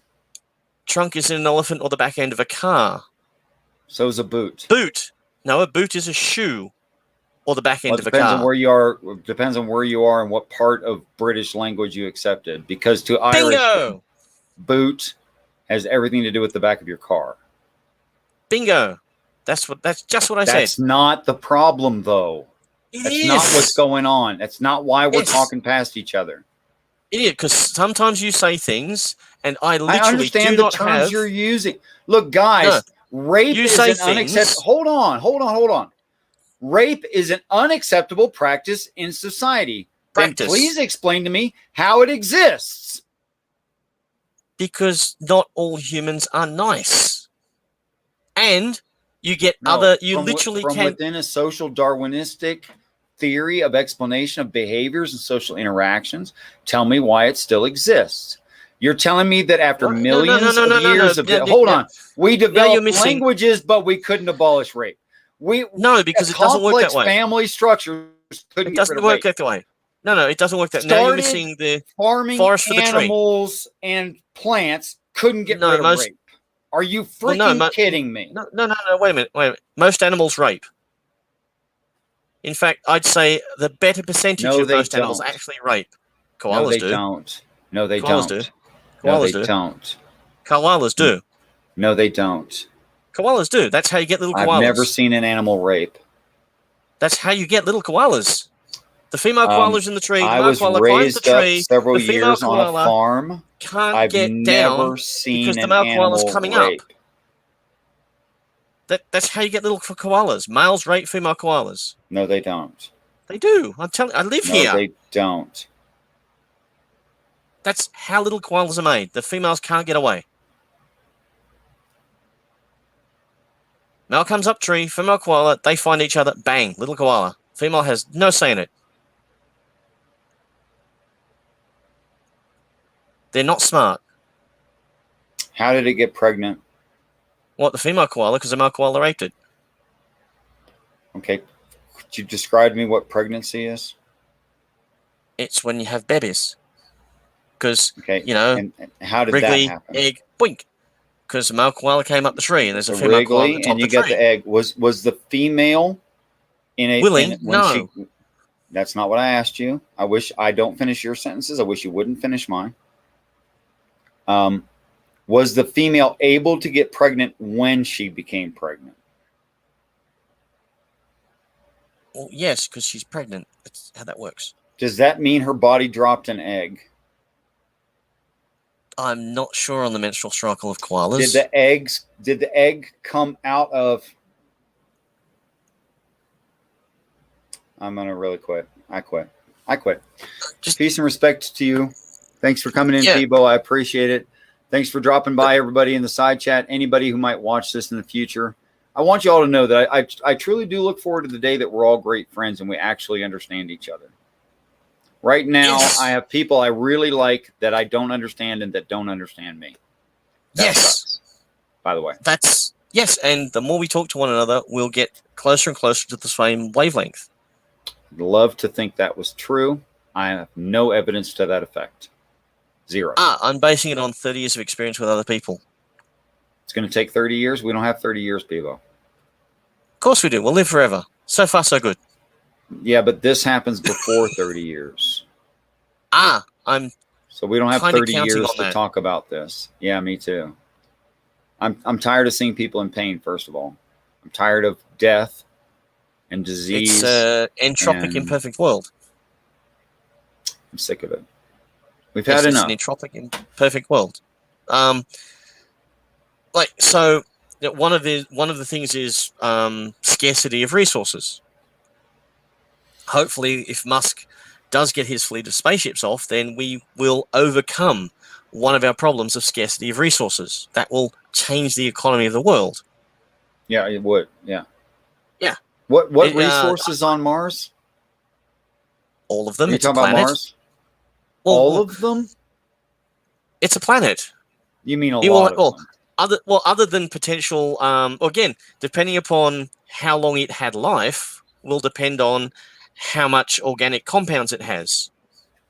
But we haven't done geological surveys. It may, like, by sheer luck, Earth has more silicates than it has germanium. By roll of the dice, I'm not Mars sure it's luck may at all. have. Yeah, roll the dice. That's how planets form. I'm By not roll sure of the that's true. dice, yeah, we can see it happening. No, I don't astronomers. think we can, and I don't think you can show Yes, that, no, and I look it don't up. think it's true. Yes, Phil Plate. Look up his site. They're actually taking photos of the dust cloud. I think it's 300 odd light years away, of the dust coalescing into planets around a young star that's barely millions of years old. I asked what's causing it. I didn't ask if it's happening.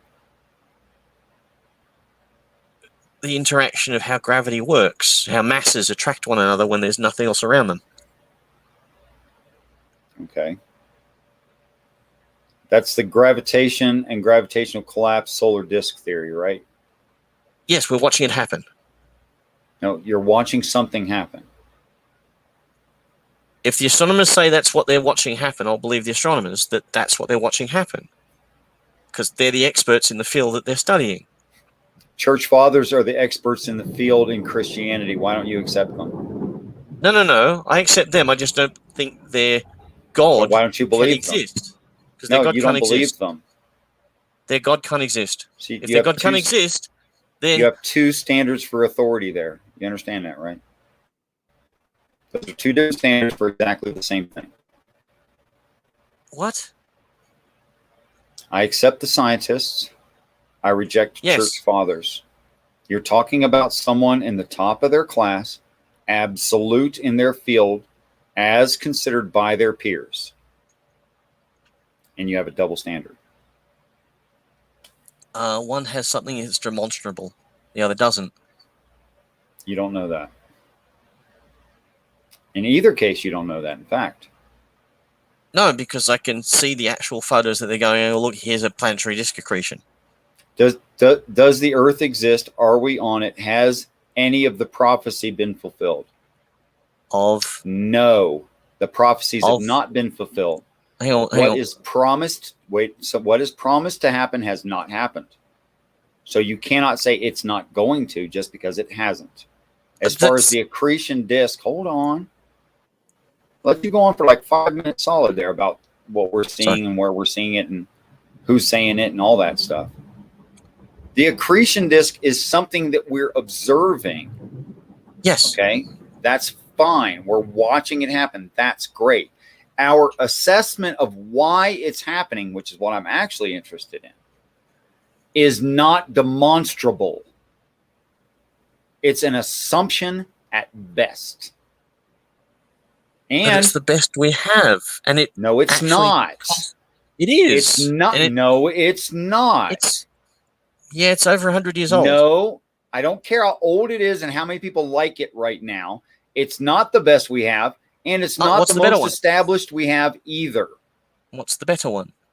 We have laboratory repeatable 100% at all scales, causing that kind of accretion in energetic transfer rather than gravity. 100% of the scale, What's always. energetic transfer? I don't. Sorry. I'm not even going to try.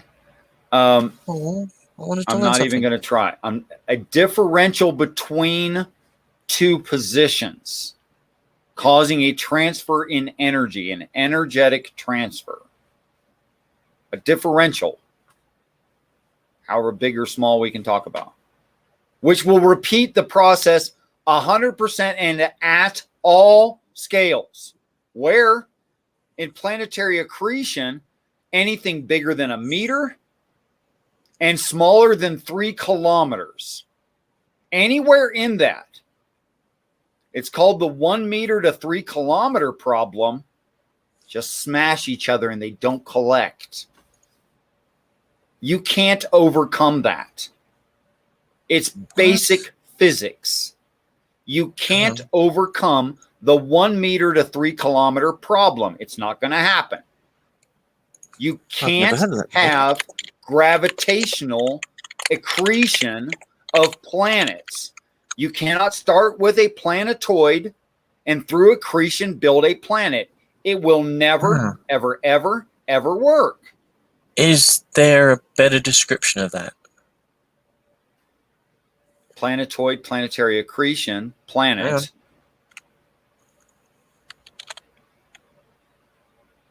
Will give you the presently accepted theory, which you already Yeah, know. but that's not what you're talking about. You asked me to reiterate. I'm reiterating the whole thing. What did you want about one specific part of it? No, the meter problem that you're talking about. Because when I type Between in 1 meter to 3 meter problem, I don't get anything. Not 3 meter. I didn't say 3 meter. I didn't mean 3 meter. You I did can say 3 meter. No, 3 kilometer. Oh, kilometer. Sorry, kilometer. If you want me to say it that way, I'll try. I'll try to remember to say kilometer. Yes. Americans don't So say it that way. one stage there you were just saying meter. So it's 1 yes, that's right, meter. 1 meter to 3 kilometer, if I'm remembering that right. Problem. Yep. Anyway, everything of a certain size, they don't collect anything. They have severe problem there. There's all kinds of there's all kinds of theories addressing overcoming the problem. There freaking better be. Well, They better try to find a way to explain a way around that. Well, I can't find the problem. Oh, okay, well. No. When I type that into Google, I get. I don't know the conversions kind for of meters things and that you kilometers. search for. I I don't literally know what you said. Because this is the first time I've ever heard it. Speaking of internet restrictions, have you found anything proving or disproving what I said about the U.S. Not enough to go on, and because of the lockdown, I can't Is talk there to the person anything that I was at hoping all? to talk to who'd be able to Did give you me more find information. anything? No. Oh, okay. Well, we'll have to wait. Yes. Unless you're not going to try any further. No. We have a lockdown here because of the COVID, so that the normal person that I would talk to about this, I literally can't talk to about this. Okay, so we're waiting. We're in a stationary site. Okay, fine. I'd love to hear anything you get back, though. Seriously, I would. Because it's interesting. And I was going to say another thing about searches. If you have I've got to wrap this up. My body is really hurting me. Okay. No, it's important that if you've got a location to look for, yeah. No. Well, no. I mean, I So- understand so- why you're saying that. I can't provide it. I literally cannot No, provide no, no, that. no, no, no. Not provide, but if you have a rough idea of where to look, right? So you've got Google Maps. I'll tell you, the Google only thing I Maps know to is- do is go to Google Satellite But I'm telling you something else. and look So for there's- places that has a bunch of gray stripes and no, No. definition a- of land. There's a way around That's that. all I can do. There's a way around that. Yeah, there's a way around that. I'm trying to get to there. So, Google Maps is running off an American system. I don't know the name of it because, again, someone at work mentioned it in passing, but there's a French satellite version that does the same thing. Huh? So if you start looking up the French version of Google Maps, it doesn't edit out the American stuff because Because they're the Boeing- French. They don't care. yeah. So there's the Boeing Seattle. There's the Boeing factory in Seattle, or is it on the West Coast? I don't know where Boeing, any of the factories Yeah, are well, located. but- There's not one. Oh, it's a huge, but there's a huge one. I can't remember which coast it's on, but on Google Maps it's just big grey squares. Yeah. But on the French one, you can actually see all the planes. It's cool. Oh, okay, cool. Yeah, I'm a bit of a plane nerd. But that's what I say. If you want to get around like that Google Maps thing, go looking at the French one. Just a suggestion. That's what I was trying to get Is there across. a name? Is there a name for that? I can't remember it. It's again donkey since I talked to the other fella who's French. Let but me we tell you don't how cross over. controlling the U.S. government actually is. Okay. I once got a job as a driver's ed teacher. Defensive driving for military personnel. I was a civilian. They gave me a computer in order to create PowerPoint, whatever. Okay. Stuff for class. On hiring me and all the rest of my guys, the guys I worked with, they weren't my guys. They told us if you look at porn on any of these for more than 3 seconds without shutting it off, without changing it, shutting down that site, you will be fired immediately. That's what kind of surveillance we have for a driver's ed teacher. Isn't that built into the system? Yes. Right. That's. Huh? I had to have a ID card with a chip in it to use the keyboard. And then if I clicked on the wrong thing and didn't notice soon enough, I'd be fired. And that's part of the standard system. We search the internet differently because I've never accidentally. Sorry to say this, but I've never accidentally clicked on porn. Oh, Not saying that. Not saying Dude, that I look at porn. I'm not honest. I know don't. about I don't you. look at I know porn at about- all. In the United States, you will get accidental porn all the time. Really? Yeah, like if I type in, and I mean, you could be completely innocent and get stuff you did not expect to see.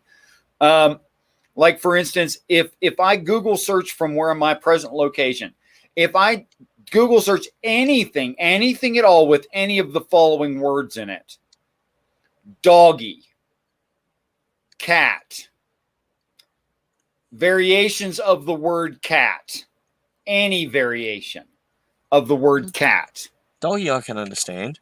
things that include the word sex but do not mean sex at all, any initials that are used in descriptions of sexual acts, True. which I'm are so seeing it now. much. Like, Yeah. I don't even know all of the terms. I must be really naive when I use the search engine.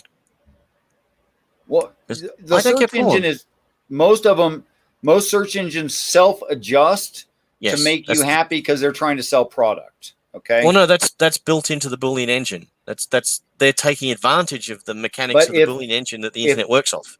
Right. So, but if I go to like a public library and I just enter, I don't know, cat collar, Yes. you don't know what you're going to get, dude. Well, no, because you're inheriting the previous training of the Boolean engine on that terminal. Yeah, Right. but that's Right. that's a And I don't get That's that on how my the personal was stuff. Okay. Yeah. I No, don't, that's- I don't get that on my computers, but like in Well- America, and I don't know that it's specific to America, but I know it's horrible. Yeah. Like, Well, I've I've never got to done admit searches here- from some other country. well. No, the other thing is here. As long as I've been I- working, Thibault, with the I companies gotta I've had- go. Yep. All right, I sorry. gotta go. Yep. Please finish that. I keep sentence. forgetting time. Yeah, for me, it's only midday. I keep forgetting. That's irrelevant. I've been holding still for minus 10 minutes, 4.5 hours. My body can't take it anymore. I got to get up and move. Yep. I'm not a sedentary person. Yep. I make the joke that I'm a stand-up guy because I can't stand to sit down. I spend 90% of my waking hours on my feet because I hate sitting. Have Literally. you seen the desks that are at the height where you have to stand at them? Okay, and good night. Okay. Just a suggestion. I got a custom-made chair that I built for my body. It doesn't get more comfortable than that. Oh, have you It's seen a the chairs? 3-point. It's a 3-point half kneeling support chair. Yes, Okay? yes. Does it have It's the the strap? best chair I've ever sat in. I can do it comfortably for about a half an hour, and then I'm really done. Oh, can I make another suggestion? No. One. Good night. Have you got the strap? No. A swing. 2 ropes and a bar across. No. I have a friend who's an artist to help you get around this. No. So what you do is you stand up, you go over, and you literally hang off the swing by your arms. Do you know what I'm saying? Great. No. Just saying. It may help. No, it does help to stretch out my back in exactly the way you just described. Can't do it while streaming. Yes, you can. So You good night. install a string over your chair. No, I can't. It This would is make not great my television. house. This is not Oh. my building. I don't Oh. have the right to alter it in every way I ever want to. I have to get permission to do things like that. There's no doorway nearby. Huh? The way the computer is set up, hanging off of the ceiling, this is me hitting my desk. Yeah. No reaction from the computer because it's hung off the ceiling. Oh, wow. The joists in the ceiling go the wrong way and doesn't line up with where I have to be for the. Trust me, I can't do it. Yep. Anyway, No, you're totally right about the stretch. Great stretch. And good night. Okay, and good night. And Bye-bye. I'm ending the broadcast. Peace and respect to you all. Until Toodles. next time. Toodles.